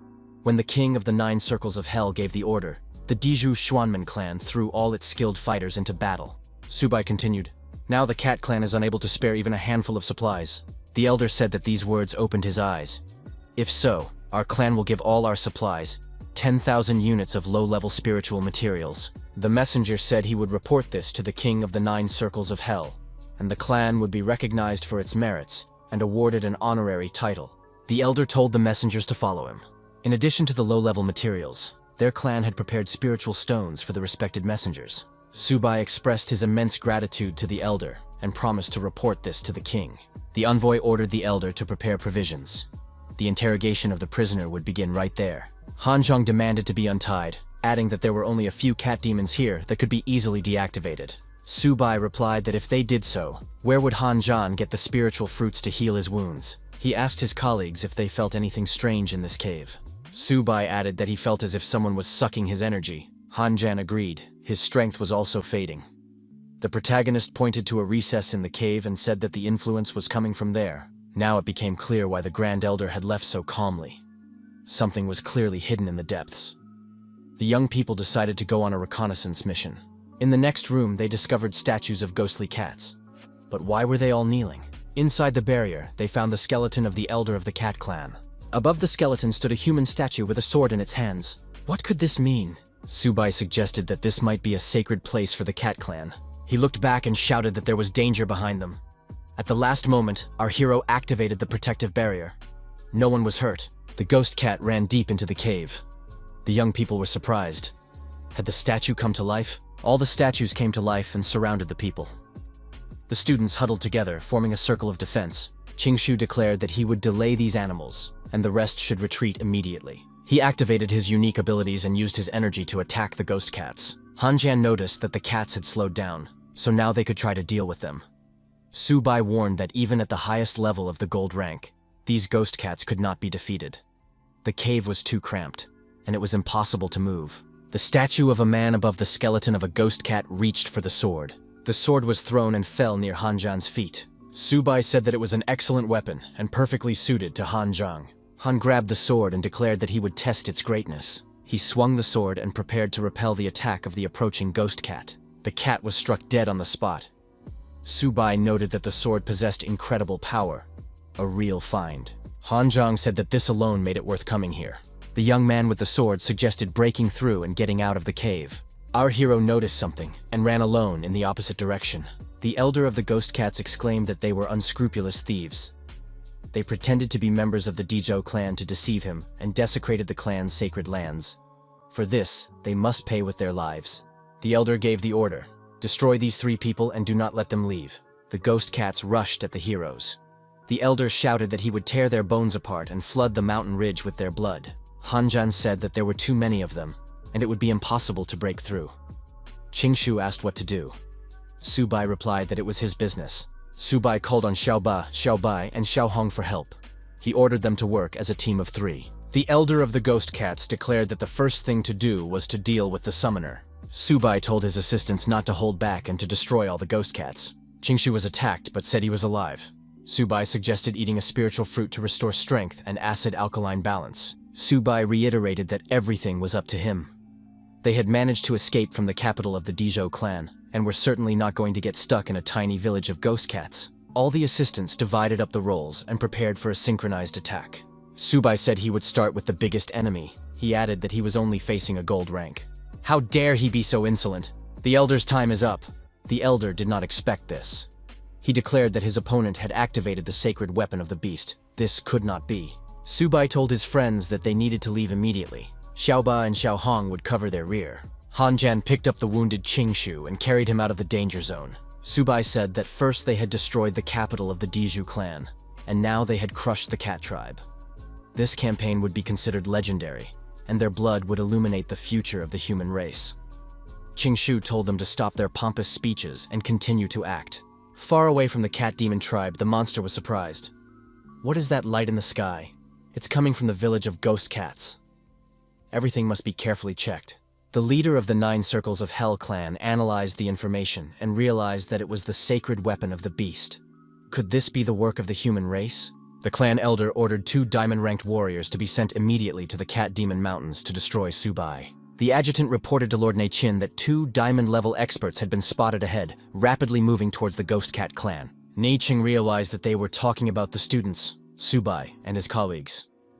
The elders issued an order to send 2 diamond experts to the Demon Cat Mountains to support Subai.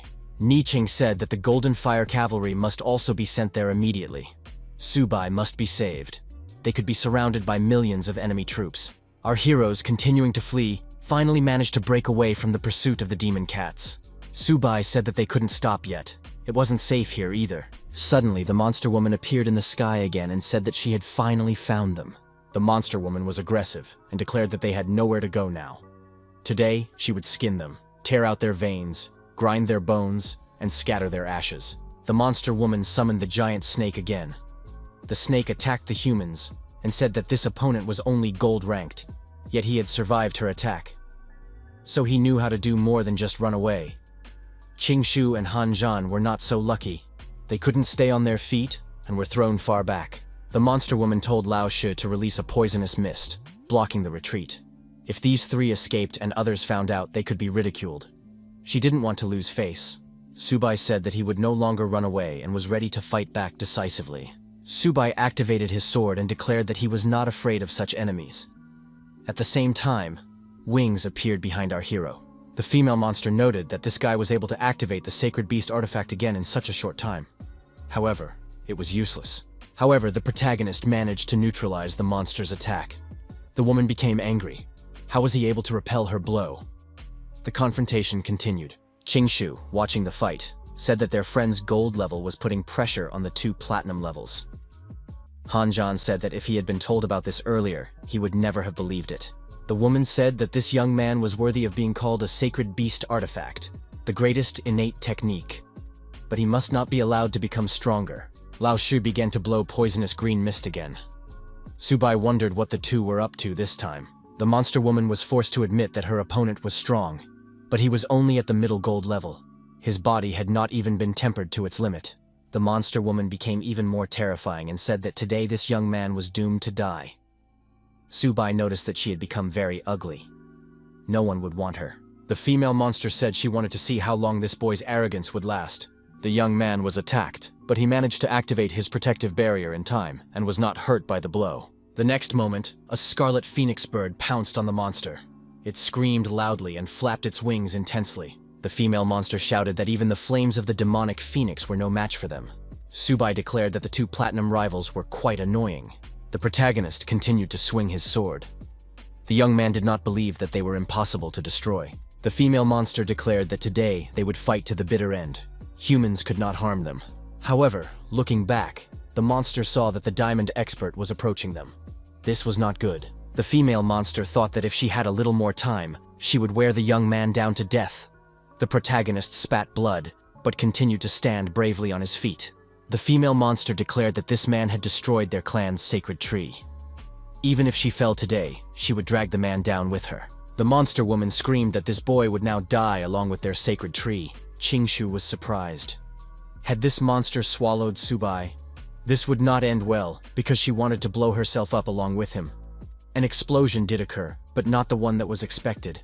Han Zhan suggested that General Lin had appeared. Could it be that he had saved Subai? General Lin, standing behind a protective barrier, asked the young man if he was okay. Subai replied that he was unharmed. But why was Uncle Lin here?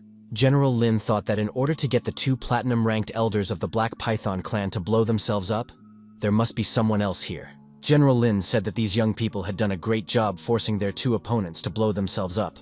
Now they had to return to base quickly. They couldn't be late. 2 shadows appeared in the air. One of them said it was already too late. The other shadow added that they had finally found these people. They were the Diamond Expert of the Black Python clan and the Diamond Expert of the Great Bear clan. The Bear clan expert was surprised. Could Lin Zhengnan be here too? The battle continued on the battlefield. A huge flash on the horizon was visible from afar. The Supreme Elder said that a mountain of demon cats was attacking them. Reinforcements must be sent to the mountain of demon cats immediately. The assistants reported that reinforcements were already on their way. The diamond expert of the Great Bear clan lifted a huge stone above his head and said that General Lin had destroyed the elder of his clan that day. Today, he would make the general pay with his life. The diamond expert of the Black Python clan said that today they would destroy everyone and sacrifice them to the king of the 9 circles of hell. The diamond experts attacked the people with all means available. General Lin, using his unique abilities, continued to maintain the defensive barrier. General Lin told the students to leave immediately, saying he would take care of things himself. Subai wondered if Uncle Lin could handle 2 diamond-level opponents on his own. The general shouted loudly, "Hadn't they heard?" To leave was his order. Hanzhan told Subai to retreat first and bring reinforcements. They couldn't disobey the order of a combat general. Suddenly, the ground shook in front of the students, and cracks appeared on it. The young people stopped in surprise. The diamond expert of the Great Bear clan said that these 3 would not escape him. Subai suggested that his comrades fight this giant. The diamond expert of the Black Python clan said that Lin Zhengnan would not be able to save himself, yet he was trying to save others. The opponent attacked the combat general, releasing magical snakes in front of him. General Lin said that the 3 students would not be able to defeat a diamond-level expert. It was necessary to continue retreating. Subai called on Xiaobi and Xiaobai to attack from the flanks. Xiao Hong went on the offensive head-on. They had to give it their all. The diamond expert of the Great Bear clan said that no one could save these kids. Now they would all die. The attack was launched, and our hero and his assistants were scattered in different directions. The protagonist said it was too painful. Hanjin said that diamond experts are truly terrifying. They are capable of controlling nature. How can we deal with them? The giant said that his opponents should tremble. Unexpectedly, the diamond expert of the Great Bear clan was attacked by the Golden Fire Cavalry. Of course, he did not expect this.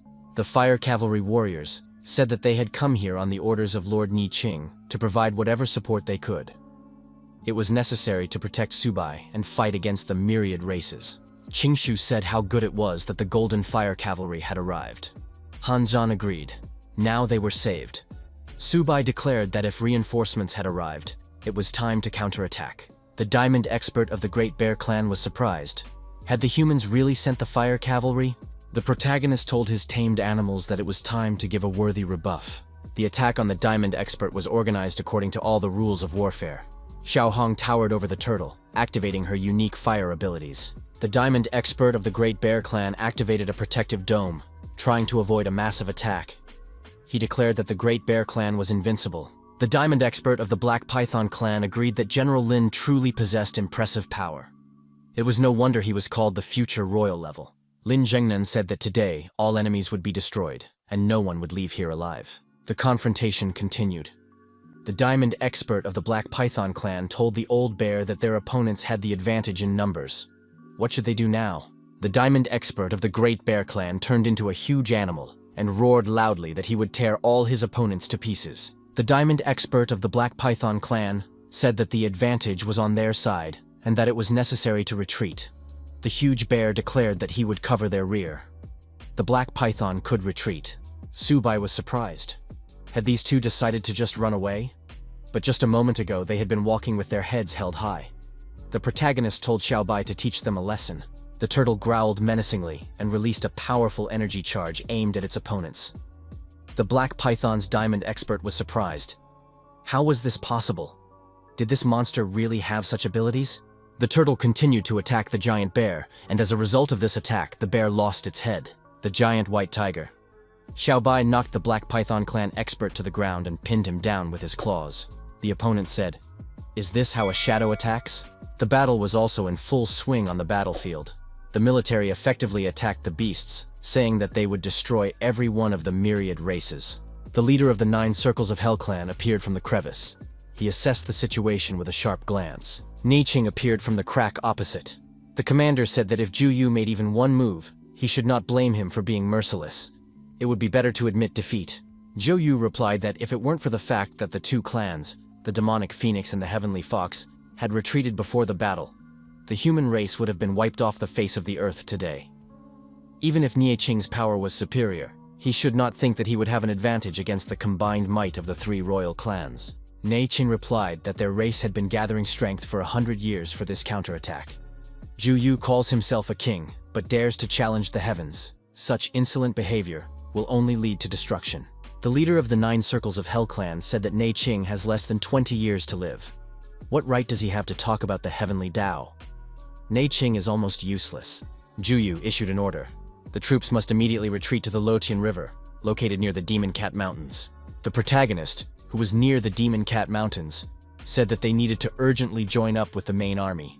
Han Zhan, riding on a turtle, said that they were moving too slowly. Qingshu told Han to stop complaining. He should be happy that they had a comfortable ride. General Lin climbed onto a high rock and told the students not to move. Military movements had been spotted ahead. Su Bai asked what was happening there. Lin Zhengnan reported that the Luotian River must be ahead. Su Bai asked why there were so many troops from the Myriad clan here. General Lin said that the people had won the battle on the front lines, and their opponents had been forced to retreat to the Luotian River. They needed to quickly bypass them and return to camp. Han Zhan was delighted because the human race had won a great victory.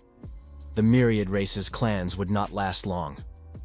Su Bai inquired how much credit they would receive when they returned. Qingshu was surprised. What credit were they talking about? They had not participated in the fighting. The human camp before the battle. The general said that Su Bai had indeed pulled it off. He had even managed to take the Holy Maiden of the ancient Demon Phoenix clan with him. Su Bai objected that he hadn't taken anyone away. Xiao Hong had decided to follow him herself. The girl, holding a chicken leg in her hands, said she wanted to be close to her mentor. After all, the chicken legs he gave her were very tasty. Nei Qing said that this was very good. With a single chicken leg, the young man had tamed the Holy Maiden. Su Bai was truly worthy of the title of Luofeng's heir. Nei Qing added that they had all done very well. Now they could rest. Tonight, there would be a feast in honor of their victory. Su Bai asked the Grand Elder about their rewards. Nei Qing promised not to shortchange anyone. The young people thanked him and said that in that case, they would indeed go and rest. To be added that they should recover their strength well. After all, they would soon have to fight the clans of the Myriad races. Nei Qing acknowledged that General Lin's rescue operation had been successful. He had even managed to destroy 2 diamond-level warriors from the clans. The general stated that Su Bai had destroyed these 2. Nei Qing was surprised. Could this boy really have destroyed diamond-level warriors? The general explained that chaos reigned on the battlefield, but they were indeed destroyed by this student's beast companion. Nei Qing noticed that this child was getting stronger. But the stronger he became, the more danger awaited him. Zhu Yu would be a constant threat. The general promised to protect Su Bai from the shadows, no matter what it took. During the banquet, Nei Qing said that the military university students had proven themselves and achieved great merits. He proposed a toast to this great victory for humanity. The students and military personnel raised their beer mugs and said they were drinking to the victory of humanity. Xiao Hong happily acknowledged that she was looking at a divine chicken leg. Han Zhan, with a glass of beer in his hand, said that he had almost died today. However, thanks to Su Bai, he had been saved. He wanted to drink to that. Su Bai said that Han Zhan's life was not worth a single mug of beer. He had already made a list of equipment and materials to be sent directly to Jiangzhou University. Qingshu said that Han had missed his chance again, as Su Bai was a master at seizing the moment. Han Zhen replied that he had tested Su Bai's methods, but gratitude was still necessary, so he would do it. Su Bai laughed and said that Han Zhan did have a conscience after all. Besides, he had turned misfortune into a blessing and obtained a divine weapon. Han Zhan agreed, but added that he had not yet managed to unlock the true power of this weapon. He had not even studied it thoroughly. At first glance, it seemed nothing special. Nei Qing stated that it was an ancient divine weapon, but its power was sealed. To remove the seal, the owner of the weapon must reach the level of a king. Su Bai was surprised and said that this was incredibly difficult. Han Zhan agreed to work towards this goal. Now he needed to reach the level of a king as soon as possible. The young people drank to Han Zhan's speedy ascension. The next day arrived, the Great Wall. The students said that Director Zhou had not slept for 3 days. The director noted that the battlefield was not at all like an arena. Su Bai and Hu Qingshu had gained real combat experience. Representatives of the Golden Cavalry returned and reported that humanity had won. 800,000 enemies had been destroyed, and the clans of the Myriad races had been pushed back to the Luotian River. It was a great victory for humanity. 3 days passed. The leader of the 9 Circles of Hell clan, Zhu Yu, told Lord Bi Yan that he did not expect him to come in person this time. Under Bi Yan's command, humanity would surely come to an end. Bi Yan, the second royal level, said that he was facing a useless fool. He had sent Zhu Yu here so long ago, but not only had he failed to capture this planet, he had also lost troops and supplies. Zhou Yu replied that the seal was weakening day by day. They had almost no time left. With this battle, he had tested the strength of humanity. Their next target was Shanhai Pass. Zhou Yu added that humans had captured the sacred maiden of the Demon Phoenix clan. He intends to go to the ancient royal city of the clan. Bi Yan was surprised. Did humans dare to touch the sacred maiden of the Demon Phoenix clan? Bai Yan remarked that he had specially brought a drop of sacred blood for this mission. This time, they would eradicate humanity once and for all. Neching gave a report and said that the armies of countless races were gathering together, but their intentions were not yet clear. What did Huanshan think about this? Han Shan replied that if he were King Zhu Yu, he would send a detachment to capture Tianhe Fortress before humanity finished strengthening its defense systems. He would distract their troops and then break through to Shanhai Pass with all his might. Niqing pointed out that if the Shanhai Pass fortress fell, the consequences would be catastrophic. It was necessary to order the 200,000-strong army to move to a permanent base at Jianzhou to prevent any surprises. General Lin would command all the troops. The general said that by order of Lord Neiqing, he would fight and never retreat. The adjutant reported to General Lin that Subai had arrived. General Lin assumed that the young man wanted to tell him something. The young man reported that the platinum-ranked armor he had received last time had broken. Could he count on another set? Lin Zhengnan said they would discuss that later. Right now, he was interested in another question. Did the young man like his daughter, Yanzhan? Subai was surprised. Why was the general asking about this? Zhengnan explained that Yanzhan was originally supposed to train with the army defending the Great Wall, but her mother had suddenly fallen ill, so the girl had to take care of her. Subai told Uncle Lin not to worry. He would definitely take care of his daughter. General Lin thanked the young man and added that he had not been mistaken about him. Zhengnan noted that the young man would soon be leaving to defend Shanhai Pass.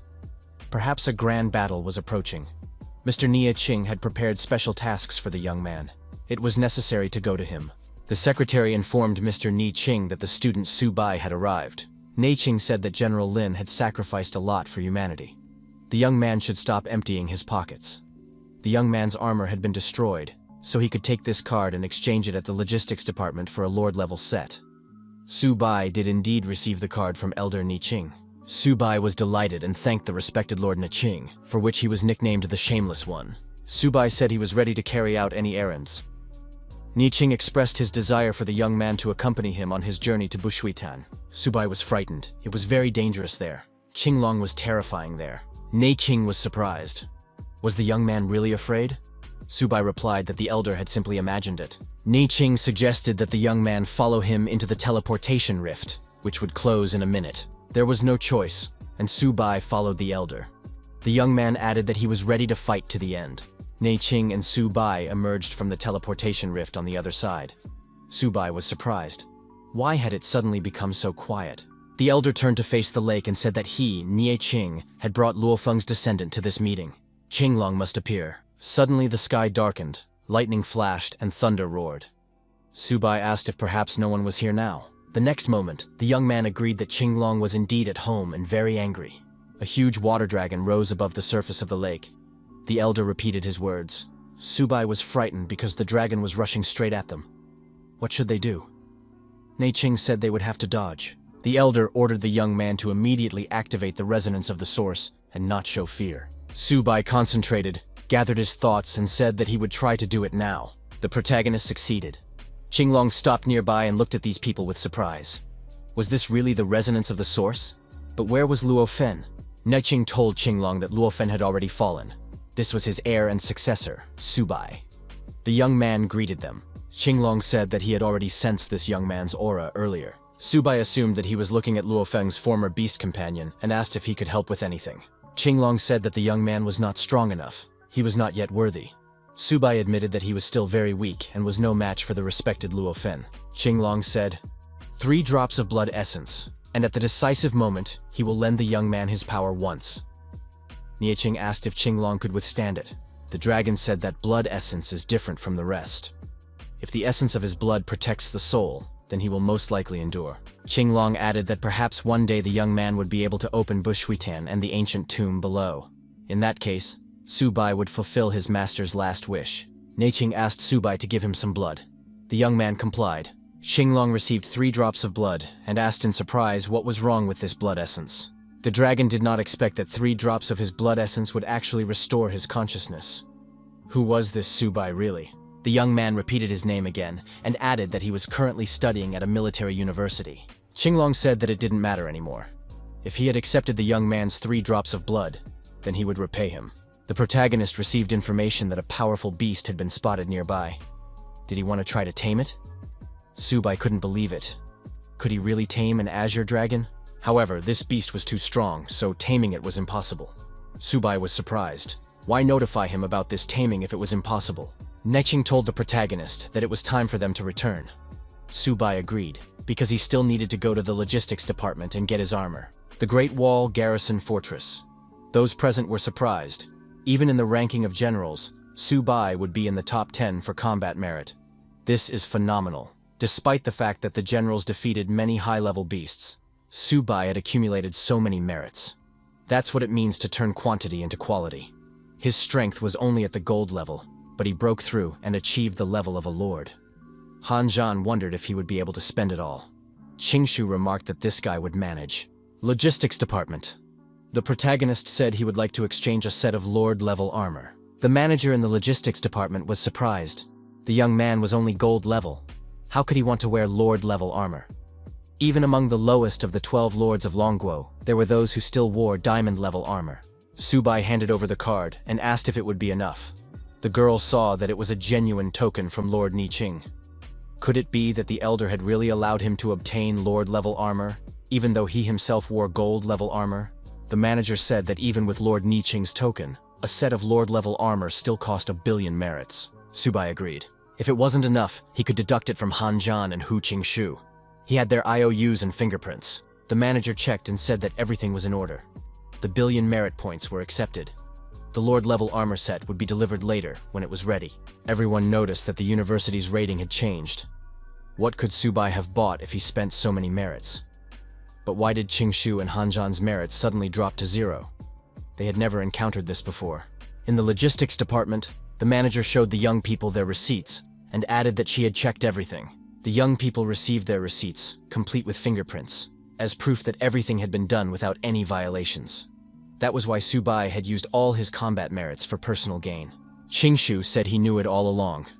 When powerful enemies of other races were chasing them, Subai did not treat them out of the goodness of his heart. It turns out he had planned everything. This guy is very calculating. Qingshu added that they still had a lot to learn from Subai. The students looked at the protagonist and his armor in surprise. This is lord-level armor and Subai is gold level.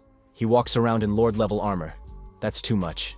Few generals can afford such a thing.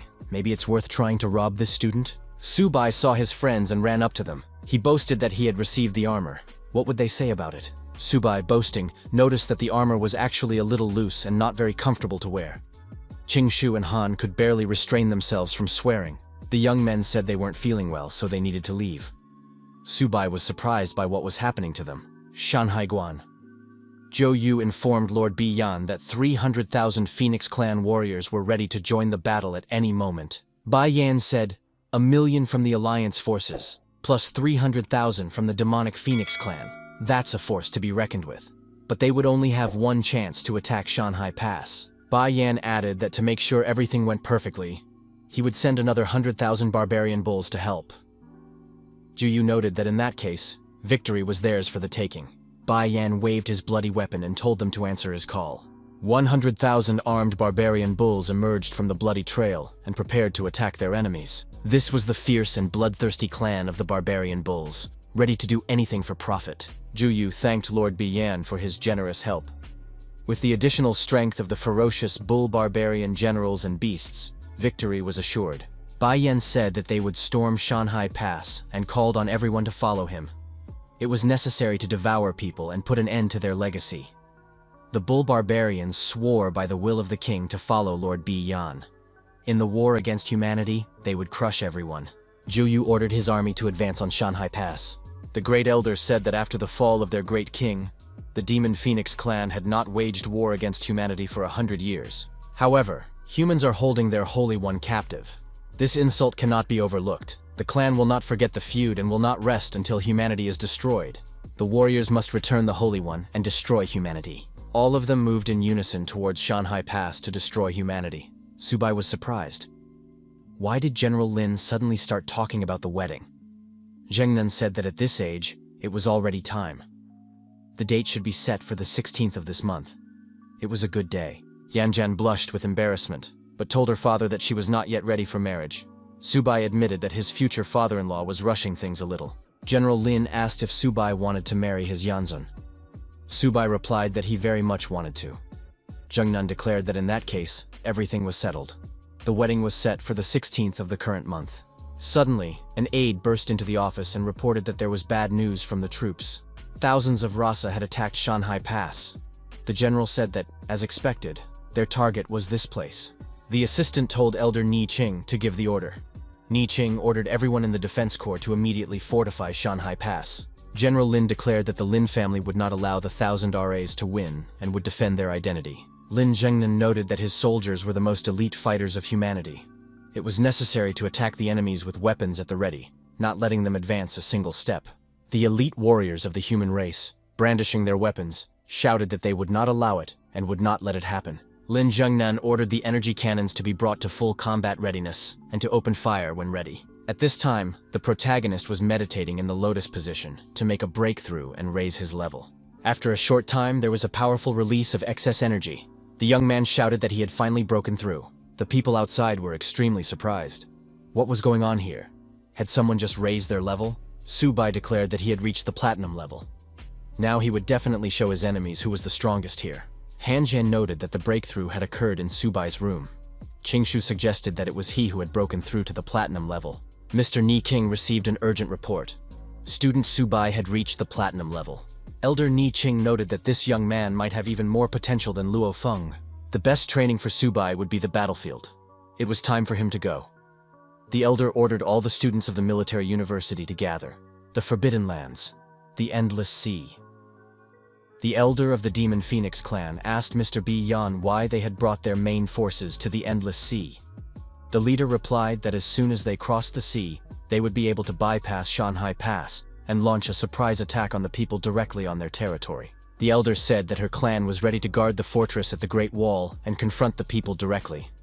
Juyu noted that there was a reaper in this sea. There were rumors about it. Bai Yan said that there was no need to worry about that. With the help of the crystal, they would be able to cross the sea safely. At that moment, Bi Yan was holding the blood crystal in his hands. Bai Yan declared that it would not fail them and added that everyone should follow him. Juyu thought that if he had this treasure, he too could invade Shanhai Pass. The elder of the Phoenix clan noted that the water was already parting. Bai Yan told his minions to hurry up. Juyu ordered the troops to close ranks and stick together. Thanks to the blood crystal, the enemies could move through the water without discomfort. The Phoenix clan elder said she felt nothing at all.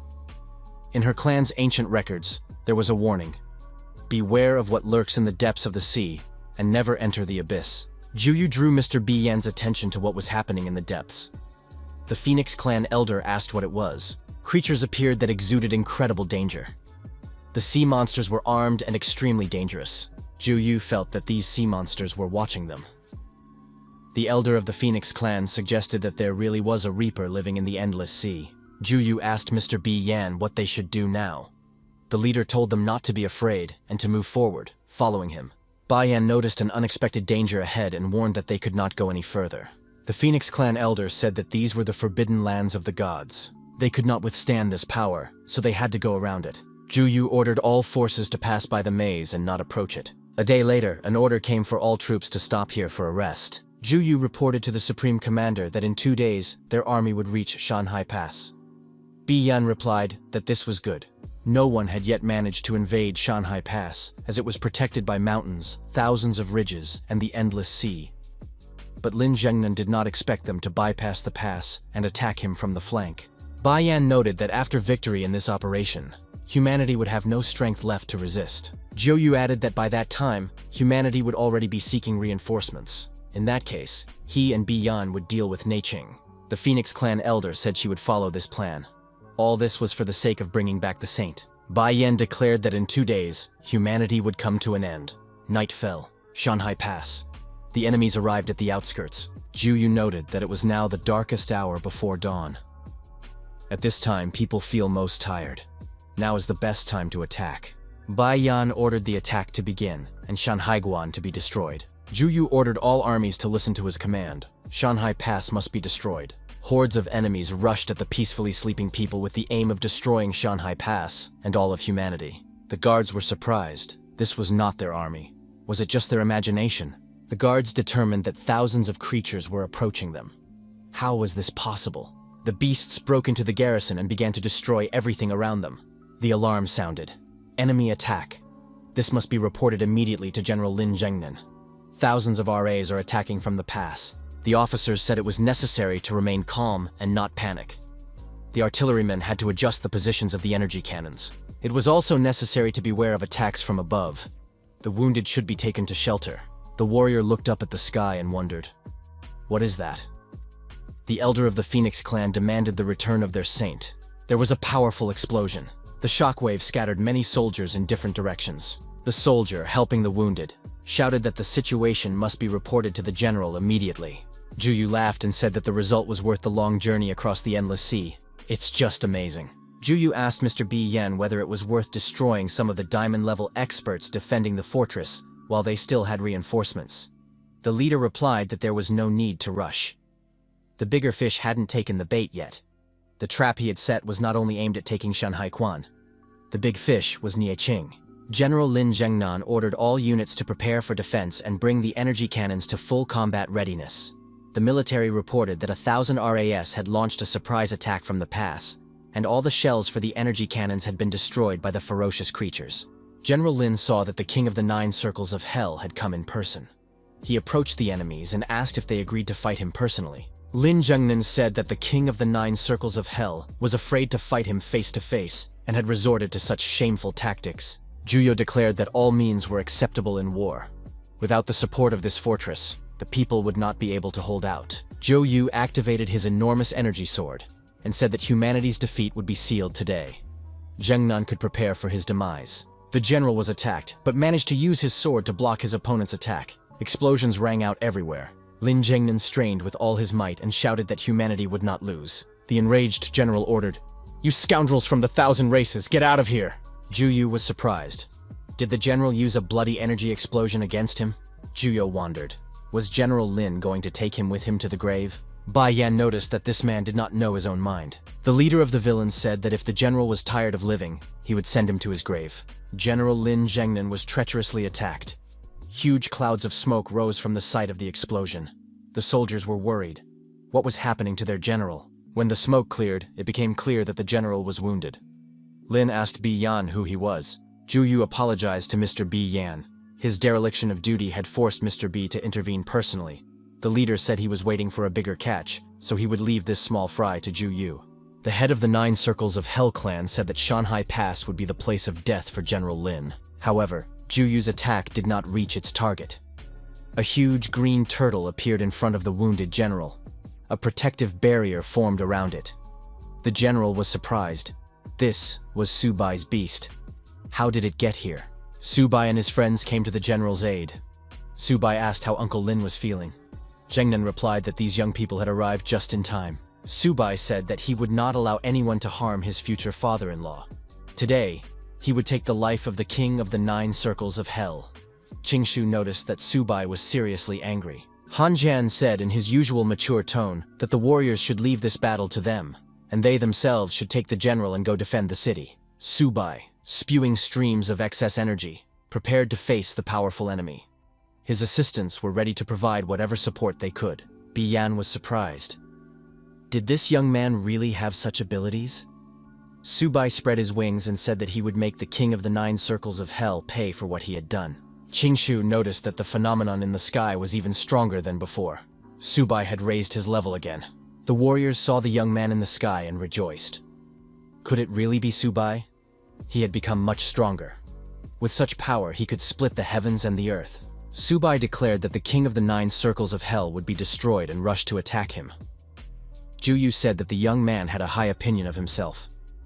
The weapon of the sacred beast was powerful, but he could not defeat the king. Han Jan admitted that there was nothing that could be done against such power. Qing Shu said that there was no time to waste. They had to surround the others and destroy them.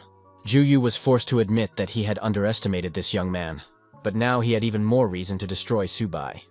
The young man had become an enemy who had been counterattacked. Subai asked, "Is that all the king is capable of?" Zhu Yu replied that the young man was boasting in vain. He himself would now be destroyed. Subai received a powerful blow, lost control, and hit the ground as he fell. Han Zhan stopped fighting and asked if Subai was alive. Zhu Yu said that even if Luo Fan himself were here, he would not be able to stop the destruction of humanity. However, at that moment, Zhu Yu was attacked. His body was pierced by an energy beam. Elder Ni Qing, the author of the blow, appeared near our hero.